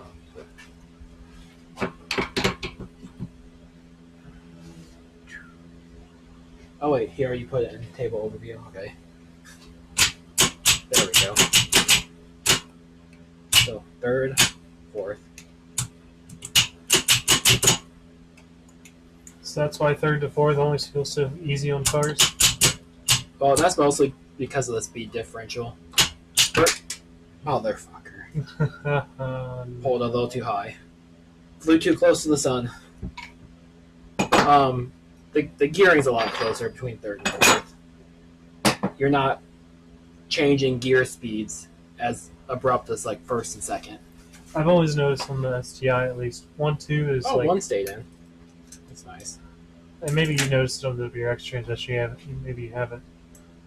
It's always for me like super smooth going 3, 4, 4, 5, 5, 6. Mhm. But sometimes 1-2, if I don't hit it just right, it can be a little rough. Now 5 and 6 is still hard for me because I need to fix my shift linkage. Now, I'm pretty sure your old one's still here. My old what? Shift linkage. Racing No. team, the Ford Escort guru said, I'm in VA sometimes we get very low climates like 10 to 20 degrees. In Kentucky, It's like literally 30 right now. it's 30 right now, and then for the last 2 weeks it was barely above 0.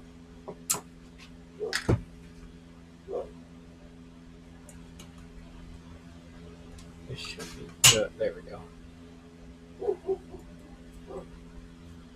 Last year was super bad when we got that wind chill and it got down to negative 40. In That was Kentucky, rough. Yeah.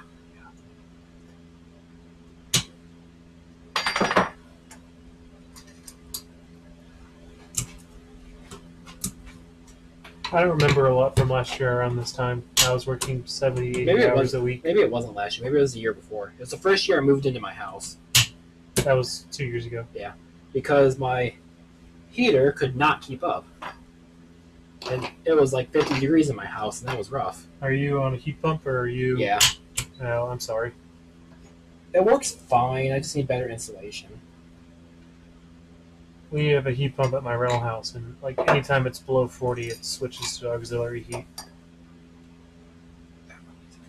Down. But like springtime, or like this time of year when it's starting to warm up again, Mhm. like our utility bill absolutely drops to like $50 a month, and our gas bill completely disappears. But last month it was like $200 for electric. It's just insane. Sounds normal for Alabama. Well, y'all are running the AC probably year round, right? Some winter we had ice and snow the other day. Then we had a Racing tornado, and then the it was Ford Escort 70 crew degrees all in the same week. Said, "That's true too. I used to run modal in my bikes when I used to race on the dirt. Modal's good stuff.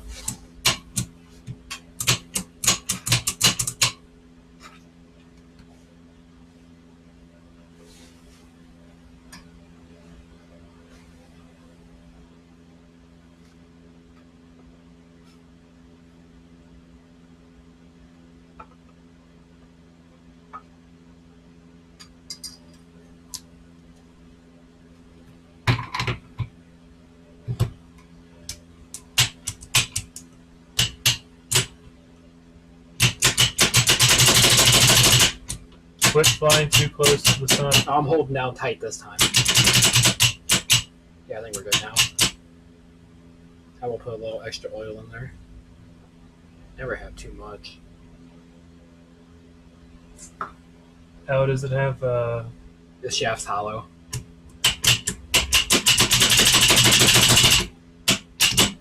Okay, I gotta stop before he gets demonetized.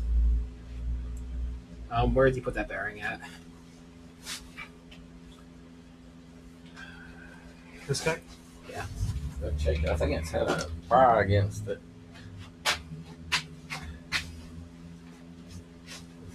It's unhappy. Oh, the bearing's fine. Since he pulls from back here, the bearing didn't have any stress.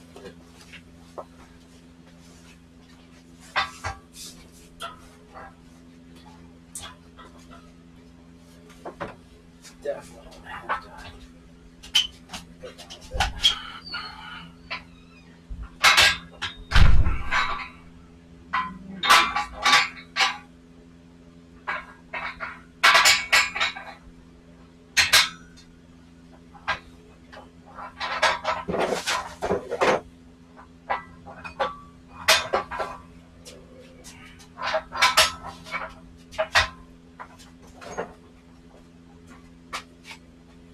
That way, he'll probably doing this a different way. I actually don't need that. I need.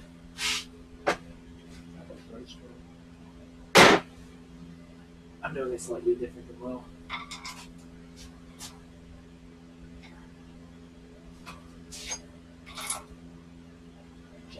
More.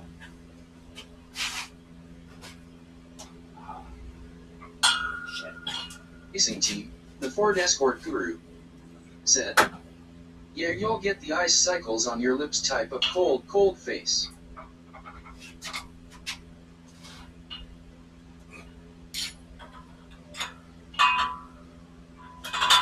Alright, there's been plenty of times my beard was just all ice.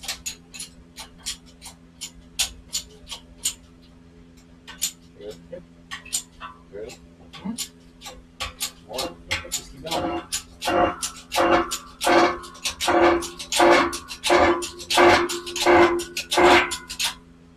Wait, go ahead and stop for a second. Go ahead and loosen it. I just want to make sure we didn't run out of pressing room. Okay, yep. Go ahead and put it back down. Just give her a couple beans. I think it's not fully seated, but yep. Go ahead and back it off where it's fully seated. Oh.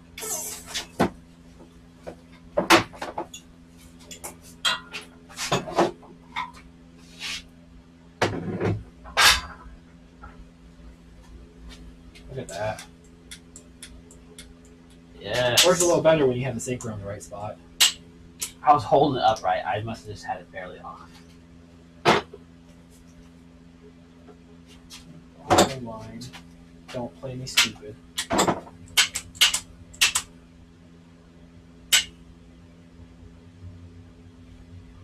How are you not aligned now? What's not? The bottom synchro. See how it's off like half a toot? Like we were just shifting it back and forth a whole bunch. Now it's slightly skewed. Does it just need to rotate slightly? No, it's pretty in there. I can probably kick out those paws a little bit and rotate it without having to take it back apart. Like I just sat here and dry tested it for like 2 minutes to make sure.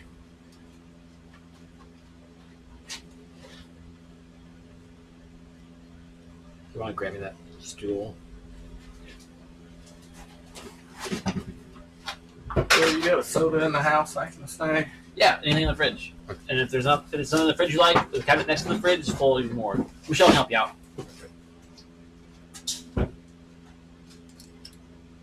Let's see. Will you? Don't make me have to like actually take this back apart. It makes no sense. We were literally just dry shifting it. It was Right. working. Nothing moved.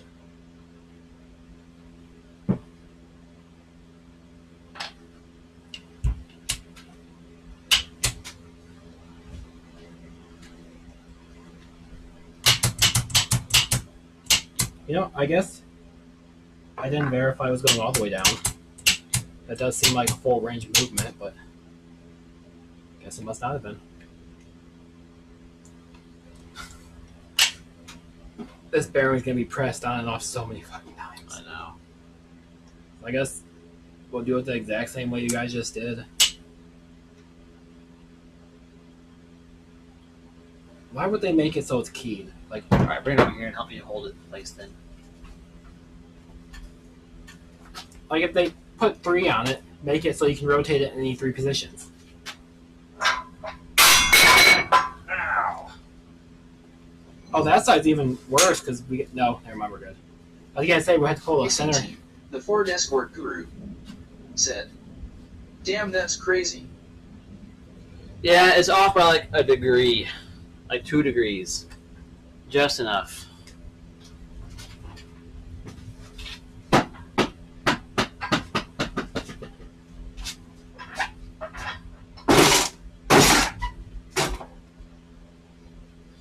Well, the block's being oily and heavy.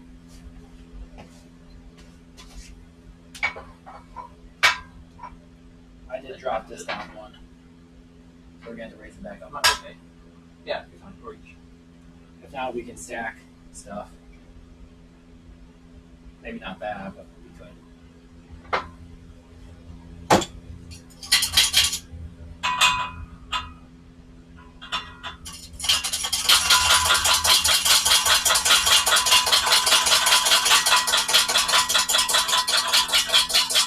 You can air over hydraulic.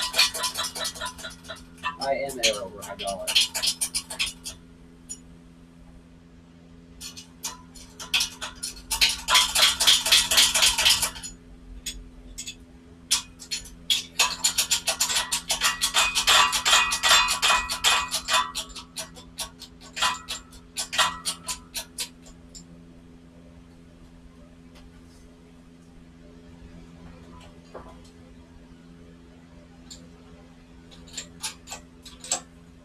At least this time we're not going to bend the synchro.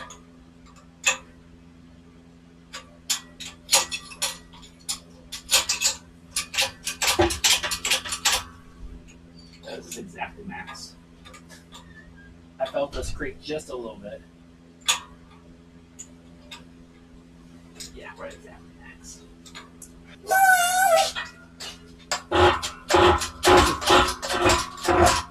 I'm not holding the shaft, I'm just holding my hand for those pins.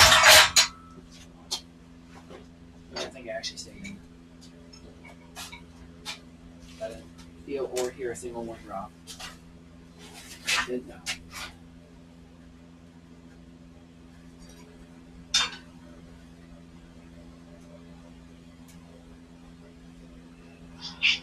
Hey, what's up? You know you have part of a transmission shaft on your front porch? That's mine. Okay. Your first time coming to my house?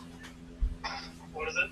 Is your first time being at my house? No, I just know you were doing transmission stuff, and maybe you set it down and forgot about it. Yeah, that's John's old one that's all torn up. He's gonna put it on his mantle as a trophy. Okay. That's just making sure.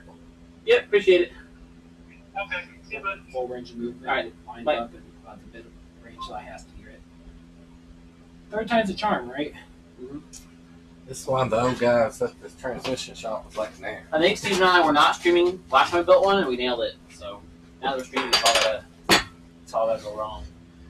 All going wrong. Well, it's good. It shows people how much work this actually is. It's kind of a bunch of BS. It's all going wrong. Speaking of going wrong, I've got a rear axle nut. It keeps loosening up. I don't see anything wrong with it. I bet they had the wrong spindle on it. The spindles are mirrored. You can, Yeah. But if they have the driver's side and the passenger side, since they probably stripped out the passenger side, it's reverse thread. As you go forward, it's The gonna. passenger side is reverse thread. Which one's loosening? Left. To the left is loosening. No, to the No, which to which wheel's loosening? No. the passenger side. So yeah, it probably has the driver's side spindle on it. I don't think so. Maybe. Shouldn't matter. As long as your little washer thing actually works, it shouldn't technically. I know where you can get new spindle washers. What now? I know where you can get new spindle washers. The store. Honestly, Stainless. I think yours are better than the OEM ones. They are. They're tick thicker and they're stainless.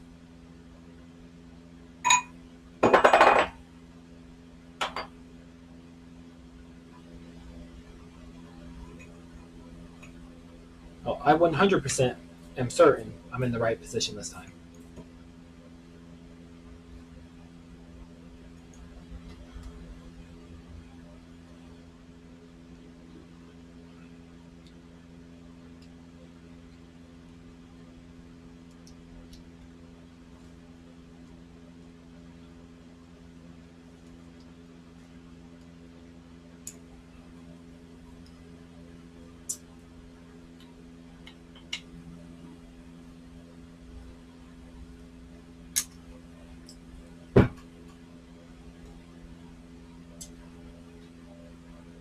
Oh, did I leave both clips on? I'm surprised I got that.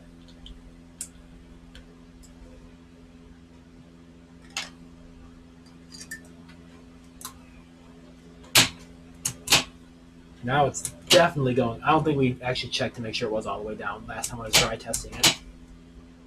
That's actually all the way down this time. Now you really happy with it? Be happier if Mazda didn't make it keyed so it could, you know. See, right here, it lines up all three ways. That makes no sense now.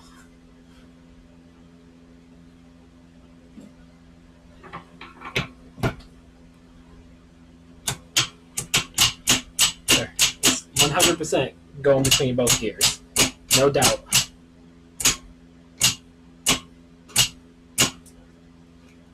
Okay, if it fucks off again, we're taking one of those shafts or something. Sounds reasonable.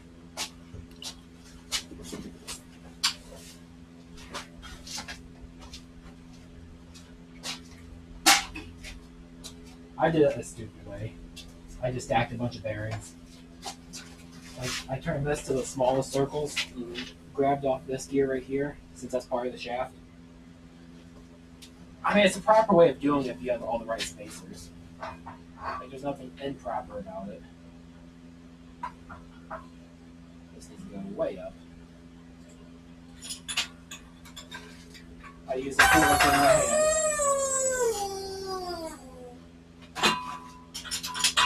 So I put that against the bearing. And then I used all these dead bearings as spacers. So that was extra dead now.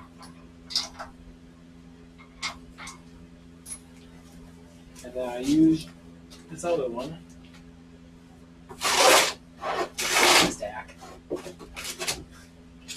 It worked. That's all that matters, right?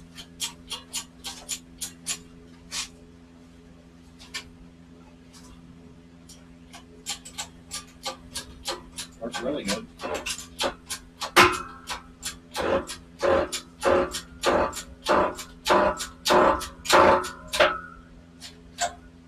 That's button.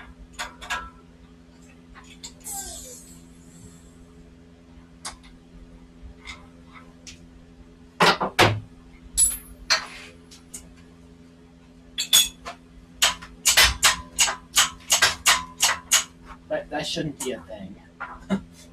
Like it should just. There we go. Now we need this bottom one. We're going to drop this down like 3. Like, no. I like that.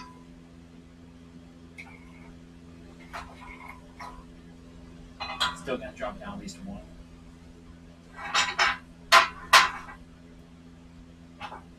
Hold up.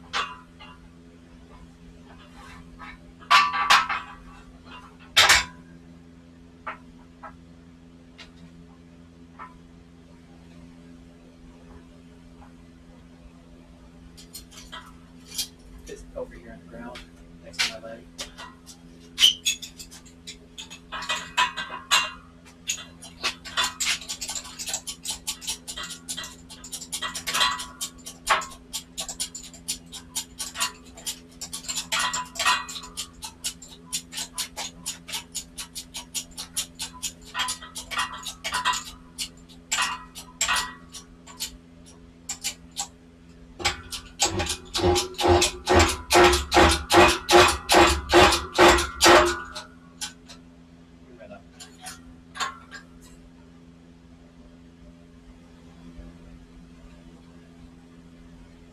Once both shafts done, we got the other one done, don't we? We switch the springs out. It's all bad. Yeah, all that. So we're ready for shim selection.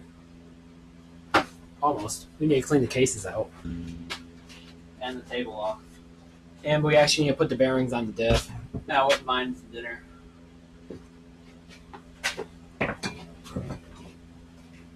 Saying steakhouse does sound kind of good. That's what I told Michelle. What she No. said?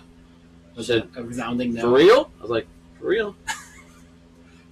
I'm actually semi-dressed okay-ish. Tell Michelle. I mean, I'll pay for my own. I ain't looking for a free meal or anything.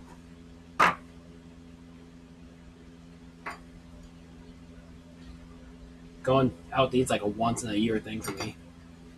Like, legit out to eat. Alright, these are all used. Trash.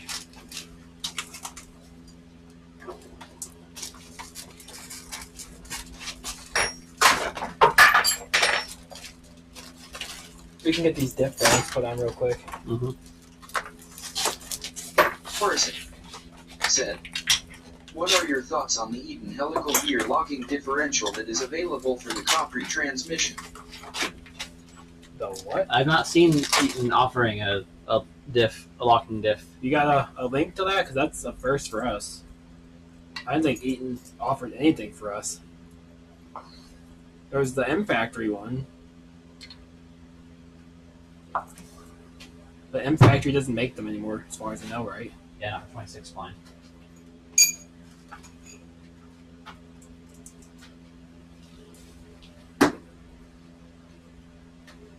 I'd still spray it off really good. There shouldn't be like anything gross in it since we just used heat to take them off. But Well, on this? Yeah. I mean, it needs cleaned off, but figure out the bearing on first. I guess it wouldn't really hurt. You just use the same tool we were using, right? I know it has to fit on the inside of This one. Specialized tools are so nice. He ordered the proper tool for the bearing to pull the bearings off the diff. Yeah. It wasn't cheap. It was like $360 for the 2 tools. But if it makes that job easier, I think it's worth it. We get the big one. Yeah. Or I can press on that handle. That'd be too tall. Maybe that'd be perfect actually. It's orientation. You still have another inch you can go up. Oh, that's way shorter than I expected.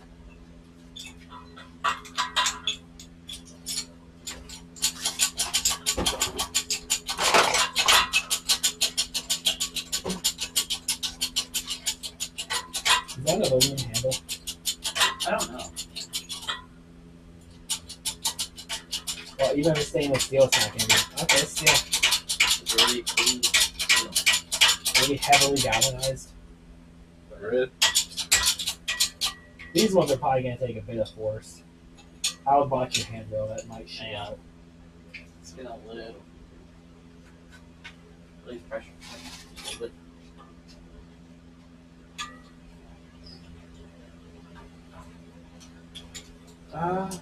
Yeah, maybe it's the old Capri he's thinking of. that's what I was thinking. Because I'm sure they make stuff for the old Capri, not the Mazda-based one. Yeah. The first reaction was like maybe like rear end for like an 88 Capri.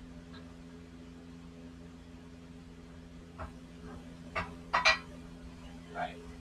Now it's right.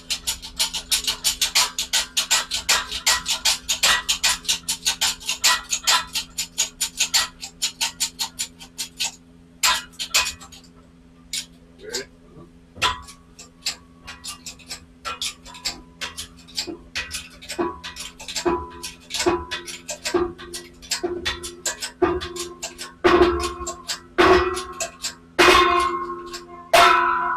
More. That's good. Quit. That final clump was pretty good. I didn't crank very hard. I mean, it was still You moving. can try if you want. That's pretty good. That's good.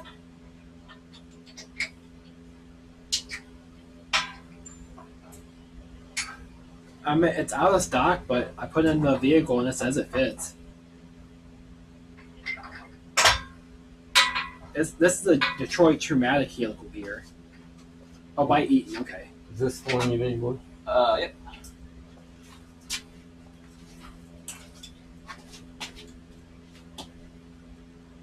Does this...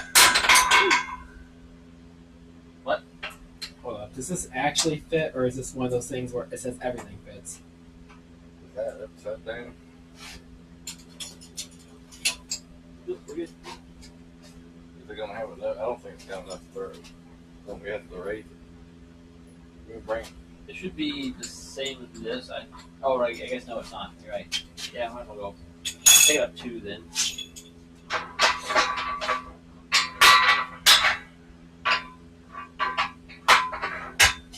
Alright, we should go hit this raw. Or this. I'll maybe the 6th time.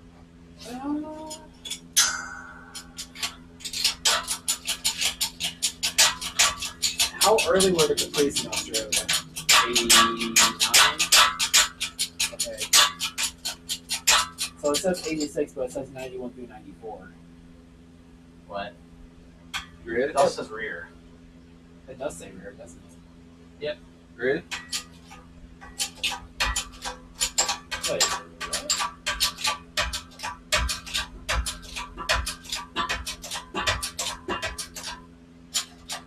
Okay, I almost Yeah. want. I almost want to buy one if they weren't $700. That also says rear.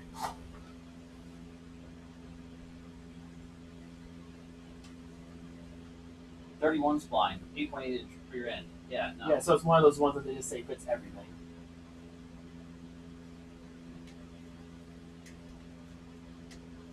What?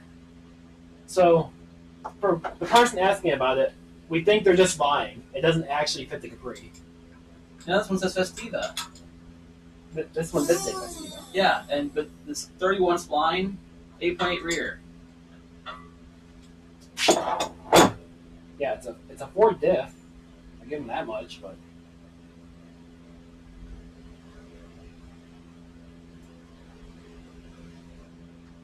That'd be G-series, between 8 spline, which we expect.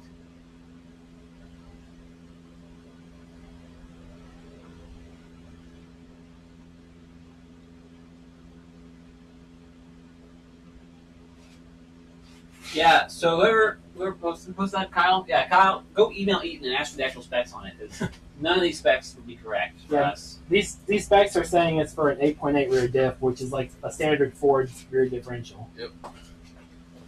But their listing also just doesn't make sense, period. Yeah, the fitment So, notes do say our cars, but that can't be right. I almost put money on that they're just lying. it's so hard to tell. It's, okay, the Capri one I can somewhat see. The Festive one, not a chance in hell Eaton's even thinking about that. Eaton doesn't even know what a Festive is.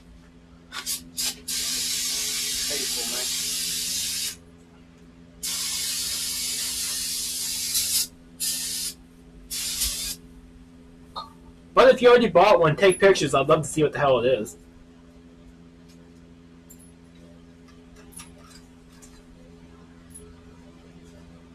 You know, I'll just email him real quick. I'll ask him for pictures. Like, legit pictures. Let's see, is this... Yeah, I'll ask him about the Capri one. That's Parts Geek, too. Like, surely they wouldn't lie, right? They usually know what we're talking about. We'll sell trash. All trash. We should have 6 races total. There's 4 of them. Where's the diff races, Steven? There, right there. Right in front. Orange rag. Left. Up. Stop. Oh, right. This is when you got gross in the case. Oh, the old ones? No, these are the ones that got gross in the bag, Oh, yeah. but just on the outside. In a spot, it doesn't matter from their sealing process. Koyo, high capacity.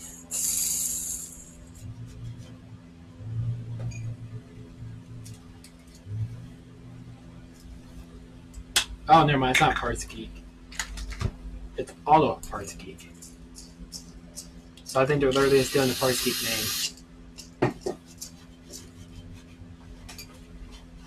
Because it says Parts Geek right there, right? Mm-hmm. But when you message them, it's Auto Parts Geek 3. Weird.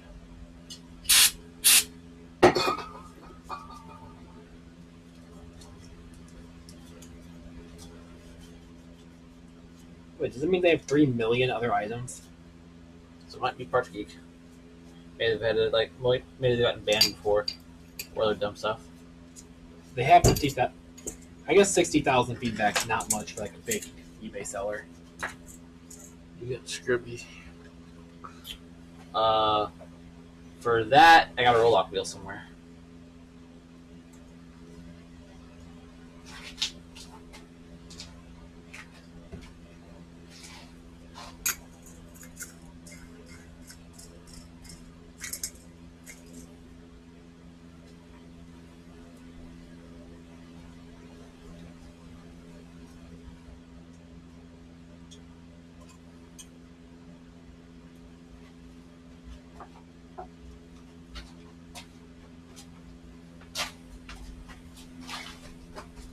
I guess I'll swap it out for press cam. We ain't pressing no more. Where's the other case half at? I'll go ahead and spray that out with some brake clean.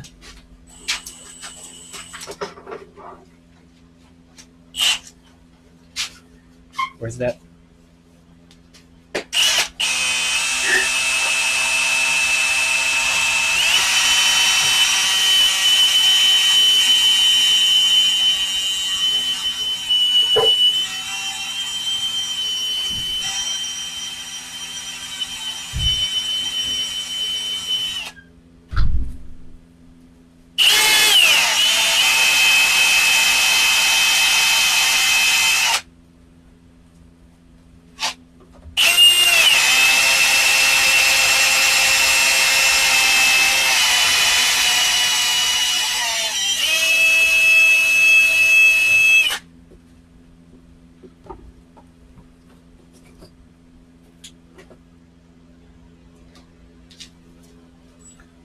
I feel like I'm scoring up the block. Nah, the roll-off's good. You're fine.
gotta get the muscles out.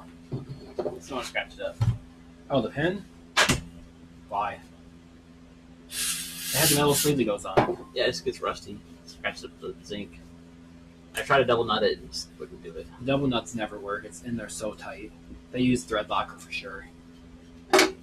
I guess the heat pipe would help with that. It didn't feel like it slipped. Definitely has gouges from gripping so tight though. But it kind of needs to be out for this next process.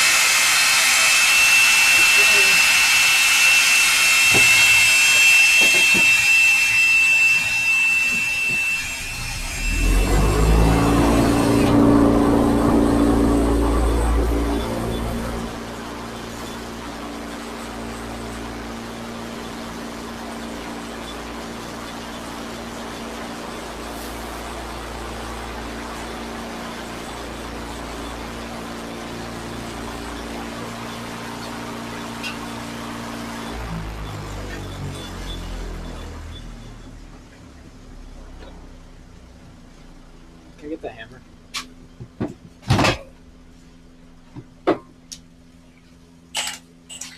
Where's your handle thingy? Yeah, so I don't hammer directly on that spacer.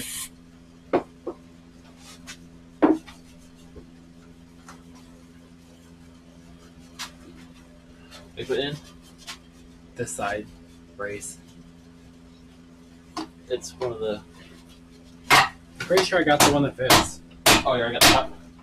Yeah, it was already out. It seems to fit. Also, this thing's terrible.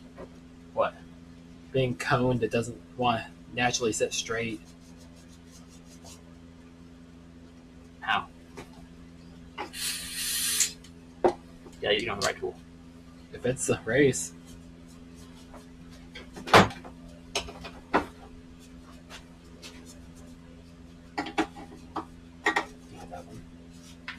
I'm guessing that's the H series.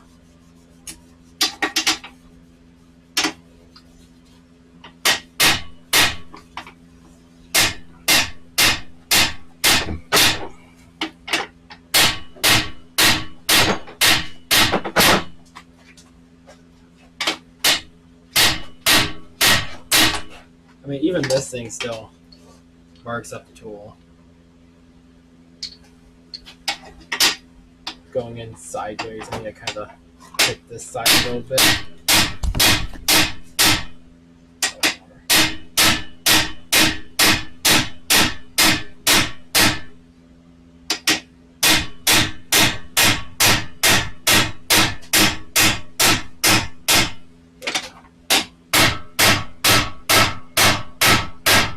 You know, let me get a pair of those. That kind of hurts.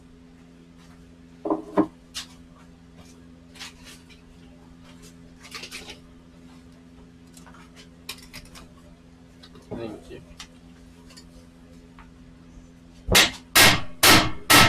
Oh! Ah! It just totally jizzed all of the PT2 parts. Hit it just right and started where it blocks.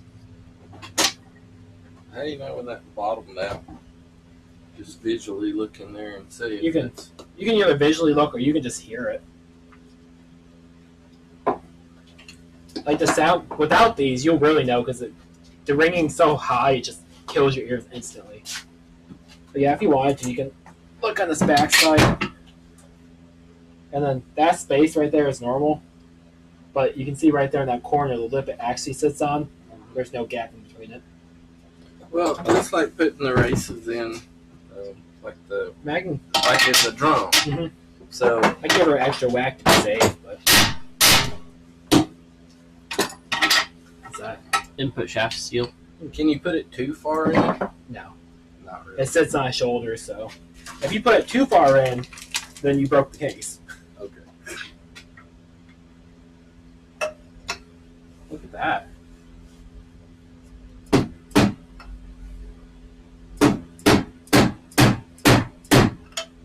This thing actually has to come out because it's scraping the side of it. Isn't that nice? It's not quite all the way down. This side's a little high because this was hitting it, so I couldn't. These screws are weird because they're coarse thread. Uh-huh.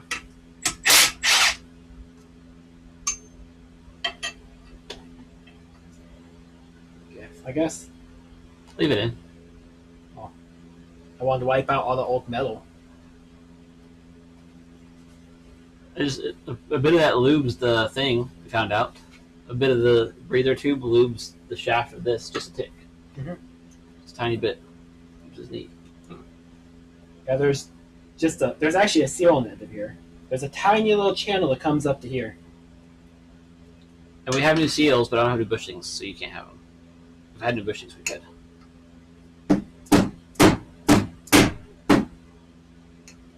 But that's up here on top of the case. It shouldn't be leaking anyway.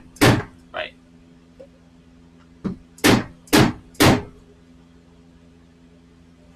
Still not straight.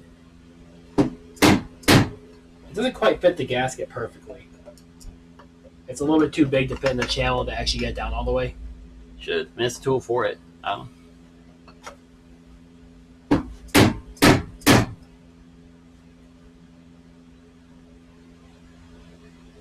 That looks a little better.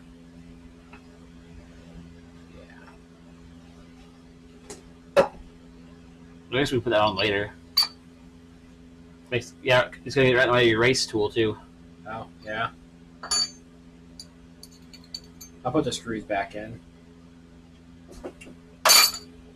That way we don't accidentally put the wrong screw in again. All the parts are in that tub, so if we come back, there's missing, if there's parts left in that tub, it's something wrong. Then we'll know.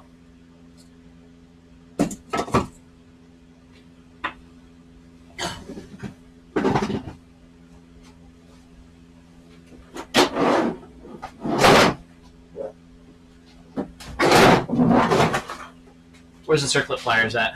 Put those back away real quick. Oh, here they are. I got them. Give us a little bit more countertop space. Yep.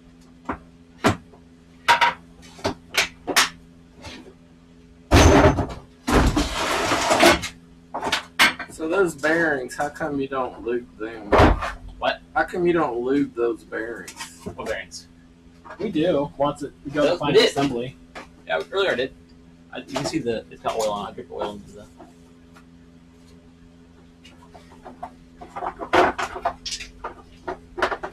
Hey, John, on the tablet right there, there should be something that says Note 4 mobile cam. Let's go over that real quick. So here, Steven is using the special tools. So you're going to need this whole kit and that whole kit to determine your shim size. That one has the spacers and the shim for the small side. This one's not the big one you need for the diff. If I scoot back over here, you can see Steven putting the spacers on. Bump tip tool.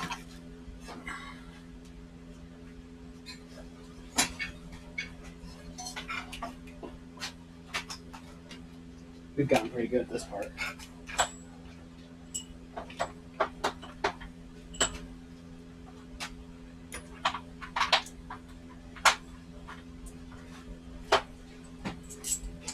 Yeah, that's the box I have for the And now you learn how to use it. sort of. Instead of these.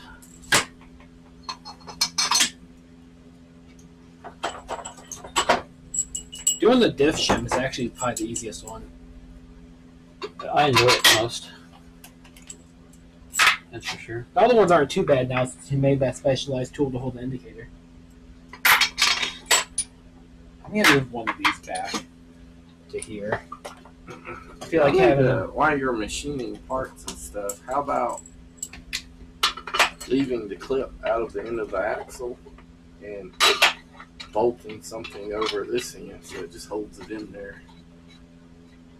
what do you mean, like a VW axle? How it's just Yeah, like you just bolt to some kind of cover. Oh, there like a and keep bolt-on it hub? from falling off. or like the Miata rear Then, hubs, how they then you bolt can on. just lose the circlip altogether. I don't think we have enough room. I mean, we probably could if we do like a really small hub. There's really just not much room right here, especially on this side. The other side's actually probably even worse. Drill a hole. Well, for a G series, the other side don't matter if it's the shaft anyways.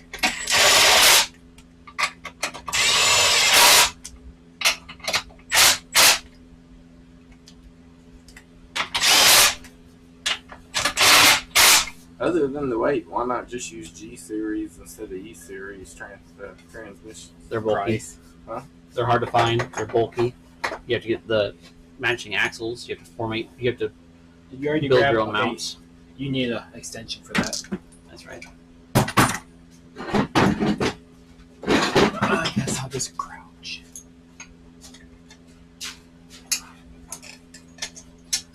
So the way I don't this know why they didn't include one or just make the tool longer. the way this works is this tool is the exact height as these spaces when it's fully closed. So it'd be as if you slam the case together with no shims in it.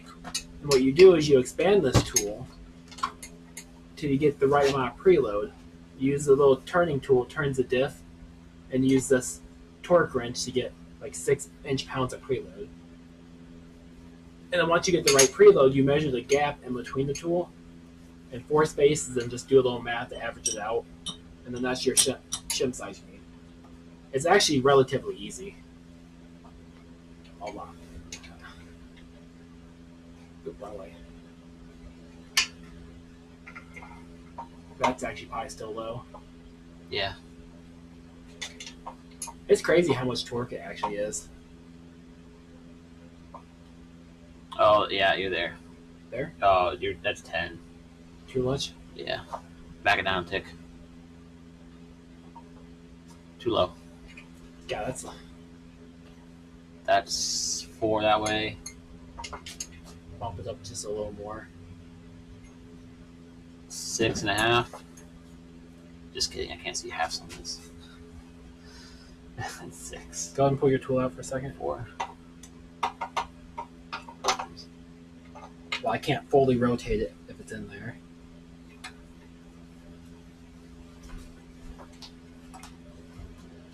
Now try it.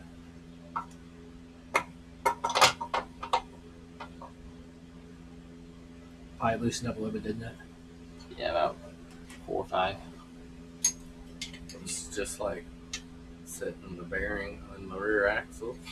Pretty much, except we have an actual spec now for the preload, other than just feel.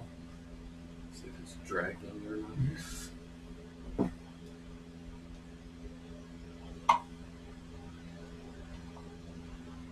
I want it a little tighter. And then, like on the rear axle, you set 8. 4. Man, my tool's a piece of shit. you don't you set the bearing and then you adjust it? Like, do you set the bearing on this, or you just sort of adjust? No, you don't preload it like extra like you do for the wheel bearings. Yeah, because you hammer the races and everything together to begin with, so everything's already at its full extent that it can go.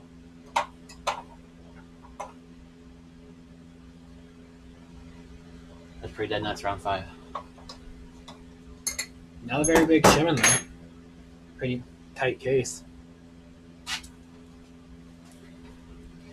Alright, guesses? I'm going. 25, Oh, that's what I was going to say. Alright, 30. just to be different. It actually might be like a 15 or 20. Pretty. 15's loose. 20's loose. It might be a 30. You might have one just for being different. So you set the preloads and then measure that space. That tells you how much shim you want to put in there and fill up that space. Mm-hmm. What if you get that wrong? Ooh, Your bearings are going to be unhappy. Either too loose and they'll wear out, or too tight and they'll wear out really fast. What'd you say? For your size? I said 30. Okay, good. You're still wrong. It's probably 35. I should know. It's always 35. Oh yeah. Let me try a 40. Okay, while you're doing that, I'm going to measure the stock one. Oh, stock one feels pretty thin, actually. No! Which one of you turkey spilled shit on here? Oh, is there a bunch of brake clean on here still? Probably. Yeah, I just left a nice rag mark in my finish. Just gooified the whole thing. I mean, it's not like we don't need to refinish it anyways. It's starting to get dug in. The wood's not quite as hard as I thought it was. These transmissions have been big and we start taking them apart. Did you build this tabletop? It's a bowling alley. Sweet. Okay, 40 doesn't fit, 35 does. She's 35.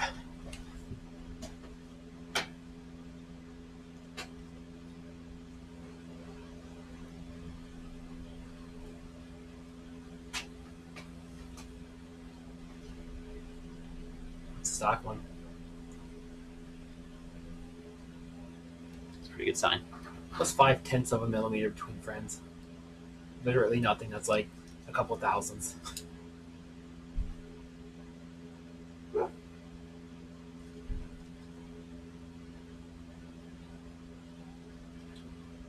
It probably had a 30 in it. Yeah, 30. But we had 35. 30 would work. It's be a little loose. Yeah, I wouldn't call it that loose. We're still in spec. The range is 4 to 8. And we're a little bit on the higher end with 35. Yeah, I'd say use 30. Put that in there then. Not unexpected because these are OEM bearings, so they should match the stock bearings pretty close. Especially Koyos and stuff, they're really good brands about keeping their spec. Problem with 30 years difference in bearing. Technology's a little bit better, so they're a little more accurate nowadays. All right, now I'm gonna use the MIDI. That should be fun. Fun for me because I spent a bunch of money on it to work.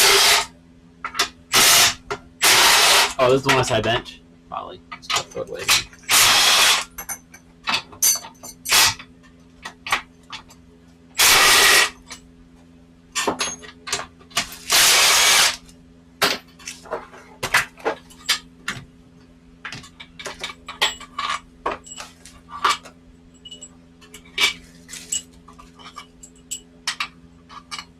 What's that? Small one's on the outside. What's the big one from? One of them I took from there. It wasn't very good. Put it in there then. This one? Yeah, just toss it in that box somewhere. We need those two for your fans in a bit. God definitely needs to come out. Clean up some of this crap up. Let's put this on. We're done with that for a while. Yeah. Probably this one. Oh, and I just got the tool for that. Where's the plastic cone? In the bucket. Is it though? I'd say it is, but it should be. Hey, Shan. Buy the bucket.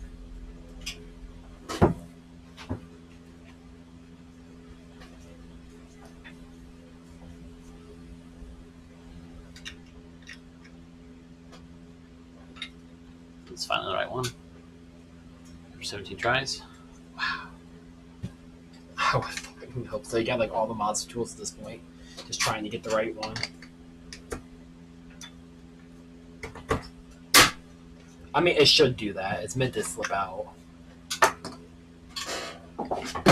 Now we need the output shaft.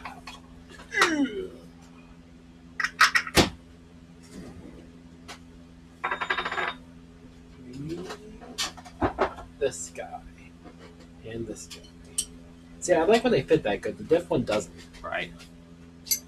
Now we You can, probably adjust the diff one. With that now we can do the hex screw. same thing, but different.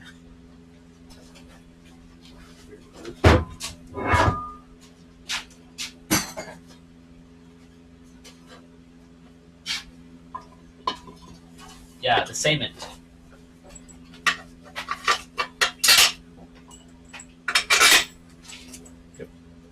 Put it in any of the holes that have the black sleeves on it.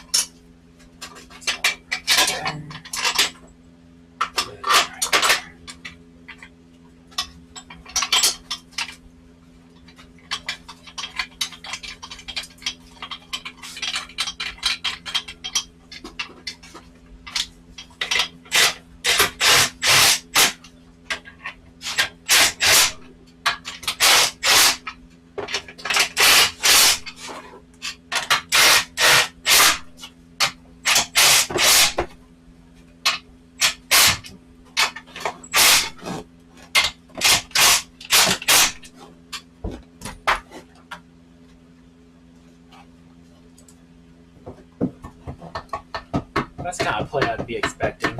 Our other ones were so damn tight.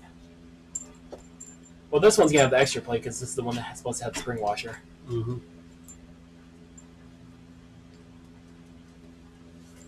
You grabbed it with the vice grips. Like you physically grabbed it Oh, with the jaws. that's right.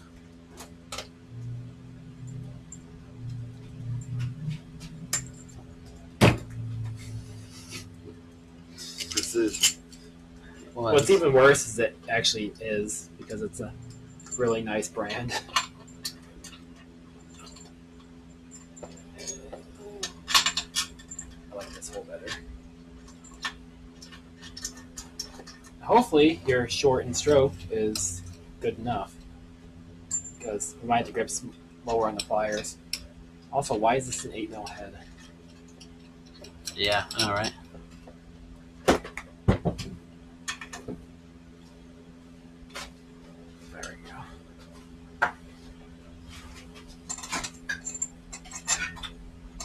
I'm thinking we're gonna have to grab lower.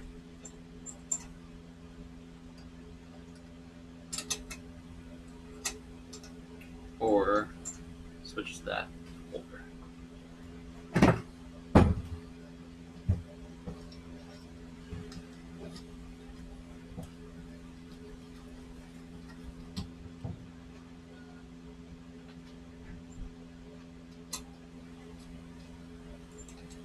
Yeah, you could just take the rod off and grab the rod with the vice grips and have full adjustability for height Too much. as you take apart, that by nut and bolt. Too nuts, Steven. You don't even have a single nut with that. I literally can't get 3 thread. It will not. Literally will not.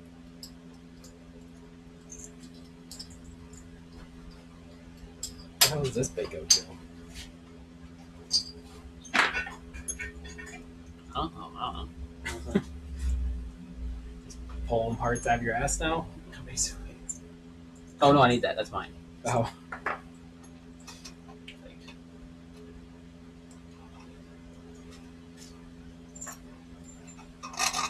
I failed to see how that's literally any different than what we had pulled off.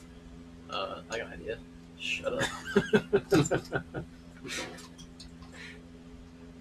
Mine goes through the fucking tag.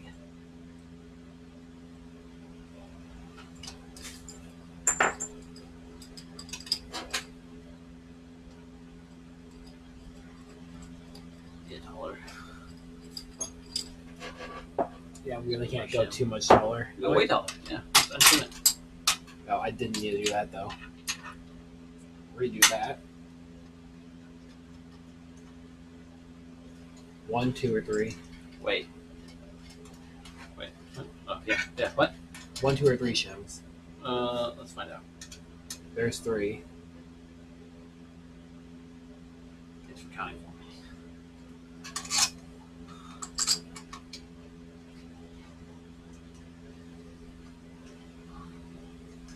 There's definitely professionals do their mics.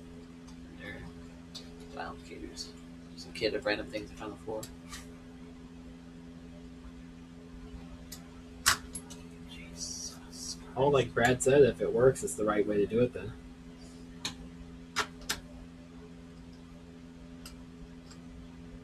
Three look like it'll work? If so, I'll tighten this down. Yeah, we're just hitting the stupid thing. The metal thing. Are you trying to rotate this? Because it feels like you are. I think so. Orson said, "Thanks for the info on the Eaton differential.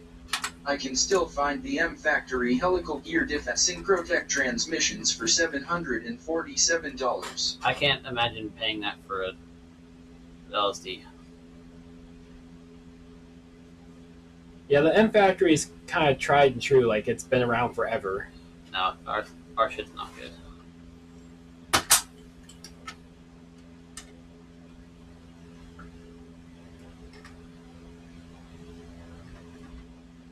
Show went with the long stroke. This isn't tight yet either. Okay. I don't want to use this.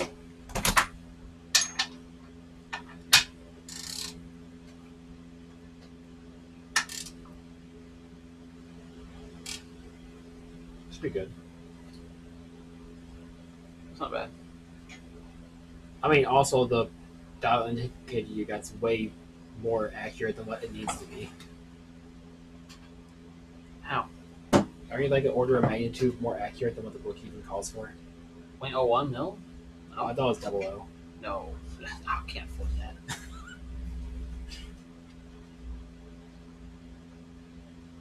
Is it zeroed out? Was. Try to touch it, it moves a bit. You haven't touched the dial indicator. Huh? Yeah, they do that. Want me to? I'm just spinning it. Okay, that's 0.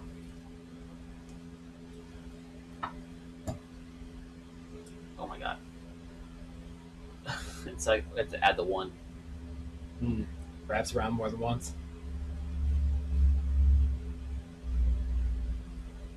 One full rotation is only 1 mil, isn't it? 1.1. 1.1.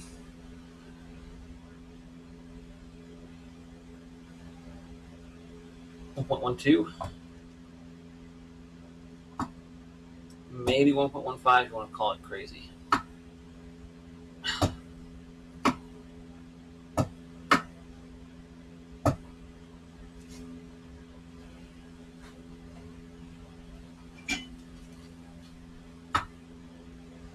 $1.15. Maybe that's why they had 2 spring washers in there. Because after a spring washer, that's still 0.8. So 2 spring washers and like a 0.1 shim. What was the?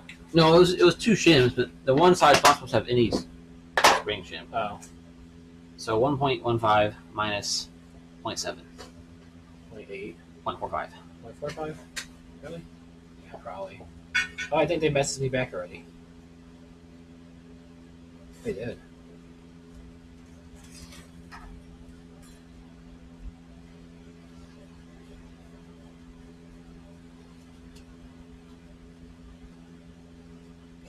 I'm sorry, but all the information we have about this part is included in the product listing title, description, and images. We make every effort to ensure information is accurate. Sure you do. Say, That's a go fuck off message. that was a rude one. Like, if I had $1,000 just to blow to see if a diff was actually right, I mean, I could return it, I guess. Yeah, text them back. See if it's a real person. Say, what's your return policy? You can find out if it was all me response or not.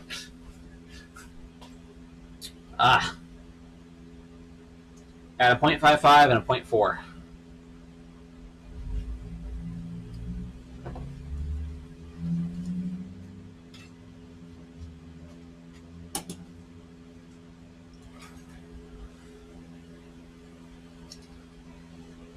So is that before the spring washer then?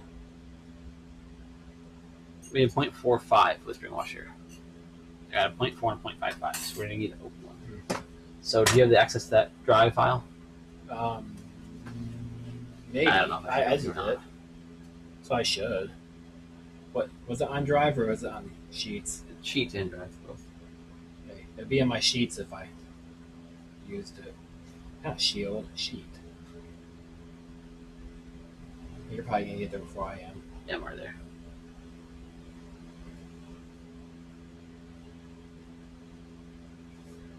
We know it's a 345.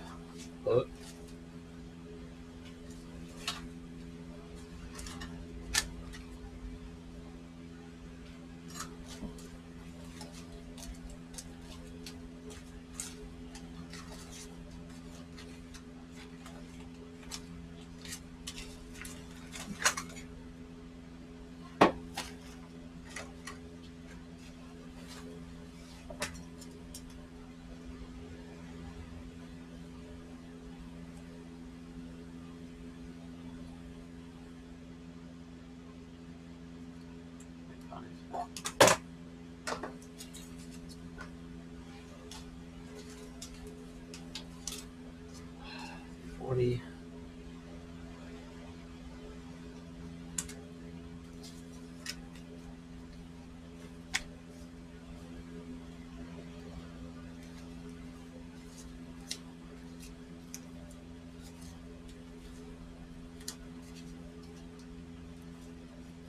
330.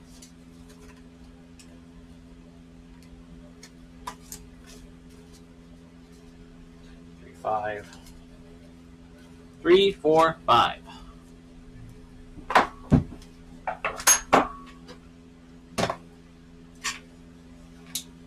Three, four. Straight from Japan. That's right. One of the best. Not just Japan, Mazda. Mazda. Oh, my snobby Mustang friend can be like, what? A little wavy. It is kind of thin.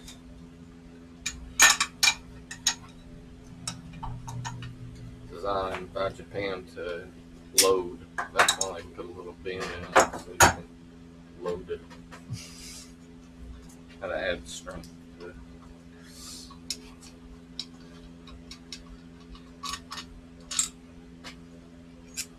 Yeah, I thought I was kind of special having 2 spare G's. It's more than most. I rolled up here. Most people don't even have a single G So true. because Will buys them all. Yeah, it's my fault.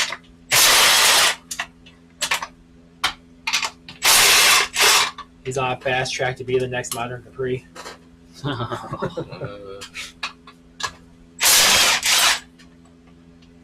It's if modern Capri, had a conscience and cared about the community.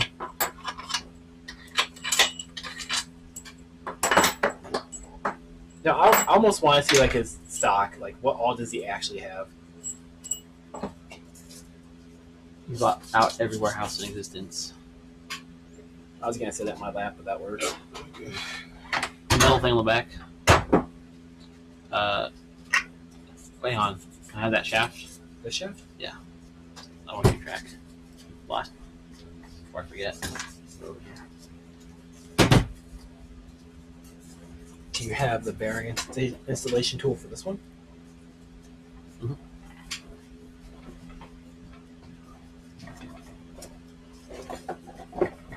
Or I should.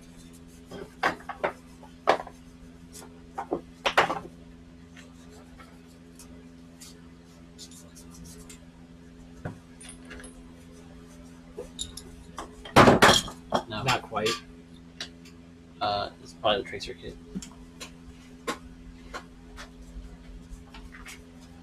Steven, what do you do? Like for a living, kind of thing? I am currently a tool and die apprentice. So you work in a Machine shop, more or less. machine shop locally? Yeah, I work at Schneider Electric fixing dies for other stamp steel stuff.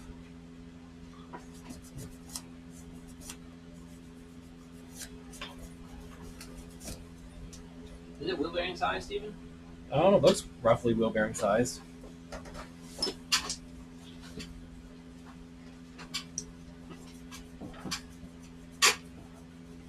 Oh, you mean like front? Probably not front wheel bearings. I was thinking like the rear wheel bearings. I mean,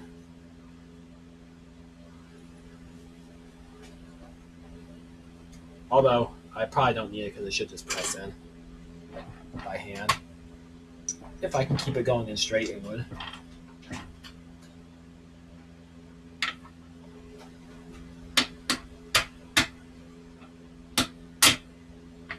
Yeah.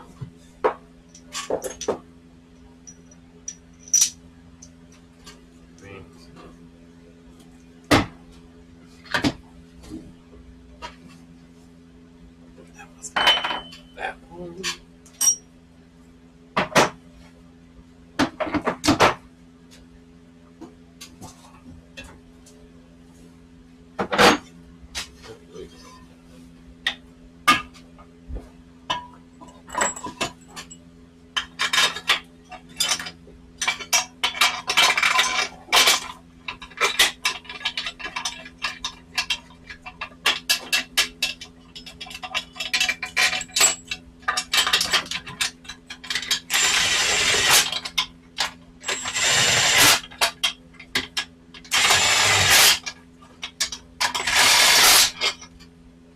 Need some oil. I don't like the way that one feels going in.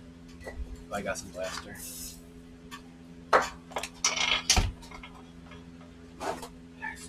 feels better now. Yeah. Is that all of them? Yep.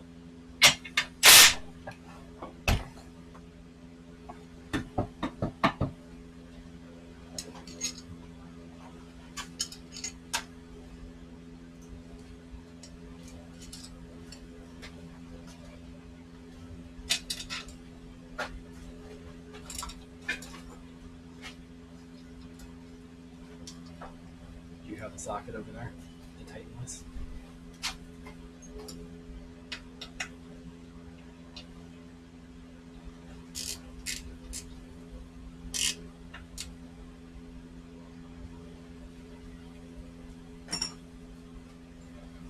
I'll let you angle the shaft. Hole one again.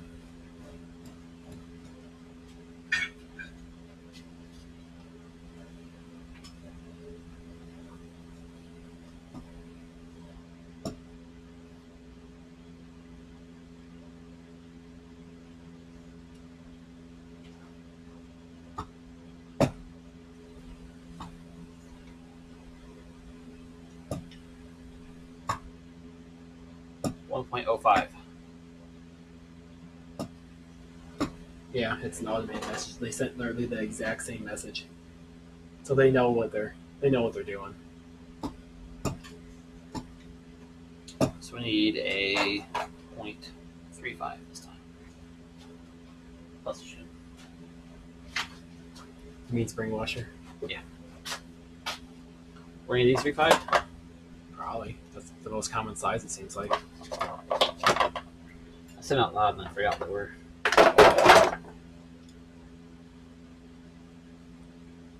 Four.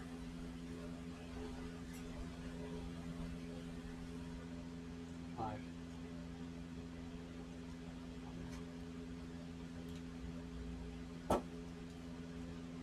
Four would probably work. I think 4 would be pretty good.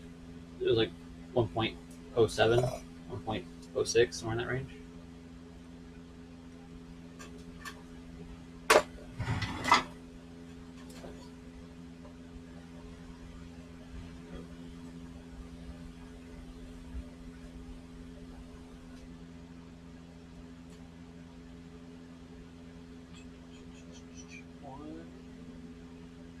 We got 1.1. We wobble it around a little more.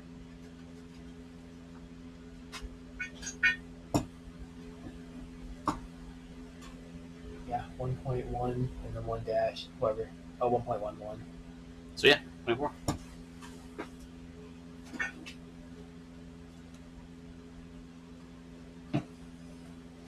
Now we go get steak. And after that, we're ready to actually fully assemble it.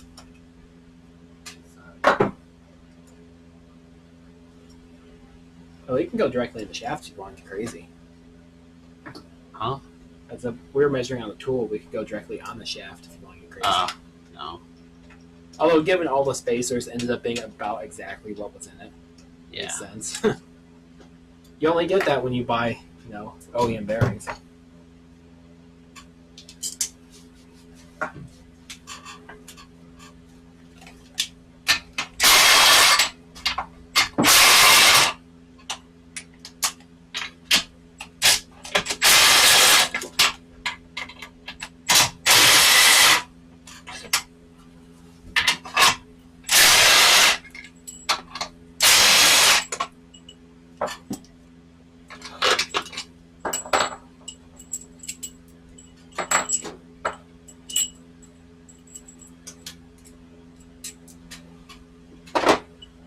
When you put the spacers in?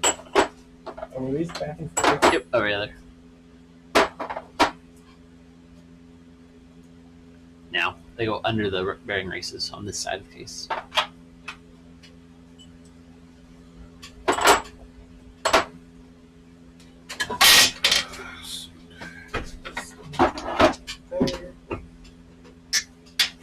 It was really annoying how you did 6 different tool cases to get all the tools you need. And then the turny tool. It's on the torque wrench probably. Oh.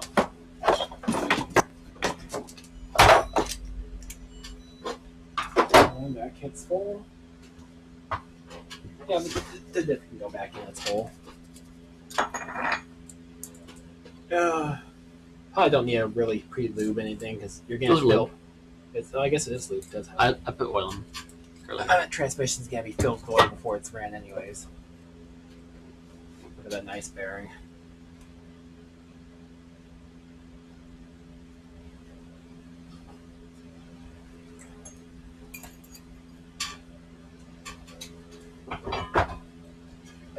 Those were the input shaft ones. Mm, And then yeah, I'll we just did. spring goes against the case. No, shim, then spring. Okay, you got that spring backwards. Could go that It- way then. They want the skinny side on the shim. Really? Hang on, I was just looking for the other tool name, and I saw that it cut away. Showing exactly what I want. But I'd say because that's ass backwards compared to how it should be. Like, at least the way I've been taught. We use spring washers all the time at work. I guess it's going against a hardened steel bearing, so it could go either way. Yeah, it's part of it. They don't want to go against the aluminum. Well, that's what the second washer's for. The flat one. Right.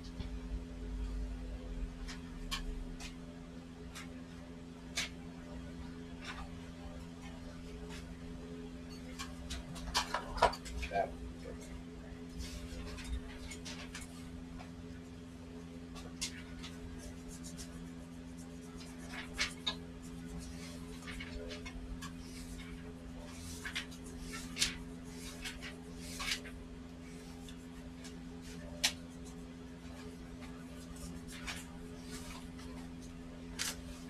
What's the most performance, biggest block, and actually aspirated motor can you put these things? I'm gonna put a V6 Camaro motor in. Like I was saying, Clem was talking about. People's done KLs. So that's a 180 horsepower V6. Really? What swap was it? Same as his wagon out there, the KLDE. It's a Mazda 6-cylinder.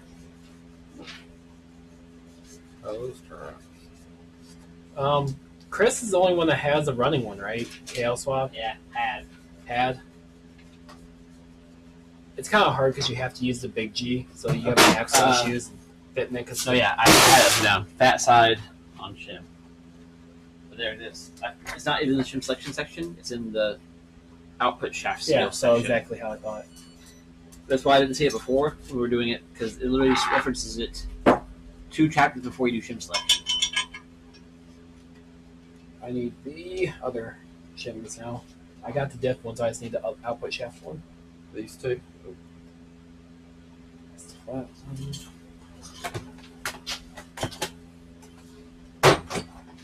So the spring ones, actually, see how it's kind of coned? Mm-hmm. It's actually springy. It helps take any cone. Yeah. Where's the other? Yep. These two should just push in.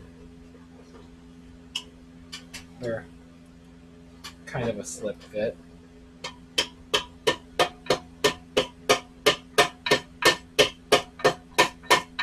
They don't always work that way. They hammer in, but when you go to flip the case, they fall out. Slip. Okay, now you can do this one. For the other two. Not for that. Can I go? Oh, wrong size. Looks like the right size for That's that, not though. Oh, it's a different tool. That's this tool.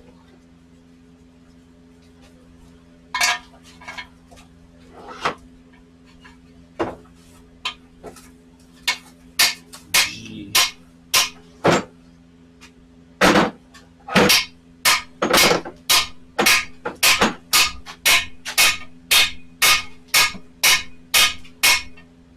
You find the? Is that it right there? The head? No, I mean the one for this one. Is that it? Oh, maybe. I think it might be small. Yeah, it's just a little small. But I do need that handle.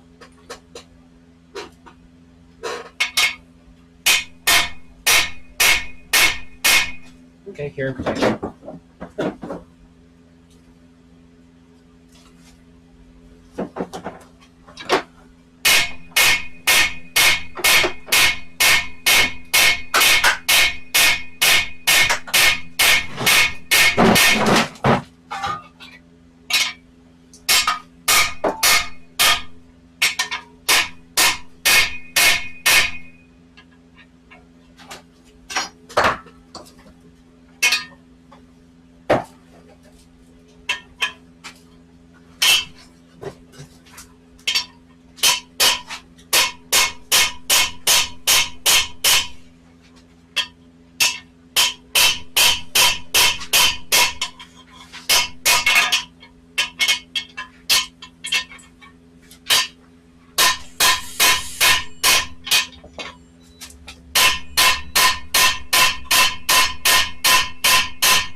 It just said to use this for all of them.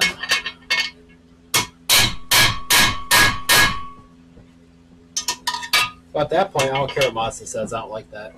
That's what Ford said. It's the Ford tool. Well, I definitely don't care what Ford said.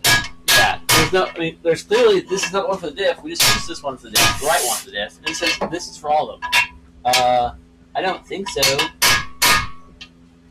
I'm pretty sure I got those mated up now. 'Cause I remember I had a big chamfer. Yeah. Yeah, they look like it. Mm-hmm.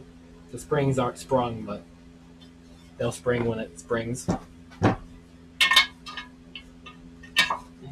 It just doesn't sit flat enough. It's gonna kick it in sideways. Another one.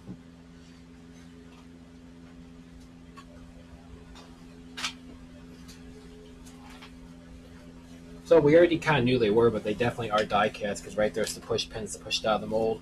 They're really clear on this case for some reason. Fresh mold. Obviously newer than the rest because it's a hybrid between big and small. Right. I brought only the best. You brought the ones that completely shatters our knowledge of these cases. There you go. Well, we need to put the shift shafts on before we put it. We gotta in do a bunch of case. stuff. Yeah. I think we should eat first. It's Yeah. like 7:30. Decide where you're going. So talk to Michelle. All right, I think we're gonna call the stream there since it's been 6 hours. Go back to overview for a second. So yeah, I mean, you guys all the important parts of the transmission. That's the shim selection and the pressing and the synchro replacement, all that fun jazz. The rest of it's just assembly and gluing it back together. Leave it to the professionals. It's too Yes. complicated for my people. Where are these guys? I would not want to do that at home. They clip on the wood there. But we are. Well, I guess I'm not doing it at home. I'm doing I'm it. counting y'all as the professionals. We're getting paid though, so this is professionals. By definition. All right, thank you guys for watching. We'll see you next time.